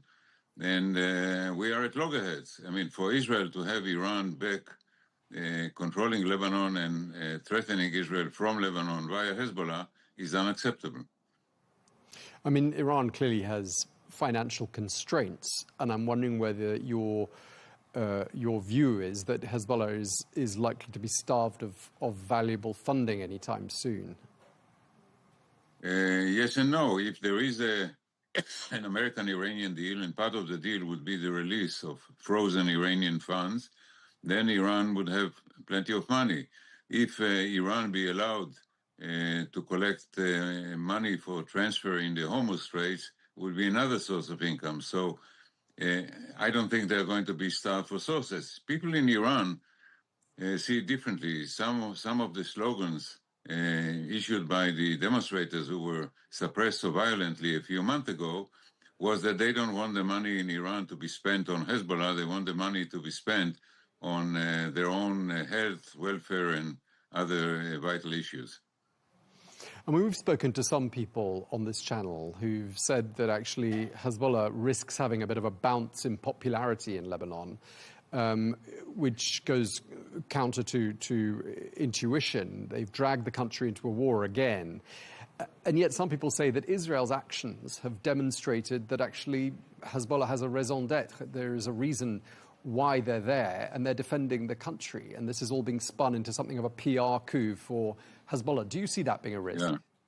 No, I don't think this is working on unfolding this way. I think that we now, for the first time in a long time, have a Lebanese government with a president and a prime minister who have been very clear about depicting Hezbollah as a threat to Lebanon. They are determined to disarm Hezbollah. They are determined to talk to Israel. And in fact, there are Israeli-Lebanese negotiations taking place in Washington now. This is a significant change as to the situation a year or two ago. And let me add another element to the picture, Syria. Syria under the Assads used to be another very important link in the Iranian chain. It is now led by a new regime, very hostile to Iran, very hostile to Hezbollah. And I think creative Israeli diplomacy could create a triangle of the Lebanese government, the Syrian regime, and Israel to stand up to both Iran and Hezbollah. I want to ask you about a couple of domestic Israeli issues before we wrap up our conversation. We've already touched on one of them, which is that lawmakers have just voted to back a bill paving the way for early elections. So now elections look like they're going to be held in sometime between September and October. Netanyahu, he's not getting any younger. He's 76, seeking another term. And I'm wondering whether events over the last few years have in any way improved his chances of being re-elected. Improved? No, I don't think so. I think that, we're still in the middle of a war, and people tend not to criticize the government in the middle of war. It seems to be unpatriotic and unworthy. But when finally there is an end to this war and the reckoning in Israel will take place, and people will ask, what have we invested and what have we achieved? Then the balance sheet for Netanyahu is going to be negative. And Netanyahu is trying to wash away the failures of October 7. He lays the blame on the military and on the security services, but himself, as the supreme leader, he does carry ultimate responsibility. And these issues are going to be in the middle of the election campaign. He's not doing that well. He's not that anxious, actually, to have an election. But by law, the election needs to take place before October 27. And therefore, I would say this is going to be perhaps the most significant election campaign in Israel's history. Right. I mean, he is Israel's longest-serving prime minister. He's had a total of 18 years in office, I believe. And you're saying that streak looks like it's very likely to come to an end in, 4 or 5 months from now? Not very likely. Not very likely. As you can gather, I am a critic of Mr. Netanyahu, but I have to appreciate his political skills, his ability to run the most effective campaigns, to survive politically. The opposition is there, but it's house divided. So I don't think it's a done deal. It's still an open issue. But I think if you look at the polls recently, the opposition is leading. And if it finds a way of collaborating with the Arab Israeli parties, it would have a majority. I mean, I remember covering Israeli politics before October the 7th, even in the immediate time preceding those events. Israeli society looked extremely divided, split right down the middle, politically speaking, and there were huge protests. How would you characterize the change in Israeli society these last 32 months since those horrific events of the 7th of October?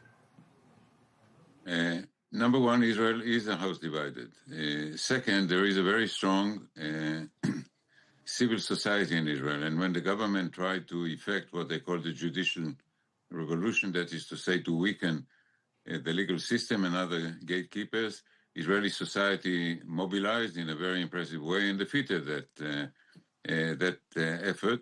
And it showed that the society, at least a large part of it, can be united and effectively active.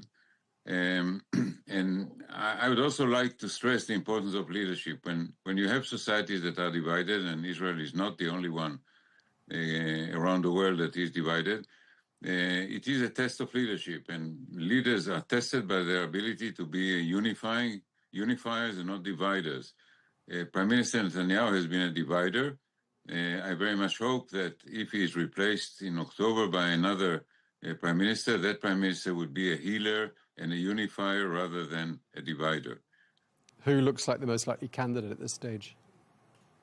There are two. Mr. Bennett, who at this point is the head of the opposition, but there's Mr. General or Mr. Eisenkot, a former chief of staff, who is climbing up in the polls. So it would be...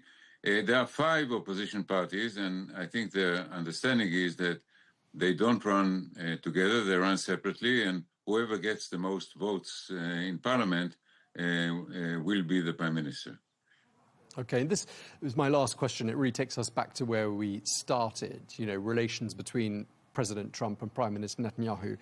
How much do you think Prime Minister Netanyahu is going to need President Trump to be very visibly on side if he's to stand a chance of managing to stay in office as Prime Minister? Well, it's not a hypothetical question. I mean, President Trump has made several efforts to intervene or interfere in Israeli politics. He's spoken for a clemency to Netanyahu, a pardon. He, in a way, criticized President Herzog for failing to do it. I think it backfires. It actually forces the president's hand to stand up to it and prove his mettle. And I think among a large part of Israeli public opinion, this interference in what would make us look a banana republic is not acceptable. Okay, we really appreciate you being so generous with your time. Thank you very much indeed. Itamar Rabinovich, former Israeli ambassador to the United States. Thank you for your time, sir. Thank you.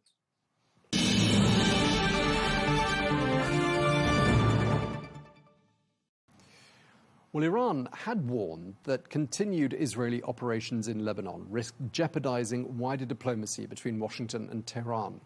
Well, according to Iranian state media, Tehran is currently reviewing a proposed agreement with the US to halt the war. More than 3 months since the US and Israel launched their strikes on Iran, the conflict has hardened into a stalemate. Well, a ceasefire struck in early April has largely held, but there have been fresh hostilities during the course of the past week. And all the while, the Strait of Hormuz remains largely closed. Well, Dr. Sajan Gohel is the International Security Director at the London-based think tank, the Asia Pacific Foundation. He joins us now. Thank you very much indeed for joining us once again, Dr. Gohel. There are so many things that I want to ask you about, but why don't we start with a report that we've been covering on Arabiya English on our website. The deputy head of Iran's Central Military Command quoted today saying that a resumption of hostilities with the United States looks to him like an inevitability, and he's citing US non-compliance. He's also citing a sort of long-standing mistrust between the two sides. Would you agree with him?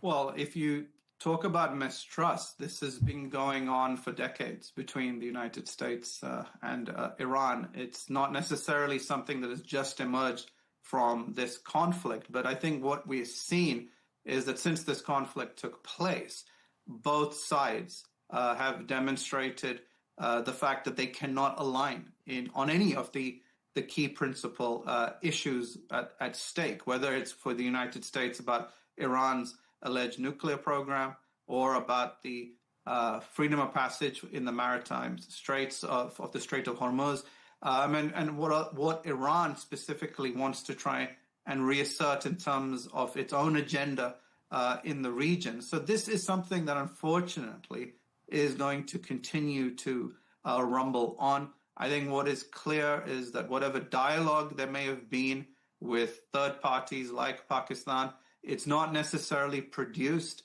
any tangible results as yet. There's been a lot of talk, but there hasn't been a lot of actual progress. And the sticking points, unfortunately, still remain those sticking points.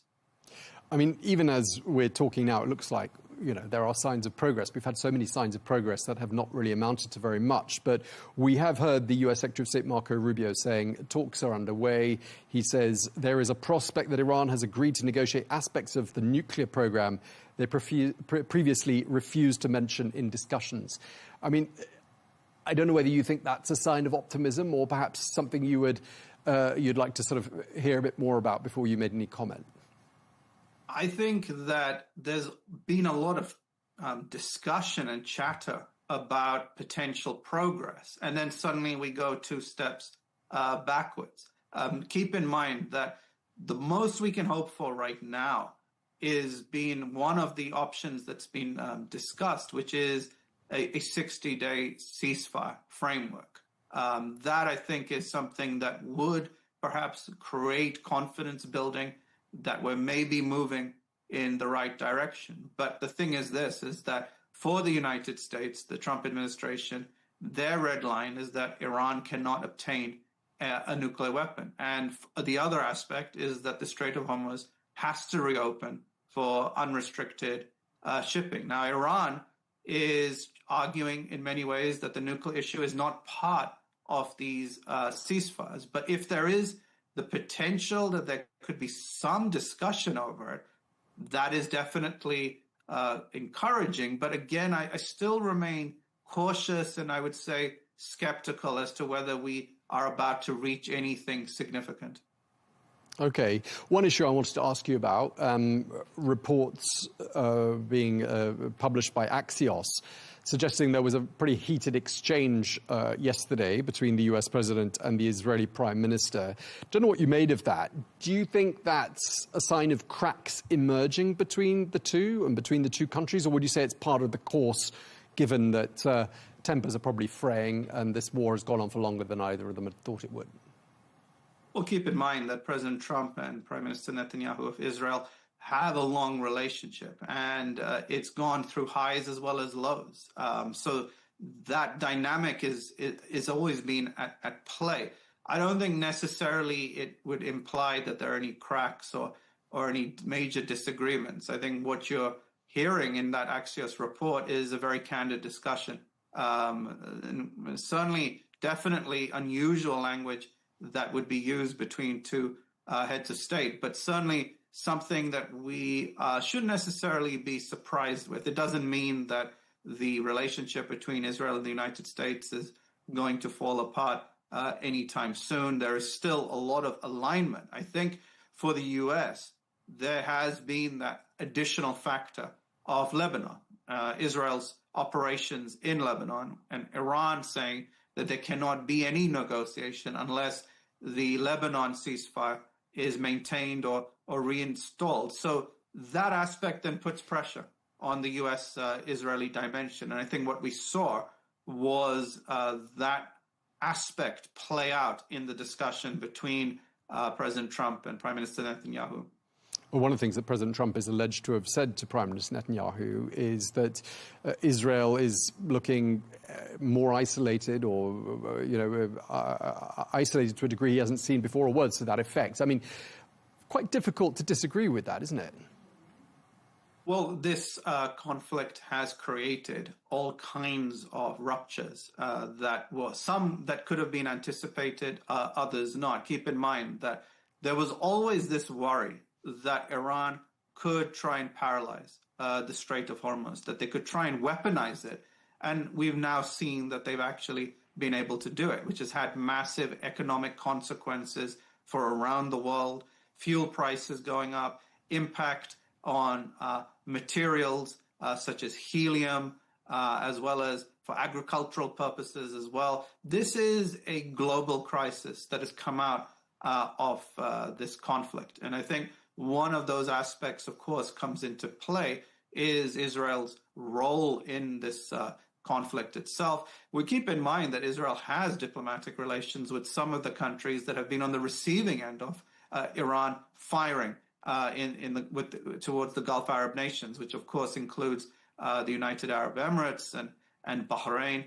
And we've also seen the fact that that aspect, unfortunately, has been a product of this conflict. Right. So one of the lessons learned is that Iran has a powerful weapon, perhaps its most powerful weapon being the Strait of Hormuz. As well as that telephone conversation with Prime Minister Netanyahu, it's also being reported that President Trump, well, in fact, he said himself he'd had a very good telephone call with Hezbollah, presumably via intermediaries. How unprecedented is it that the US president should have engaged, albeit through intermediaries, with Hezbollah? Definitely unprecedented. I would only assume that, as you mentioned, that President Trump wasn't necessarily directly speaking with the leadership of Hezbollah, that it was being done through various other channels, because as of yet, no U.S. president has ever had direct conversation with Hezbollah. Keep in mind that Hezbollah is a proscribed terrorist group in the United States, even though it has huge, significant influence within the Shia community in Lebanon, it is still nevertheless proscribed. So that aspect, of course, is significant. But you also have to factor in that there are many countries working behind the scenes, trying to find an off-ramp to this conflict. And that, of course, includes Saudi Arabia and the United Arab Emirates as well. Some countries are having that ability to try and ease tensions.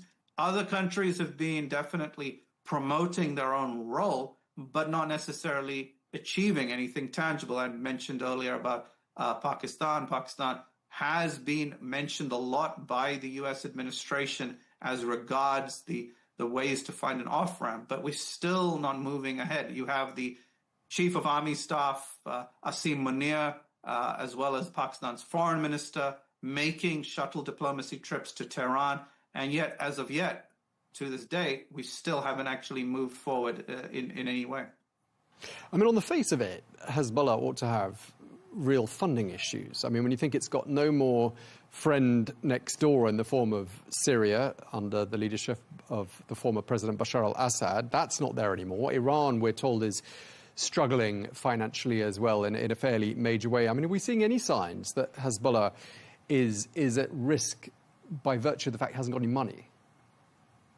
Well, Hezbollah definitely took a lot of hits, especially last year with Israeli operations, where you saw its leadership being decimated, including its key ideological figurehead, Hassan Nasrallah.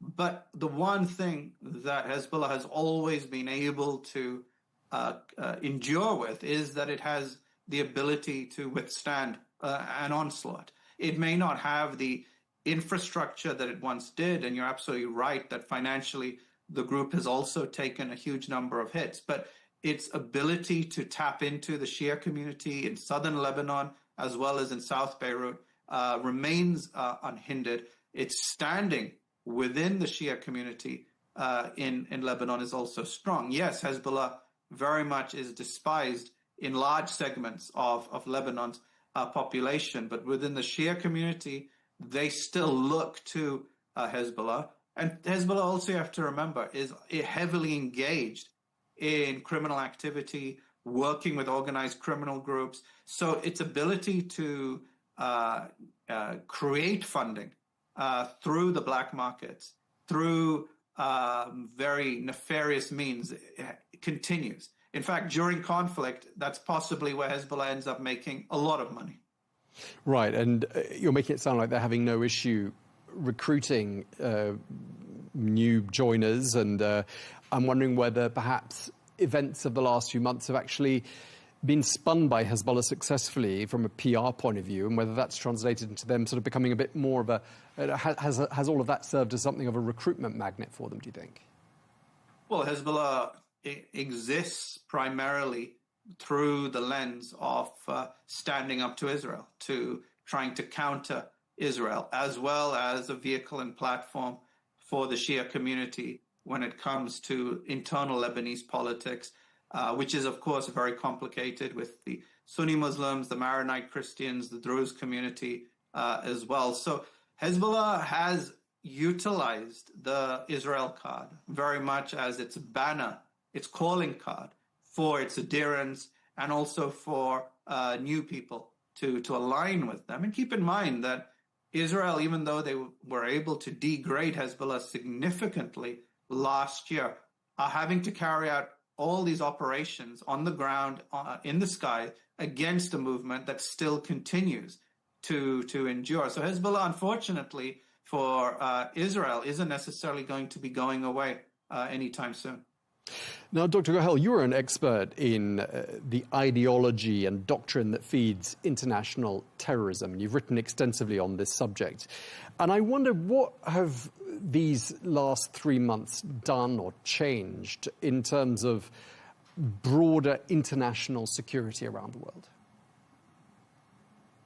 One of the challenges from this conflict is that we have seen just how vulnerable we are to economic choke points being shut down, namely, of course, the Strait of Hormuz. The fact that all this talk about Iran potentially having a nuclear weapon and the threat that that could pose to the Middle East, to Gulf Arab neighbors, you have to also factor in that, as we've been discussing, they have weaponized the Strait of Hormuz. That in many ways is more potent than a nuclear weapon program. And the worry is that if they can do it now, potentially they can do that in the future. And the impact that will have on energy supply chains, on other resources that are essential for electronics, for the agricultural industry. You are looking at the fact that this small choke point, which is the Strait of Hormuz, is having massive global ramifications, where countries in Europe are talking about food security and potential problems not seen since the pandemic. Countries in Asia having to reduce their days of employment because people won't be able to travel in vehicles because the gas supply, oil supply is running out as well. You are seeing the fact that there is an economic dimension to this conflict. And Iran, which has been a regime that has been heavily sanctioned for decades, is able to withstand and endure this conflict, which of course the regime will pass on that problem, those pains to its own people, whilst they continue to exist. But that also is, as we're seeing, have a massive knock-on effect on all of us. And unfortunately, Iran is framing this as their own form of retribution and ability to exist and endure. And the other aspect that troubles me is that they are now using various new proxy entities to plot and plan clandestine activities in the West. We've seen plots in the UK, in the Netherlands, Belgium, in France, Germany, as well as in the United States and Canada. So Iran, on the one hand, is being able to pause global supply chains, and on the other hand, it's able to carry out clandestine activity in the West, as well as in the Gulf Arab nations too, I should mention. Right, so they're showing their ability to cause disruption. I mean, at the beginning of this conflict, there was a lot of talk about Iran's sleeper cells around the world, and I'm just wondering whether you think they have, in fact, been fully activated, or perhaps it's not used its full menu of options at this stage. Well, it seems that Iran is using its proxies through various paramilitary groups, some based in Iraq, to plot and plan activities that have been described in the United States as terrorist activities. We've seen some of the low-grade, low-tech attacks also in the UK, specifically targeting the Jewish community. And they may not necessarily be mass casualty attacks, but they are designed to create fear, panic, insecurity, damage social cohesion.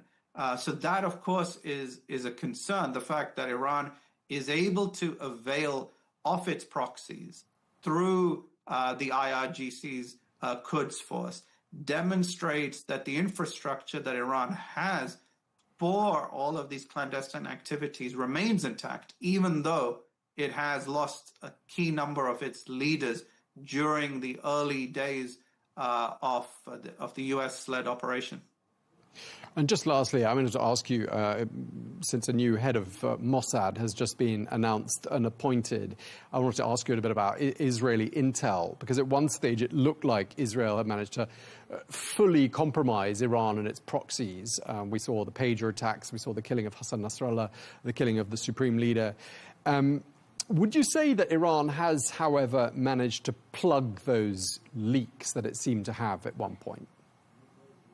Well, keep in mind that Iran has a very strong edifice that is designed to withstand losses. So what we saw with the supreme leader of Iran being killed, he was simply replaced by his son. And you also have seen the doubling down of the IRGC's ability to consolidate its own apparatus, its own network, its own ability to operate. And any internal dissent in Iran has been violently suppressed. So Iran, the theocratic regime, created this infrastructure in 1979. And what you've seen is it's been stress tested, and it's been able to, for now, endure not only internal protests that happened before the US-led operations, but subsequently, despite losing key leaders, they've been able to continue. Israel has very good intelligence. It has the ability to carry out precise precision operations, but it's not necessarily got the ability to change regimes through its intelligence and the technology that it has at its disposal. And Iran's infrastructure remains intact. Okay, and just lastly, would you say in short that this conflict has made the Middle East and the wider world, and I'm talking about the Iran conflict here, a more dangerous place? Unfortunately, it has paralyzed the Middle East, and we've seen how this has also impacted on the ability for people to travel. A lot of the Gulf Arab states are major hubs for connecting routes around the world. The flights have been impacted, delays have increased, and I hope that we can go back to that safety and security that has been the hallmark of a lot of the Gulf Arab states, because their stability also has positive knock-on effects for all of us around the world as well. And unfortunately, Iran knows that, and Iran is seeking to exploit that. Okay, well, thank you very much indeed for taking the time to speak to us. Dr. Sajan Gohel, International Security Director at the London-based think tank at the Asia Pacific Foundation. Thank you, sir. Thank you.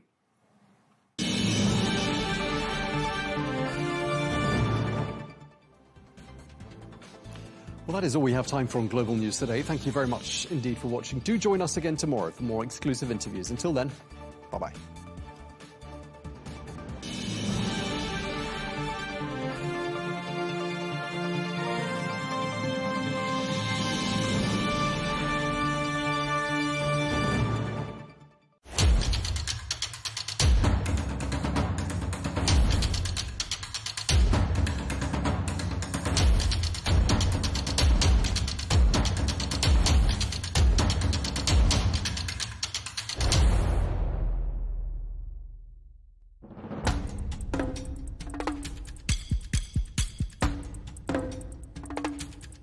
Here lies the homeland of the Khasi tribe, the largest remaining matrilineal society in the world.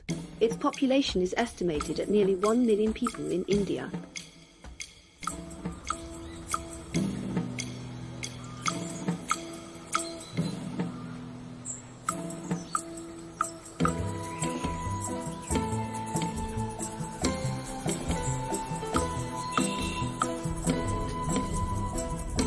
Our travel team set out on a long journey.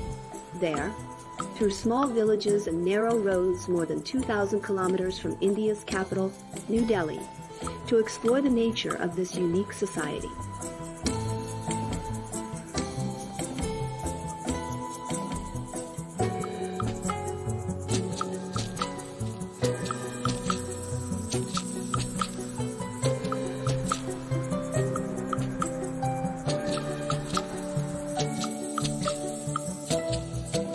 We've arrived at Molinong village, or as its people call it, God's own garden.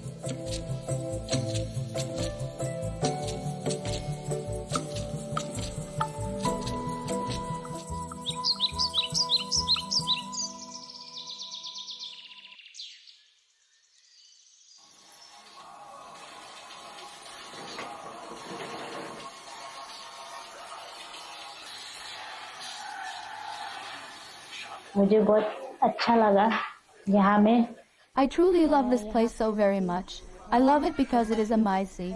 In our community, everything, absolutely everything, is run by the women. For example, the household work and the farming, all of it is managed by the women.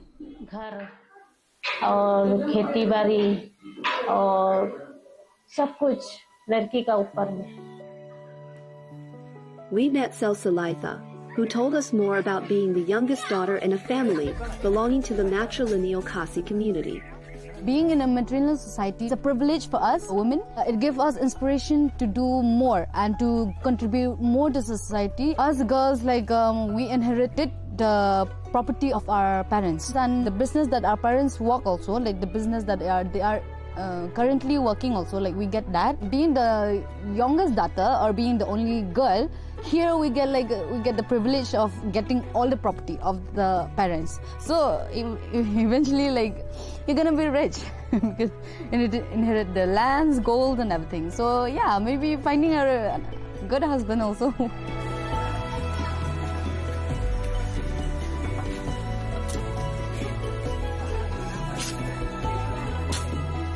We get the help, get the support from the men also. Even the surname was also to our mother, like to the woman, not to I mean, not like other place in India.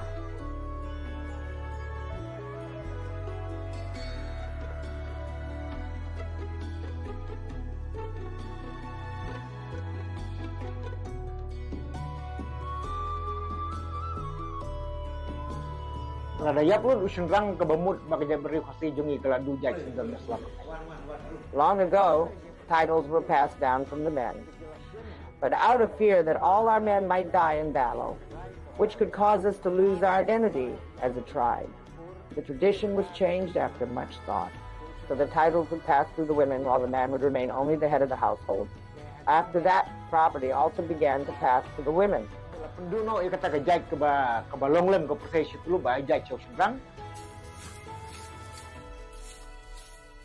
The title goes to the mother. We don't come up so much. And other people know those who have the title to the father, they become rich.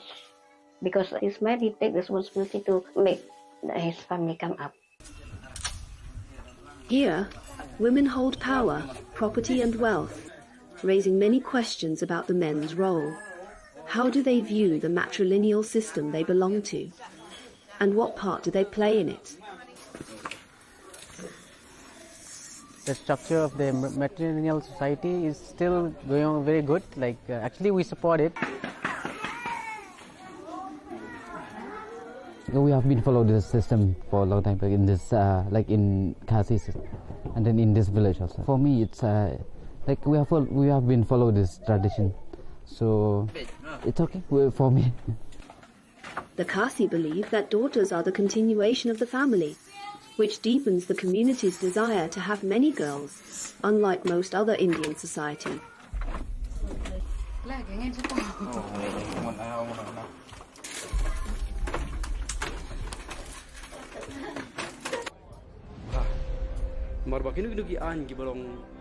Zang, like Suai Tibor, challenge female dominance. He runs an organization calling for the return of men's traditional roles. Men are not really made or born to be like that. They're born to lead, they're born to control, they're born to have authority on something. But he cannot be under authority of someone.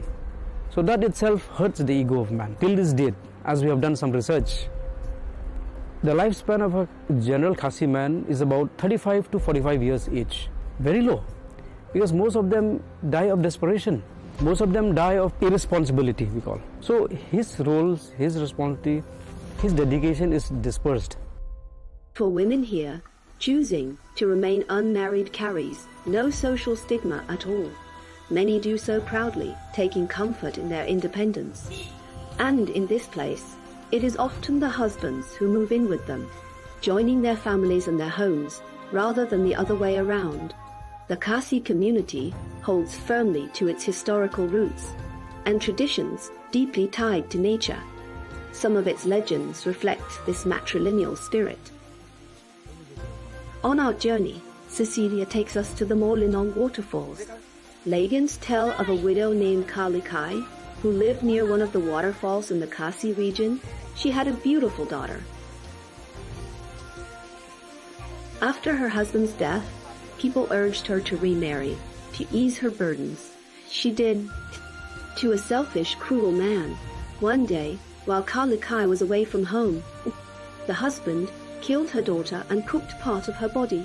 When Kalikai returned home and discovered the horrific crime, she collapsed in grief and ran to the edge of the cliff, leaping into the unknown.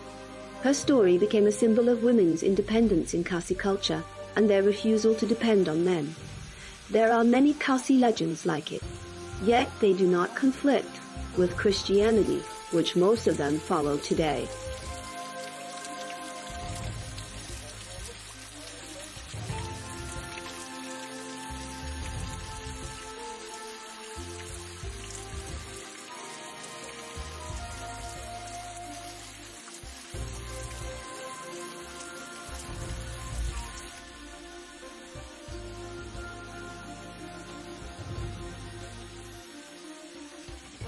Some Christians being, obsessed or possessed by, some spirit or demons, okay? Or they've got some kind of, we call tarot, some black magic happening to them. Then they resort to the help of the traditional people. So sometimes it becomes, we call it a little bit sacrilegious.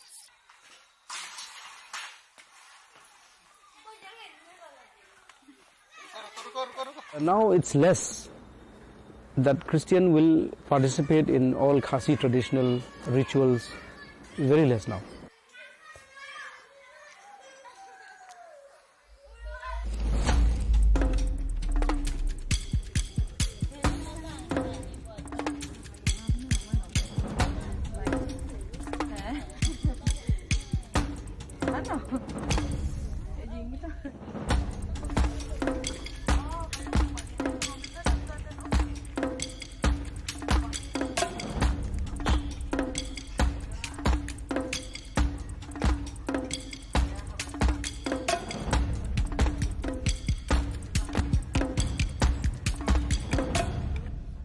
In the village market, we met the merchant Trinity, who sells small decorative souvenirs. She is the head of her household and fully supports her family, while her husband stays home and takes care of the children.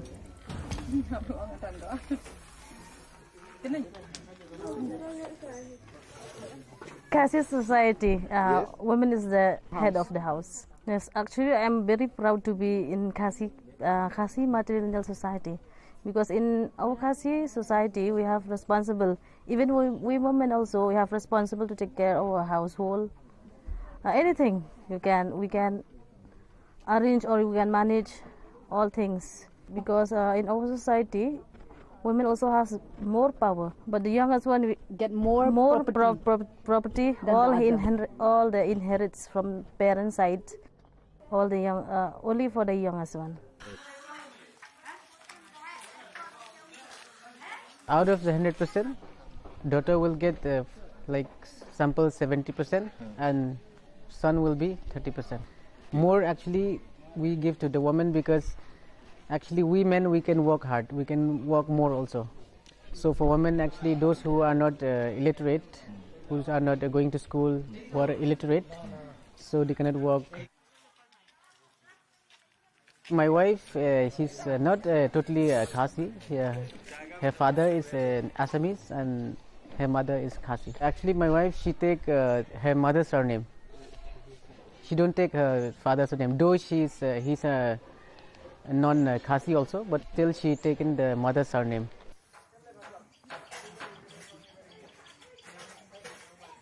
Those who marry our ladies, they enjoy, in fact, more than 200% of benefits. Property goes to the ladies, so whoever marry our ladies get the property. And the business they do in their wife's name. This trend is going through a dangerous phase, that I'm saying.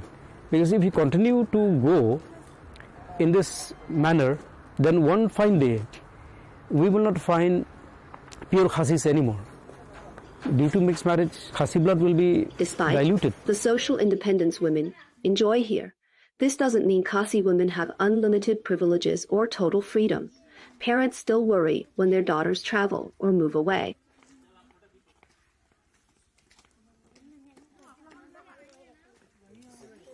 They allow us to study only in like the city, but then like for like the sons, like they will allow them to go abroad also. Like they do find it okay with it. But then us, like in the other hand, like us, like for the girls' child, they are more protective and also more, like, you know, more strict with them. So like, you know, most of the family here, like they don't allow their child to study abroad or to pursue the career like outside of Meghalaya or something like outside of India.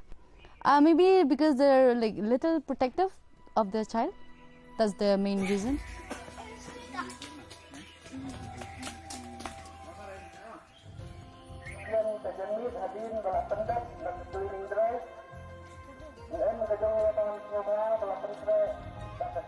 Poverty also plays a major role in limiting choices and lifestyles, hindering higher education for many girls and boys alike.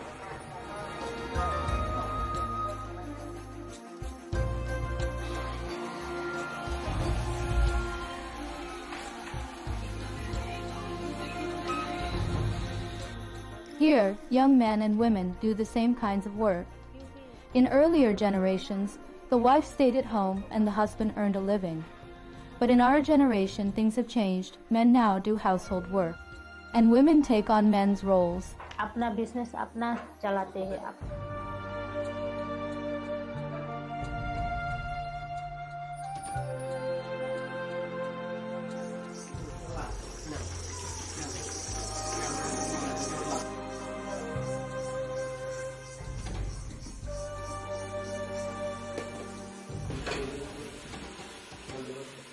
In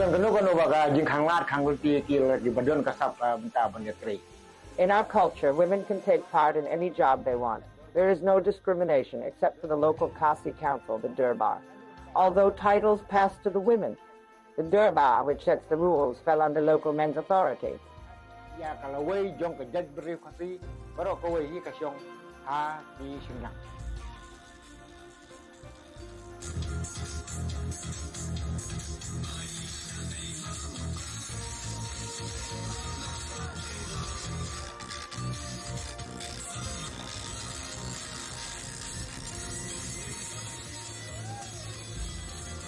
The Khasi community is deeply interconnected.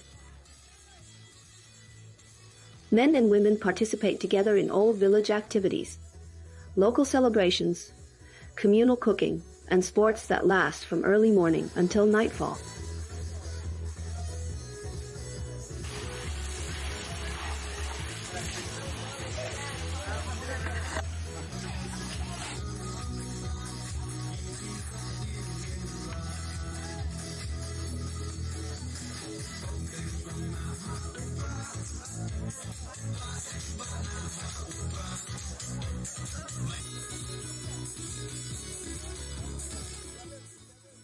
Most of the villagers here are farmers.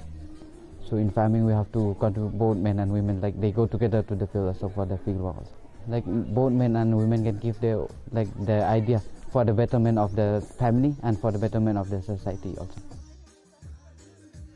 Here the young men and women also participate the same role. Before, the older generation, the wife always stay at home and then the husband is the breadwinner. But then in our generation, things change and then men do the household work and the women also do the men's work.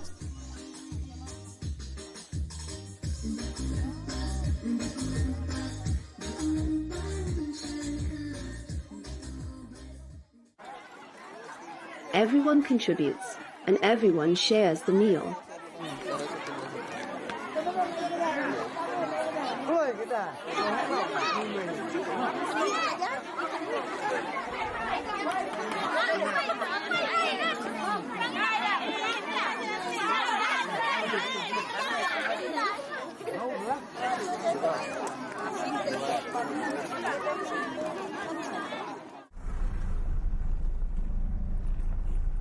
Today we are having this cleaning drive from Pongtung to Maulnong, which is 18 kilometers, and we are having all the way to Maulnong. And we are doing this each and every year. This is the 6th time we are doing this cleaning drive. In 23, several local and international magazines named this village the cleanest in Asia, earning it national fame. This is how we are doing the cleaning drive. And you can see the people are still cleaning and picking up the plastics, mostly the plastics. Right now we don't have any recycle plant in the village, but we are very grateful to the Shillong Municipal Board. We have to go, we have to dump over for the plastics.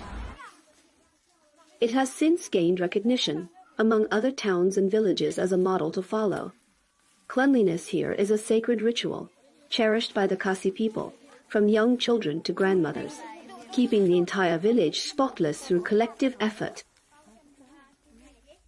For now, we just clean the village. We can give some advice for the other people also.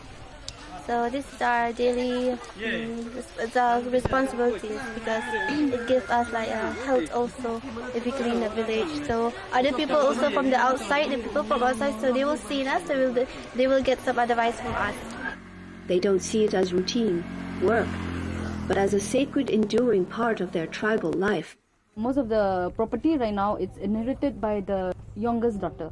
Because they think that the youngest daughter will be the one who will be looking after the parents after they grow old. But then right now it's different. Some of them, youngest daughter didn't have a good relationship with the parents. So the older daughter will look after the parents, right? So maybe the oldest daughter, the one who's looking after her parent, that daughter should be the one to inherit the property, right? I see, in my areas also, the one who look after the parents after they're old, that one inherit most of the property, like golds and land and houses, because right now things have changed.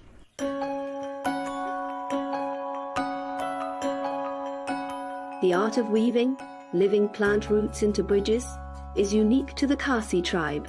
It was created to span rivers. The entire community works together to design, manage, and maintain each bridge. A process that takes more than a decade, shared across generations. The young people caring for these bridges today will walk across them in the future.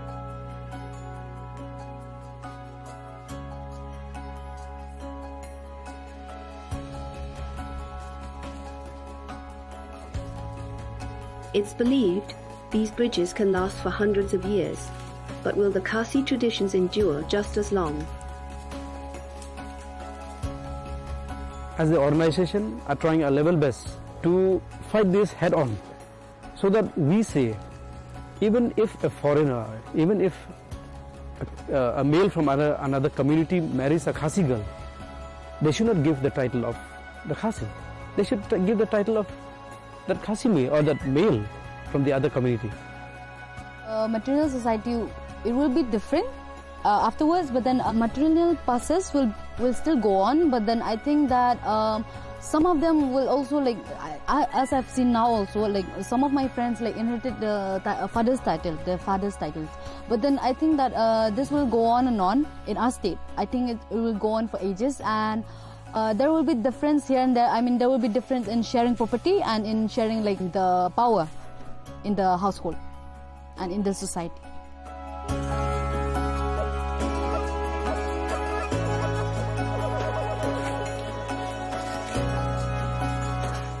Something we have to adjust with the modern society. A little bit we have to adjust. Like, I think this system will go on.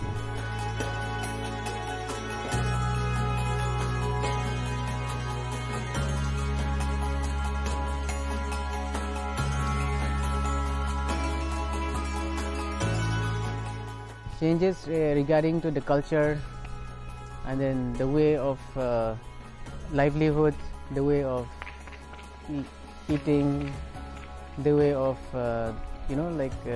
literacy. Actually, it's almost totally changed compared to like the old ages, like long time ago.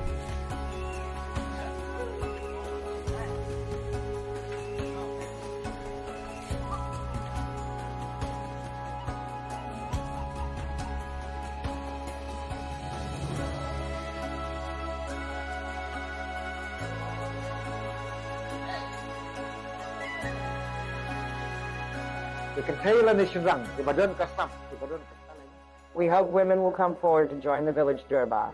We will work hard together to bring change to our community. Women and men can work in all fields, and they will do it well.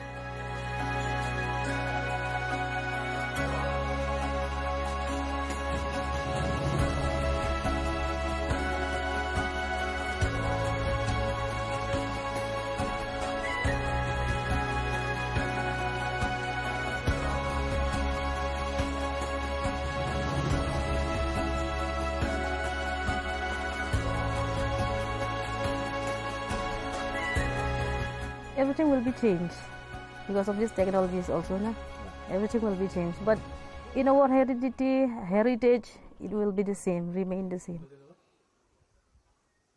I think this society will stay forever. It will not change because every community, they have their own culture. It stays forever.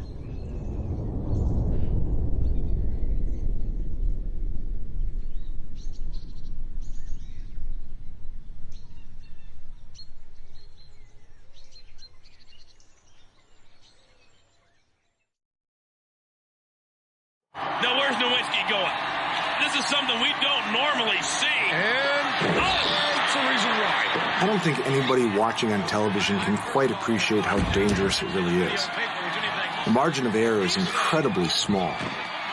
So if any timing or anyone's positioning is off by inches, someone's going to get hurt.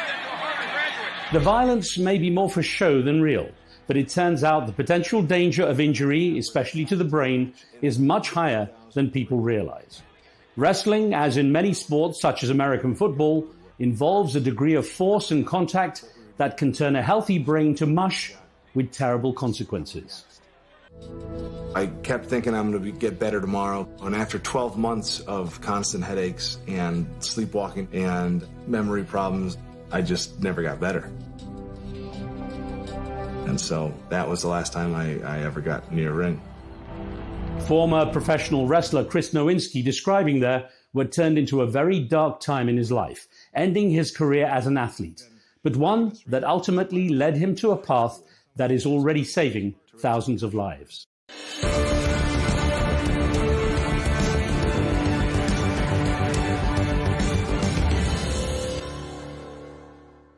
Hello and welcome. I'm Riz Khan. The excitement of competitive sports is hard to beat and drives athletes to push themselves to the limit.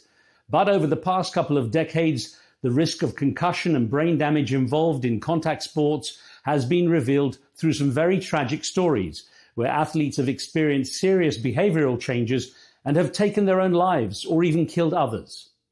Our guest on this show, Chris Nowinski, had a promising career playing American football from a young age before becoming something of a star in the world of professional wrestling.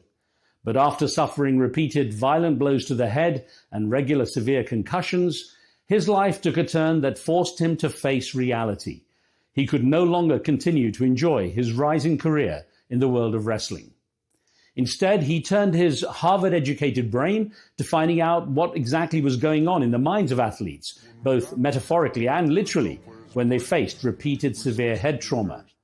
He wrote a book, Head Games, Football's Concussion Crisis, that was turned into a powerful documentary, one that has opened the eyes of sporting associations such as football's NFL, challenging their policies on injured athletes. Dr. Nowinski also founded the Concussion Legacy Foundation and is now a staunch campaigner and fundraiser, providing crucial support for players and their families dealing with CTE, chronic traumatic encephalopathy. Chronic traumatic encephalopathy can only be diagnosed after death. And so because of 1,000 generous families, more than a dozen who are with us tonight, we finally understand what is happening to our loved ones. I caught up with him on the road in Chicago, where he relived the personal journey that has left him with possible health concerns and an uncertain future.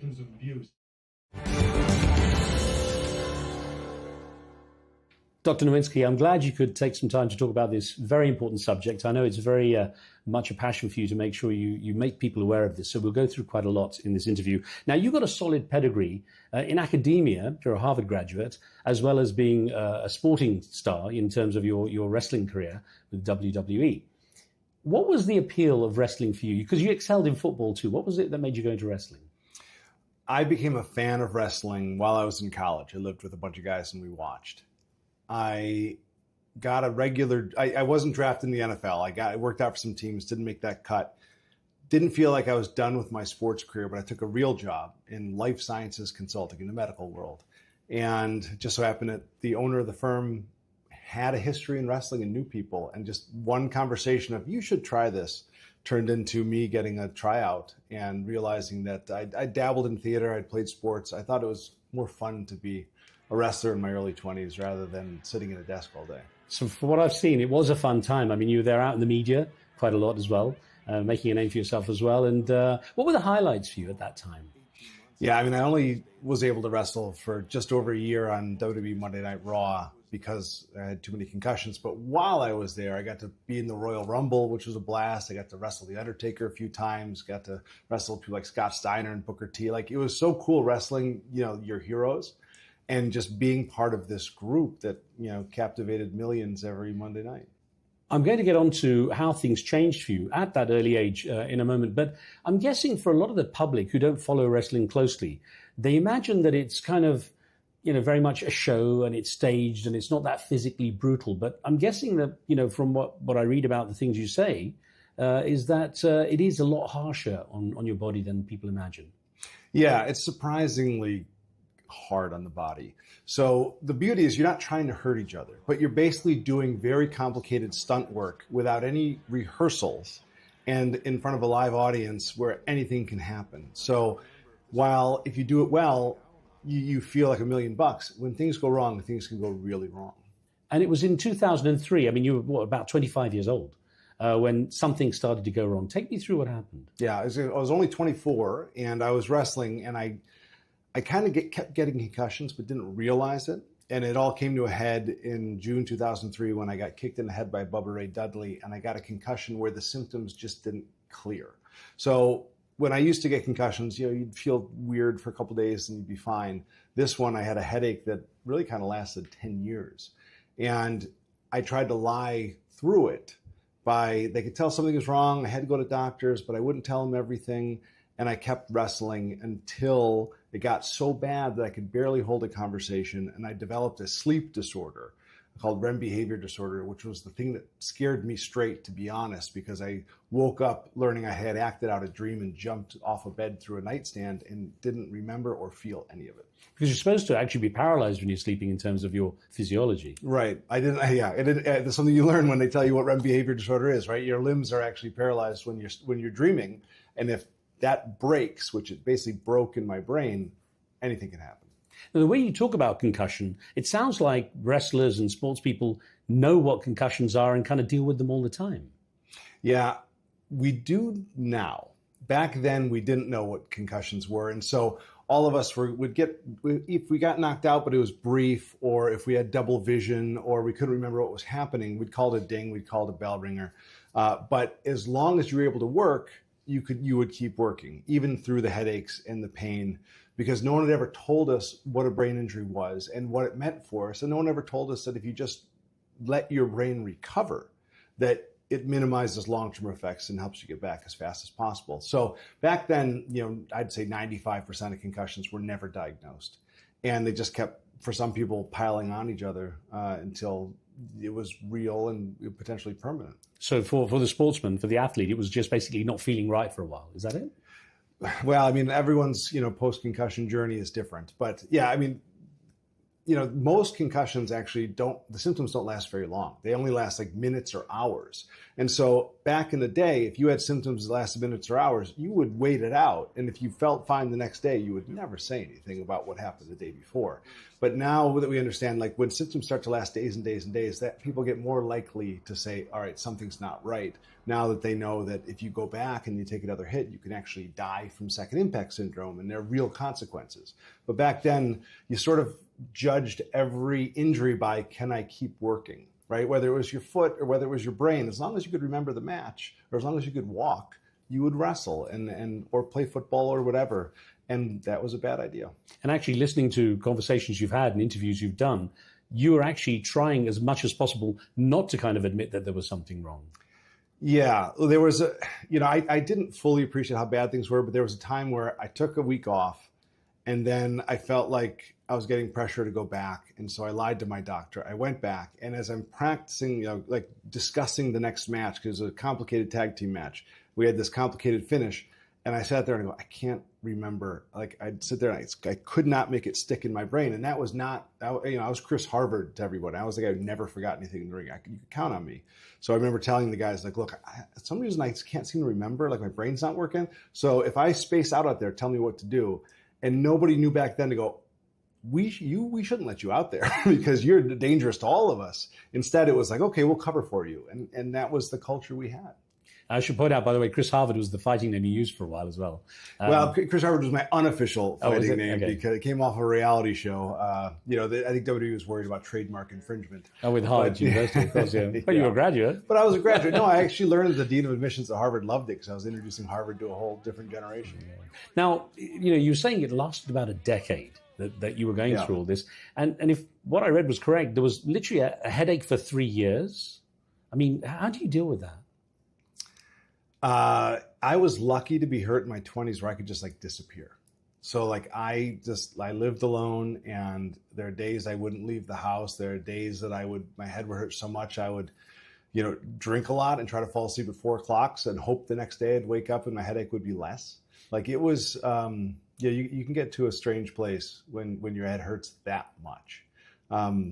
But I luckily, got through it, had support, had good doctors who kept trying to help me get better. And eventually, 23 years later, I don't have headaches every day and I feel pretty good. Well, so we'll get on to how things have changed in a bit more detail, because that's what's really interesting, especially with your advocacy. But let's explain CTE to those who don't know it. Chronic traumatic encephalopathy. Explain that and what it really is about. So chronic traumatic encephalopathy, CTE, is what we used to call punch drunk. So for 100 years, we've known that boxers, if you get hit in the head your whole career, will eventually start having problems with their cognition, their speech, their movement. We never looked outside of other sports. And now we realize that you hit anyone in the head a few thousand times, they're at risk for developing a distinct degenerative brain disease that starts as microscopic lesions, usually in the frontal lobe and in areas that are sensitive to a quickly rotating brain causing injury.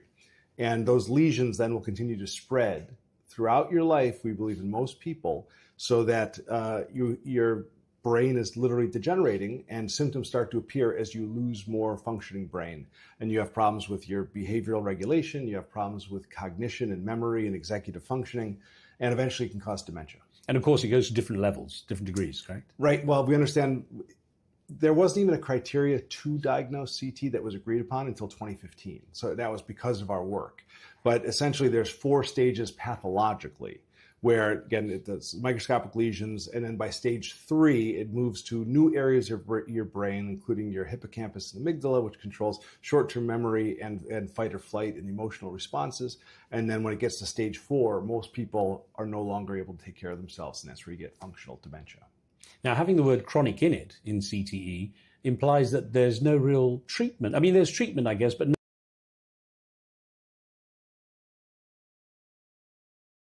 They're referring to the chronic trauma or the chronic symptoms, and there's no answer for that because it was decided in the 1930s and those people are dead.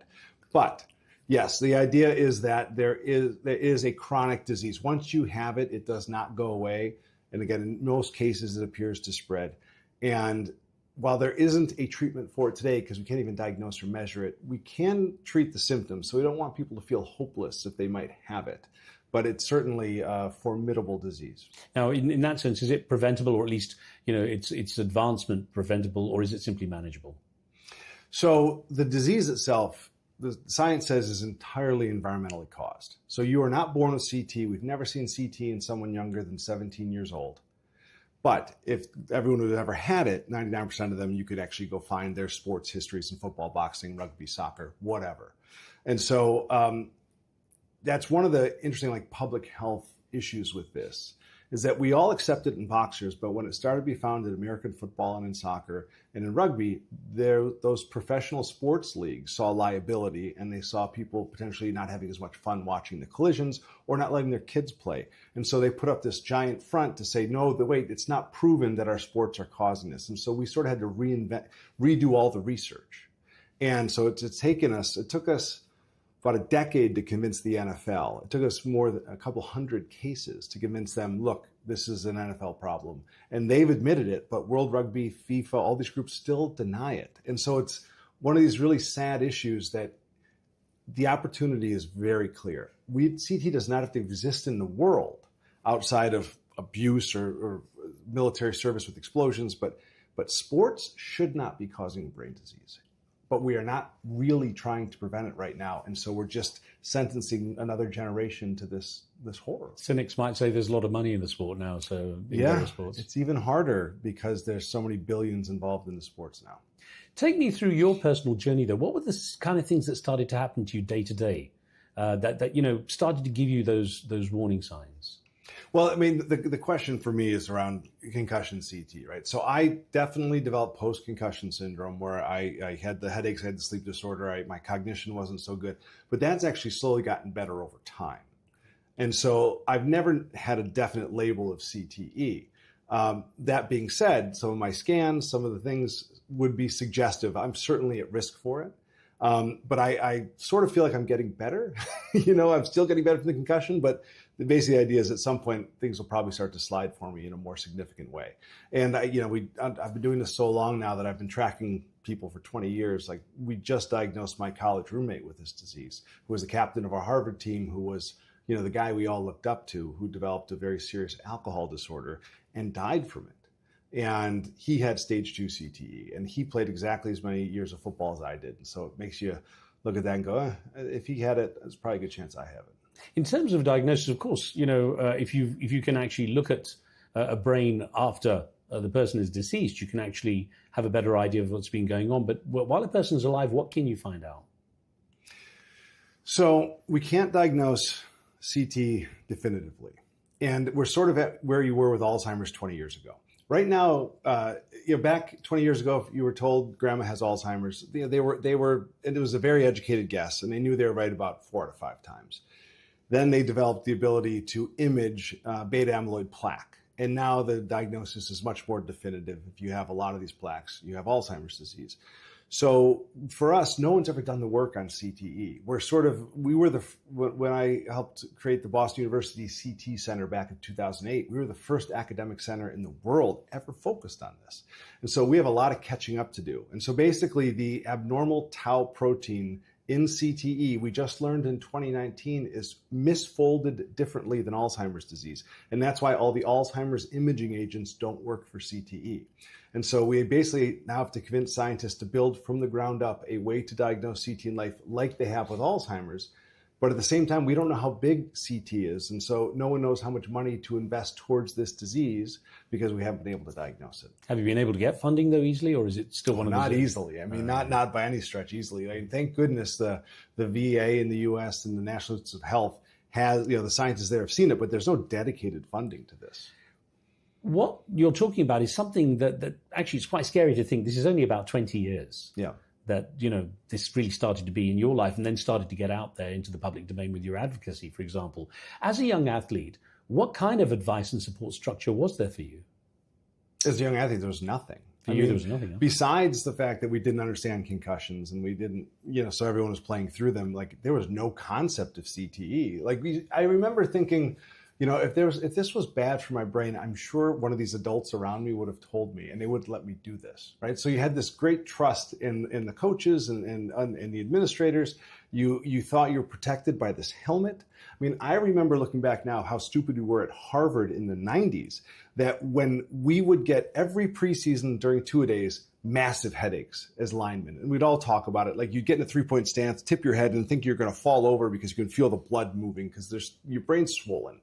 And you remember just then they had invented helmets where they had air in them to make them fit better. And so if you would tell the medical staff, like my head really hurts, you'd get more air in your helmet and they just pump it up and just make it tighter. But that wasn't protecting your brain. That helmet was there to protect your skull. They hadn't even conceived of what was going on in your brain back then. So it's sort of like you look back and you're like, God, that was a really bad idea for us to all strap on a hard-shelled helmet and just bash each other with our heads all day long. But at that point, there were 5 million kids in the United States doing that every year. And so everyone just thought it was normal. And of course, you have the skull, which is a protective shell, but you have the deceleration and acceleration injuries from all this trauma, presumably. Yeah, you sort of aren't born both understanding that your brain is soft and also understanding that it doesn't have any pain nerves. So when your brain's bouncing around or stretching and tearing, you can't feel it. And so that's why we've been so reckless, is because it's so easy to put a helmet on and hit someone in the head because you don't feel it. And you only feel it if someone gets you well, but most of the time you don't feel anything there either. Tell me what happened, what was going through your mind when you realized this is the end of your wrestling career, just as things were kind of good. Yeah, I mean, I do look back and, for those who don't, no one remembers me, but they don't remember that my class back in 2003, 2004 was John Cena and Brock Lesnar and Dave Bautista and Randy Orton. And some of the guys are still going. And it's just absolute legends. And they're all amazing what they do. And I don't know if I'd ever be able to get that far. But I still have the 2003 Raw magazine where they named me Newcomer of the Year. Like people expected things from me. So I miss, because that job is still a lot more fun than my job is today, which is, can be, which I enjoy. It's more valuable. But it's it can be harsh. So anyway, I did, I had high hopes for that, but I did, when my head hurt so much, I decided that after 12 months of literally going, I don't want to get out of bed. I'm not sure if I want to be here. I said, if I ever get my brain health back, I'm not going to risk it going back to this because I couldn't imagine going through this twice after I got better. Are there better definitions now since awareness has increased? I mean, do people define concussion in a better way now, for example? Yeah, I mean, the definition of concussion is actually its own slippery conversation because there's 40 different definitions in the literature and it keeps evolving and changing over time. So the definition is actually not that great because we still don't have a biomarker for CTE. We still don't have a biomarker for concussion. It's still a clinical judgment. So basically, you get hit, you experience something, you might show some symptoms, you might not. Whatever you tell them is how they determine whether or not you had a concussion or not. We're getting to the point where now we can actually pick up brain proteins in your blood. And so that's one way we understand concussion, is that you're actually tearing axons. There's also the neurometabolic cascade of concussion, which is all these, microscopic metabolic and chemical changes that we can't pick up and test. So no, concussion is still very much a clinical gray area. The technology presumably is improving to the point where hopefully we'll have the right kind of technology to know. I mean, AI. Yes, no, I mean, AI people help? are finally investing in it, right? So you can now get, there is blood work and there's some saliva work that maybe on the sideline within 15 minutes you could determine that you've had a concussion. But the reality is it's probably never going to be perfect. Well, Dr. Nowinski, you got a PhD in behavioral neurosciences. 2017, I think, is when you got the PhD. And as you were kind of researching all this, following your own personal experience, what was it that made you want to go into kind of much more extensive research into what was happening to athletes? So it was actually only about 3 months after I was hurt that I went to the 8th doctor that WWE sent me to try to sort of figure it out, Dr. Robert Cantu, who was one of the pioneers of concussion. And he, in that first meeting, was the one who sort of flipped the switch for me by helping me understand. He said, when I first got in there, he said, how many concussions have you had before this? And at that time, my answer was 0, because I had never been diagnosed by a guy in a white coat with a concussion. And he said, okay, no, you don't think you've had a concussion, but how many times were you hit in the head and you couldn't remember where you were, you saw stars, or you were double vision or ringing in your ears? And I was like, well, that happens all the time. And I started telling stories about these times. This scar is from when I got this elbow and this.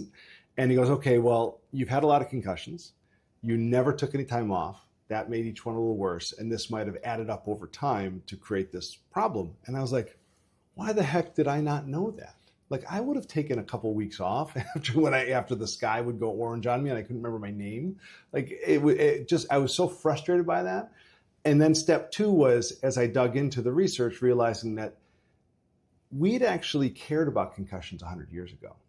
I found in the diary of the Harvard football coach in 1905, he kept the captain of the team out of the Harvard-Yale game because he was concerned he had a concussion. Like in the 1950s, the Harvard team doctor had a 3 concussions in your lifetime and I'm retiring you policy. And then it became a talking point in the 1990s because 2 famous NFL players, Steve Young and Troy Aikman, had their careers ended because of concussions. And the NFL decided we're going to get involved. And they started conducting research that I suspect, and I ended up writing about, I thought was aimed at minimizing the problem and not finding the issue. And so I sort of realized that in my mind, the NFL was covering it up. Well, so it was only, to your credit, a few years later, after you'd given up the wrestling in 2006, that you wrote the book, Head Games, Football's Concussion Crisis, which really opened some eyes at the NFL, didn't it? What sort of reaction did you get from them from the book? Well, I mean, it was a cone of silence from the book. I mean, the reality was I remember trying to promote the book and talking to reporters I knew from wrestling. And I remember one of them, it was a Chicago-based, actually called me back and said, we have to cancel the interview tomorrow. I just got called from a vice president I've never heard of who said, you cannot interview that person, put them on our TV, because they were worried the NFL would no longer give them rights to use their footage. And so the reality was the book, nobody paid attention to, but certain people read it and realized I was right. And the way I got people to pay attention to this was not through the book itself, but was starting to get the brains of athletes when they died to prove that you could actually see the problem in this disease, CTE. But I guess the key was that there were those who recognized the book was going down a path that would expose a lot. Luckily, literally one of my advocates back then was a reporter at the New York Times who had read it and thought that it had something. And so it did allow people to believe that I knew what I was talking about. Now, you even had Jesse Ventura, the former governor of Minnesota, himself a professional professional wrestler, take part involved as well. And you were saying that he actually is quite an advocate for it as well. Yeah, I mean, it was actually Vince McMahon who told me, like, Jesse's teaching a class at Harvard, go talk to him. And so I stopped him and we chatted, and I remember handing him like a 300-page printout of the book, and he started looking at it. He goes, yeah, this totally makes sense to me, and whatever I can do to help. He introduced me to his agent. He said, I'll write the forward, whatever I can do to help you get that platform. So, I mean, it was such a generous move by him to help me use his celebrity to help get people to pay attention to this. Now, you'd mentioned it a moment ago about the actually getting athletes' brains. I think a turning point was when the family of football player Andre Waters was asking you to take, or they sent you part of his brain, I think, to Right. examine. Tell me how that story went. Yeah, so it was about a month after the book came out. No one cared, and then, but I knew I wrote a chapter about the first 2 cases of CTE diagnosed in NFL players, and it made sense to me that if boxers got this disease, what's the difference with football players? And so when Waters, the story came out that he took his life, and everyone was surprised by it. He was a football coach. He was employed. Like, there was nothing obvious. Andre Waters committed suicide November 20th, 2006. And he was a coach, and he was working, and he wasn't money problems, and it seemed kind of bizarre. I like to hit things. I can get all my frustration out on the field. And I was shocked to find that he was quoted in the newspaper saying he stopped counting his concussions at 15, and he would just grab smelling salts and keep playing. And I remember thinking, he was a huge hitter when he played, and his nickname was Dirty Waters because he could lead with his helmet. And I spent time online searching and found a quote where it said, I stopped counting my concussions at 15. I would sniff smelling salts. I'd keep playing. I was like, everything lined up to me that this guy might have had CTE. And part of that was because the first 2 cases, both died at 45 and 50, and both had very similar, like, bizarre turns in their lives. So I ended up calling the medical examiner after I didn't hear anything about anyone studying his brain. And I said, hey, are you going to study him for CT? And he told me I was crazy. But I said, well, read some of these articles. So I sent him a bunch of stuff, and a dialogue over a few weeks where I kept pestering him, even after Andre was buried, because I just wanted to know if I could convince this random doctor that there was something to this. I wasn't confident back then. But he read enough that he said, actually, there's enough literature here where I could justify giving you his brain. Per Florida law, I had to keep 5 pieces of it, and you might be able to get a diagnosis off it. I had no idea this was a thing. And so he said, so I'll give it to you if you find a doctor to study it, and you just have to get his mother's permission, who was next of kin. So then I had to make the choice of cold calling his family to say, hey, you think Andre's buried, but actually some of his brain's still up here, and can we have it? And the reality was they were so generous in learning why I cared. They appreciated that someone cared why Andre died. And so they ended up saying yes, and he had CTE, and that just sort of started this chain reaction that we're now 1,600 brains later, we've been able to show that this is everywhere. Is this now something that people are so aware of? You're saying 1,600, that you expect this to keep growing so people, you could map out a much better situational map. Yeah. I mean, what was interesting is that even by the 3rd brain that I coordinated, they actually, I remember this. I called the Grimsley household. John had just died at the age of 45, and a friend answered the phone and yelled across the room to his widow, Virginia. He said, "This guy Chris Nowinski on the phone," and I heard her say, "Tell him I know who he is. I know why he's calling," and the answer is yes, because they'd seen a TV report on this. And I think the problem was huge, but it was buried. Like, who would tell the world how bad their husband was doing, right? When they're celebrities and they were living off their reputations, and so it snowballed very quickly that NFL families started giving us their brains, and then it just expanded from there. Tell me about the Concussion Legacy Foundation that you co-founded. What have you achieved with it so far? So we essentially do 3 things. One is the research. We know about the brain bank and the fact that we've created a diagnostic criteria for CT, and now we're creating the way to diagnose it clinically in partnership with Boston University CT Center.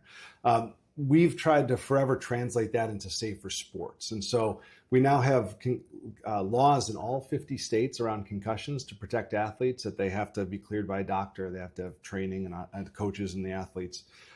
We've had some small victories on CT prevention. You can't head a soccer ball until 11 years old now in the United States. In football, they've completely changed how we practice, although they could still go much further. Ice hockey raised the age of checking from 11 to 13 to minimize head trauma for kids. So that's been good. And then we're trying to figure out how to help people. So we have a helpline and a patient services team that just takes inbound people going, my husband's losing his mind, what can we do? Now that you have something that is so empirical, are you getting less resistance from organizations like the NFL? Yes, absolutely less resistance. They don't necessarily like to talk about it, but they're proactively changing the rules of their game all the time. Last year we saw a new kickoff that no one's really asking for, but has dramatically reduced head impacts. So that part has been good. And there's far more services for retired players who are struggling. I don't like the fact the NFL is still recruiting 5-year-olds to play tackle football, and we're still creating this problem. But if you understand it from a business perspective, they need kids to become fans. And so it's this unfortunate reality that we're trying to change. But while the NFL has accepted this, the other sports are still fighting back. So the National Hockey League and FIFA and World Rugby all still deny. Some of them are making changes, but they will not talk about CTE. And I think that's unfortunate. I was going to ask you, well, I mean, we've talked largely about wrestling. We've talked about the NFL football, American football, and boxing, of course, the obvious one. How much wider is it when it comes to sports? It's anywhere where you're getting hit in the head hundreds of times a year with force is a risk. So, we published out of like 376 NFL players, 93% had it. We just published that 18 of the first 19 NHL players that we studied had it. In a rugby study that we partnered with a brain bank in Scotland and a brain bank in Australia, we found that half of our population had it, and your odds went up 15% per year you played. Soccer is another one where it's harder to study in the U.S. because there aren't a lot of old soccer players here, but the U.K., they found that pro soccer players in Scotland have 4 times the risk of dementia, and when you look at their brains, it's almost exclusively CTE. So we know it's out there, but forcing people to accept that or make these changes is a different battle. We're sort of reliving big tobacco in many ways that they don't want to acknowledge it because there's a business here to run. The other arm of your work is Boston University's CTE Center. How does that streamline in with your work with the foundation? So when we partnered with Boston University in 2007, basically the idea was, look, you guys are the amazing scientists, but like calling families when people die is not a skill set they had. No one ever had that. So we were sort of the front door of doing the outreach and reaching out to players, letting them know about this, and then translating those findings into messaging and policy. And so I've been very lucky to be a member of that research team, but I'm not the one in the lab studying the brains. I never trained for that. But it's a wonderful partnership because they're really truly independent, brilliant scientists who just really care about this and have just created the field no matter how much resistance has come their way and how many times they're questioned by colleagues. And we created the Center for the Study of Traumatic Encephalopathy. And now Dr. Stern heads the clinical research. Dr. McKee heads the pathological research in basic sciences. Dr. Cantu is our concussion expert. And then my role is to facilitate the research. I'm sorry, who's this? This is Chris Nowinski from Boston University School of Medicine. And when an athlete passes away, I read about his passing today, and I'm really sorry to be calling. I know I'm the last person in the world you want to hear from. It's my job to call the family to see if the brain's available.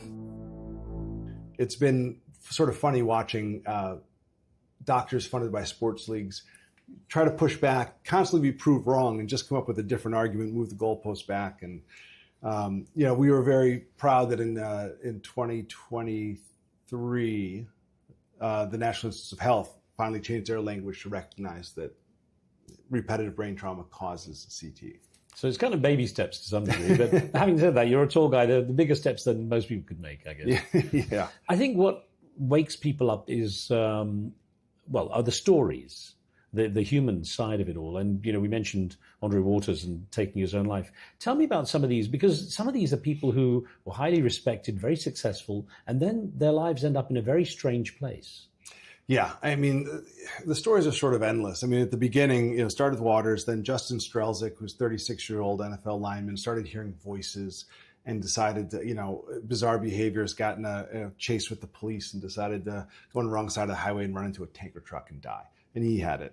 And the third brain I coordinated was Chris Benoit, who was a colleague of mine with the WWE for 5 years. And I knew was the nicest guy who had taught me how to throw a decent forearm on his own head. Would just offer me, like, show me how you throw a forearm and I'll work on it with you. And I just whack him. Oh. And he didn't get mad about it. He was just like, I'm going to help you. And then suddenly he doesn't show up to a wrestling show. And they go to his house and found he's killed his 7-year-old son, his wife, and himself. And he had confided in me a few months prior that he had been concerned about how many concussions he had. He was sort of the only person interested in the book I was writing at the time. So then there's that. And now we have multiple murders in the group. Philip Adams, a former NFL player in his late 30s, started developing sort of paranoid schizophrenic tendencies. They found notebooks he'd written that made no sense. And he just went down the street and killed 6 people, including 2 children. I mean, we told a story this weekend about Corwin Brown, captain at Michigan, which means highly respected, 8 years in the NFL, NFL and college coach, D coordinator at Notre Dame. At 40, he develops paranoid schizophrenia and bipolar, and goes home, takes his wife hostage while his kids are 9, 11, and 13, and he's been living with them ever since, all knowing what's going on. And those kids are never been the same.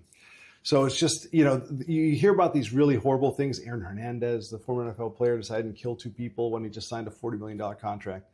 And they get attention, and we can't always tie the brain disease to this, although we should be absolutely paying attention to it. And we probably are causing some people to develop schizophrenia. We already know traumatic brain injuries cause, mental health symptoms, schizophrenia, bipolar. And then, but the more common issue is people who develop cognitive problems in their 50s, 60s, 70s. This progressive Alzheimer's-like neurodegeneration that comes with bizarre behaviors. And so, there's just a lot of those stories, and a lot of the families never tell the truth about what happened, but it changes you in a big way. I mean, you're saying 70 onwards, all right, you could imagine it wouldn't be as obvious. But when you're talking about Andre Waters, 44, I think, when it happened, when he took his life, people who are 40, and what sort of age bracket does it tend to hit at when it's severe sports? Well, that's the big question. So when we just published a study looking at 160 brains of athletes who had been donated to the brain bank, just under half had CTE. In that group, 70% had apathy, depression, cognitive problems, all this stuff. But also the people who didn't have it had that, because people are basically donating the brain when they see those things. So it's hard to tell what is the brain injury and what isn't. You can have those things in other ways, and that's been used to discredit this or try to cast doubt upon it. But the reality is CTE is sometimes used to describe sort of a larger clinical problem, which is if you get hit in the head thousands of times, we've identified at least 13 different ways that your brain is injured and degenerating that we can measure. CT is just one of them. And CT starts, again, very small and progresses, but you can have a ton of white matter lesions and damage even when you have very microscopic CT. So in the younger cases who have these bizarre behaviors, it may not just be driven by the CT. It really could be the white matter damage, the vascular damage, all these different types of injuries that are happening in the brain. So it's sort of the idea that we're confident that cognitive change later in life, midlife and later, that's progressive and doesn't respond to treatment, that is usually predictive of CTE. The midlife behavioral stuff, sometimes CT is there, sometimes it's not. And that's why we try to tell people who are having those problems, leave CT out, just get treatment. So you're dealing with actually what is a web of conditions depending on how much damage has been done to the brain and what sort of damage. Yeah. It's quite a complex web actually in that way, which makes your job harder in a way. But at least with CTE, you can identify it, especially now that you have the brain bank. Correct. In order to be able to go through it. What would make your life easier in getting this message out? I think if the reality is, the best way to get this message out would be in partnership with sports organizations, right? They have the ear of everybody, and they've shown that they've been able to change public health on a lot of different sides, like heat illness and various things. So the idea that they're fighting us on this and that CT is not something you're allowed to talk about in sports is a tremendous missed opportunity. Because the way I look at it, as a former pro wrestler, I used to let people hit me in the head with folding chairs. Like, if you're an adult, you can do a dangerous job if you want to. It's not, being a pro wrestler is no more dangerous than being a cop or a firefighter or serving in the military. It's a job. But you should have informed consent, and you should take reasonable steps to protect yourself. You don't have to destroy yourself if there's another way to get there. And that's sort of where wrestling has gone with this, is that they've invited me back in, and now I lecture the WWE, the AEW, all the wrestling groups once a year, and I show them what we're learning, how bad it can be, and let them make the choice of when are they going to take the risks and when are they going to do things differently. And they're making much better decisions. Concussion rates are way down. It's very exciting. But on the flip side, sports is not the same way. And so we still are recruiting kids young, hitting them in the head hundreds of times, and we're absolutely creating this, and we're not talking about it. And that's not the way that we should be doing this. this is their own kids. We're supposed to be building a community here, and now we're not taking care of each other. Well, there's no future, of course, if you're going to have this kind of situation. So what you were saying earlier about the fact there are some changes in how young people can, for example, head a ball in soccer and so on, it's nowhere near enough, it sounds like. Well, sorry. So where I was going to go with that is that what we should be able to agree on is that kids should not get CTE, right? If adults want to get CTE, I get it. Like, if you don't think there's another way to make money, fine. I hope there are, but there may not be. But there's no way that a kid can understand this brain disease and provide informed consent. So like when the Football Association in England recently banned heading to 12, that's great. Some would argue it should be banned till 18 because kids don't understand. I think we can probably minimize the exposure enough that nobody will get it by 18. We've sort of identified with soccer that punts, goal kicks, and corners are the biggest 3 contributors because of the highest impacts. And so if you just said, okay, you can't head a ball when the goalie punts it, you have to play it off your chest. And like small changes like that could actually almost prevent CTE from, we should probably call it pediatric CTE. We need to prevent pediatric CTE. Right. If adults want to get it, I get it. But we could also prevent most cases of that too with just some simple changes. But we just have to understand how bad it is. We have to hear these stories. We have to review the data and realize this is not something you should sentence another person to. As someone who's played football and someone who's wrestled, knowing how those sports actually work, could you see them developing in a way that can minimize the exposure to CTE, but still keep the thrill, if you like? Absolutely. I mean, the simple answer for football, if you actually add up people's hits over a career and look back who gets CTE, CTE is a math problem, right? Number of hits and strength of those hits will predict who gets it. If we played non-tackle until high school, flag football until high school, and then in high school, we took out hitting in practice, and we all played like Coach Buddy Tevens used to have Dartmouth play, which you never tackle each other. They actually had robotic dummies you would tackle. And you eliminated 70% of head impacts over a season through that, plus trained them how to tackle better. You would basically get people down to like 10 or 20% of the exposure by the age of 18. And you'd have very, very rare cases of CT in young people. And then in college and pros, you could still make it less, but it would be there. But you could probably cut 80% of CT out just through changing practice and raising the age when you start. So it is doable, but no one wants to do it because it risks the business model. Because if you don't get kids playing young, they don't become fans when they're old. And that's sort of a problem that we have to deal with. On wrestling, CT doesn't have to exist at all. Pro wrestling is fake, right? It's theater. You said it. Yeah. It's theater. And so the idea is that like if we don't hit each other in the head for real, you will not get this disease. And the brain can take a concussion or 2 or 3 without creating CT. We don't see it in regular people who had couple of brain injuries. So it's just getting rid of that repetitive trauma, which for the most part we have. And I'm eager to see that we don't get this in the next generation. Is there a big difference in the outcomes when you compare professional sport and amateur sport? Well, I push back immediately on the idea of professional sport versus amateur sport. We have scientists in this space who like to make that distinction. That distinction is completely scientifically meaningless. Whether you got paid to do it means nothing about. We should be looking at it as just an exposure curve, right? And the way with football, we've been able to show that your odds of CT go up between 15 and 30% per year you play. In ice hockey, it was 34%. In rugby, it was 14%. That's like years of play is sort of our pack years of smoking. And that's the only way we should be thinking about it. And then we can drill down even further by number and strength of head impacts using sensors. But right now, just years of play. So it is a massive problem in some professional sports, and it is slightly less of a problem for each level of amateur going down. I was thinking it more from the perspective of the kind of money that's involved. That's why. Because it's probably easier to change an environment when there isn't so much at stake, at the wallet. Yeah, you would think so, but what we're fighting against is the idea of tradition. Like when we first started saying why your kids shouldn't be heading a ball, the pushback was, but that's part of the game. And it's like, well, the guy who started saying heading a ball did not know what CTE was. Right. And he probably would have said, maybe we shouldn't do this if it's going to cause your brain to rot later on in your life. So tradition is a terrible reason to be destroying the brains of children. And you would think amateur would be easier to change, but it has been proven to be harder because it's also very regional. And the problem with football versus ice hockey is that like ice hockey in the U.S. and in Canada is sort of governed by one organization, USA Hockey Canada. With football in the United States, there's no governing body. No one sets the rules. And so I once sat there at a panel with the head of Pop Warner who said, look, even if I wanted to get rid of youth tackle, it would just let one of my competitors come into that town, start a youth tackle league, and all the families who wanted to play would go there, and I'd put myself out of business.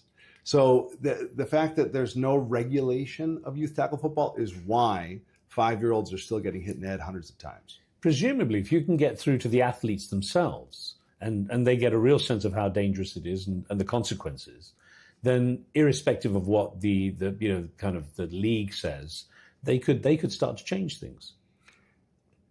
With the athletes themselves, well, I guess at the youth level, like what are we going to tell a 5-year-old, right? Yeah. I mean, I was thinking of the older ones. Well, but that's really the issue. Like the sad thing is, because again, the professionals are 1% of the population, right?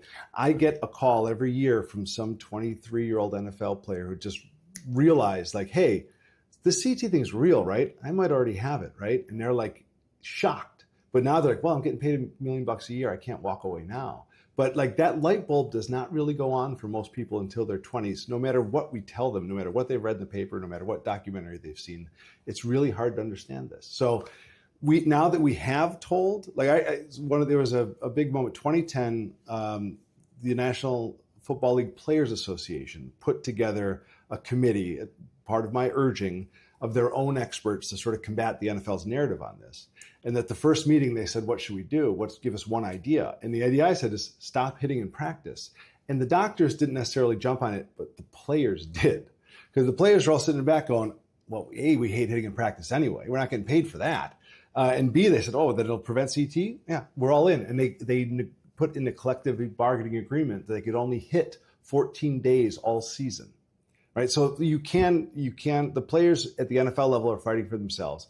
The National Hockey League just started their CT committee, so they're having their first meeting this summer, and so hopefully they'll start pushing back too. So there is an expansion in the conversation. There is, right? More people are coming to the table. There's a term I want to get your take on it, which I've heard a couple of times: subconcussive. Where does that fit into all of this? Is that even a thing? I'm trying to eliminate that term. So we wrote an editorial in the British Journal of Sports Medicine saying subconcussive has been a misleading and dangerous term. What started as the idea was there are hits that you take that are not concussive, usually lower than a concussion, but they seem to correlate with CT better than the concussions themselves. But the problem with sub is it makes you think those hits are small. And the reality is 10% of the hits that a football player will take in a season are harder than the average concussion. But what predicts when you feel your brain getting damaged is a little bit random. The harder the hit, the more likely you are to feel something. But even then, you're not feeling your actual brain getting damaged. I was to say, exactly, because you don't have the pain sensor. Right. You notice functional differences in your brain, right? But the idea is, you have 100 billion neurons in your brain. Would you actually feel one die? Would you be able to notice if 1 million went offline? No. And so we basically wrote this editorial saying we need to change the terms. When we talk about impacts, where we don't actually know what's happening in the brain, that's either, and we're doing studies, we're labeling them a concussive impact or a non-concussive impact, understanding that some of those hits are harder than concussions. And then when we talk about the injury itself, you either have a traumatic brain injury or you can have a subclinical traumatic brain injury, which means that you don't feel anything, but we know microscopically your brain's getting damaged. And that sort of started to help people understand why concussions don't predict CTE, which is an important thing for people to know, right? It doesn't matter if you had 2 or 5 or 10, none of that predicts who gets CT, but the number and strength of the head hits you take does. And there was one stat we included in there where there's a study that showed college football players, for every one concussion they take, will take 341 hits harder than that concussion. And that's probably where the CT risk really lies. Hard hits that you think you're fine on. So you even have the difficulty in kind of setting the parameters that people can measure. Yeah, and it's developing quite a language. difficult puzzle you have to kind of put together. Yes, it's a moving target because we're learning as we go. What has helped you along the way? What has been the biggest tool you've had that has allowed you to get your message across? I mean, probably the biggest tool we've had is the scientists give us a diagnosis, and then the families have been so generous in sharing their stories with the world. without this constant drumbeat of stories and data, we would not have this conversation. And that's something I did realize very early on, is that especially at the beginning days, this was a disease that was primarily happening to celebrities, right? Famous athletes. If you want to get people to hear about it, you had to sort of work with the media to tell their stories. And the media has been a great partner on this. While the NFL is trying to silence everyone, they've gone out on a limb and said, no, this is a public health reality that we need to talk about. So it's that combination of the great science, amazing families, and being able to share their stories through the media that has gotten the world aware of this. It sounds more like the human stories have had more impact than the developments in technology, but I'm guessing it's a balance between the two. Yes. I mean, without the advances in science, no one could take those stories seriously. The stories are backed by ever-increasing solid science showing that this is, no matter what the critics say, this is a real disease that is caused by head impacts and it is causing people to get dementia. I'm presuming, Dr. Nowinski, you also have to hit every layer in this chain, if you like, or in this stack. You've got the players themselves, you've got managers, you've got the team, kind of the team branding, you've got scientists, you also have the coaches. Where do the coaches fit into this in terms of what's their sense of responsibility to the players? That's a great question. So, yeah, most coaches don't want to engage in this. There's been one coach, a guy named Buddy Tevens at Dartmouth University, who was a former player, who was the first coach to get rid of tackling in his practices because he believed in this. And we diagnosed multiple players that he had coached over his career with CTE. And he was the only person that ever asked me, if you diagnose one of my guys with CTE, I want to hear about it. And I said, would you talk to their family? It would mean a lot to them. And he started calling their families to find out what happened to them and to learn and to try to incorporate that into what he knew. But he's the only one. The reality is, and what no one wants to talk about is, a coach in football can determine if his players get CT or not by how he practices. He influences that in a big way. Nobody wants that responsibility, especially because they didn't know they were doing this, 10 years ago, right? So that there's got to be some cognitive dissonance there, right? Like, who wants the guilt of thinking that how I designed practice might have contributed to this person's demise? And so it is not a blame game on coaches, but I think we have to, we have to understand this. We have to address this. I am excited that things are changing because more and more coaches have lost friends of theirs to this. And so I have a call tomorrow morning with a college football coach to talk about developing a CT prevention protocol to be put next to his concussion protocol on paper of all the ways that he's trying to prevent CT by minimizing hitting in practice and how they train. If there are more coaches like this coach, we have a chance to actually make a change. It sounds logical to have that CT protocol. I agree. No, I mean, it's completely logical, but you have to first accept that CT is caused by hits to the head and that it's worth preventing. And right now, very few people are willing to admit both those things. Is your work essentially limited to the United States, or are you able to take this and scale it out internationally? We have been able to take this internationally to English-speaking countries. So I recognized early on that we all read each other's news. And so this conversation started in the UK, and this conversation is happening a little bit in Australia and South Africa. And so we decided to really push the international starting in 2018, and in part because the NFL, when they were fighting this, started importing international doctors to come say, we don't have this in our country, therefore this must be all mass hysteria and not real. And one of them, the lead of that, was an Australian researcher. And so I said, one good turn deserves another. And I went to Australia and started a brain bank. And that brain bank, the Australian Sports Brain Bank, has now diagnosed had 150 brain donations, and half of them have had CTE. And it led to national Senate hearings and a complete change, including the Australian Football League acknowledging cause and effect. So that has been tremendous. The UK has done a great job changing on this. There's a neuropathologist named Willie Stewart who's really led the movement there, and now we collaborate, and that's happening. Canada, this is happening. But outside of those countries, and New Zealand, it's almost nowhere. So the interesting thing about the international kind of collaboration is that if you have a sport that's played in different countries and each adopts a different protocol, the game changes and perhaps teams are not competing in the same way or as on equal terms. Right. That must be a big challenge. You're absolutely right. Like the big question around heading in soccer is, are you going to be at a competitive disadvantage if your team is practicing less or doing less? So it is, it's been sort of easier in a way to fight American football in America. But when you get to soccer and rugby as global sports, it is a much more complicated reform. And it's so emotive as well. I mean, just people get so emotional about it, as you probably discovered. Yes, yes. Are there any sports you would advocate actually banning? I mean, certainly, like, I don't feel it's fair to ever expose young children to hundreds of head impacts a year knowing it can create CT. So, like, we've tried to ban youth tackle football before the age of 12 in America. And we actually were able to convince an entire the California legislators to do it, and the governor threatened to veto it. So, I mean, you shouldn't. I mean, you definitely shouldn't have like boxing and some of these things for children. Like, it should not exist. But the reason why it does is often cultural. It has less to do with what's best for the kid and more what are the kid's options, and is CT a better option than joining a gang? And I think it's a false equivalence, but that's where the conversation immediately goes. It's interesting. I've interviewed a number of boxers, including recently Tyson Fury and Alexander Usyk, world champions. And of course, it's become such a big, wealthy, powerful sport. So that kind of, people literally want to see blood. It's kind of sad that people want to see it at its most brutal. How do you fight the psychology of the public? That's a good question. So basically, the approach is the public can have their blood sports if they want them, right? Really, if you're talking about pros, you have to talk to the athletes. Do you want this for yourself? And if you do, make sure you're getting paid for it, right? And make sure you understand the choice you're making and how it might affect your family. But I don't need to tell, you can't change the public's interest in contact or collision sports.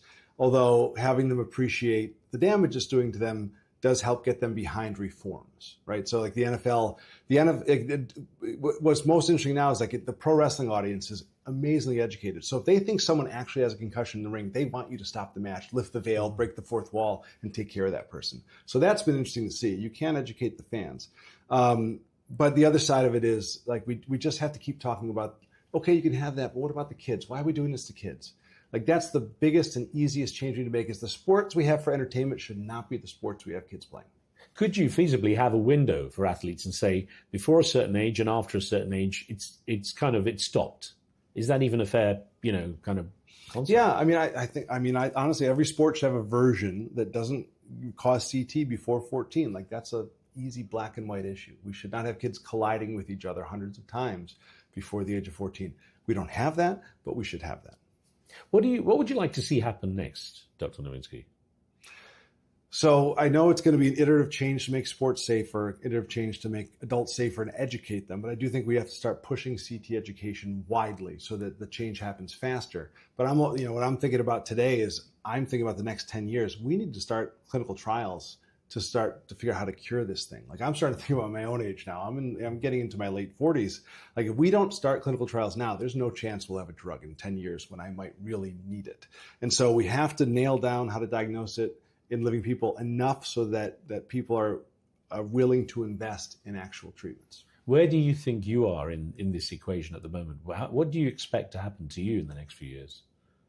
I hope nothing interesting in the next few years, but I would not be surprised if I follow the path of many, which is your late 60s and 70s can get pretty scary. Like, and it's a conversation that I had with my wife when we got married. It's like, I don't know what's going on up there. I'm hoping to fix it before I really need it. But the reality is the stories we hear from our families are usually never great.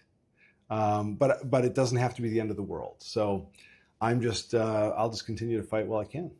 So then, Dr. Nowinski, what gives you hope? What are the stories that make you feel, what are the things that you see in the work you do that make you feel there is something good that can come out of this?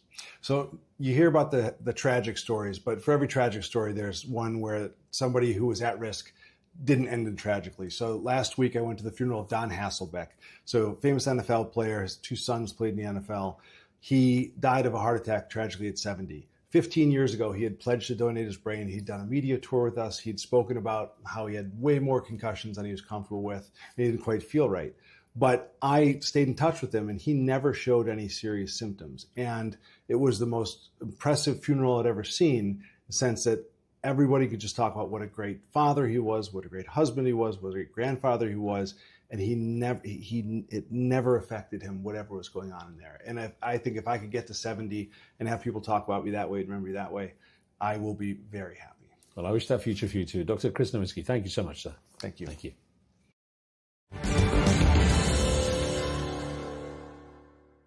Dr. Chris Nowinski there. And his organization is ready to fully support people who feel they might be at risk with CTE. Just contact the Concussion Legacy Foundation. And I recommend that you take a look at the full documentary Head Games online to get awareness of CTE risks and to hear Chris Nowinski's full journey on the path to raise awareness of this serious issue. But that's it for now from me and the team. Thanks for watching. Don't forget to leave a comment and to subscribe. We'll see you next time.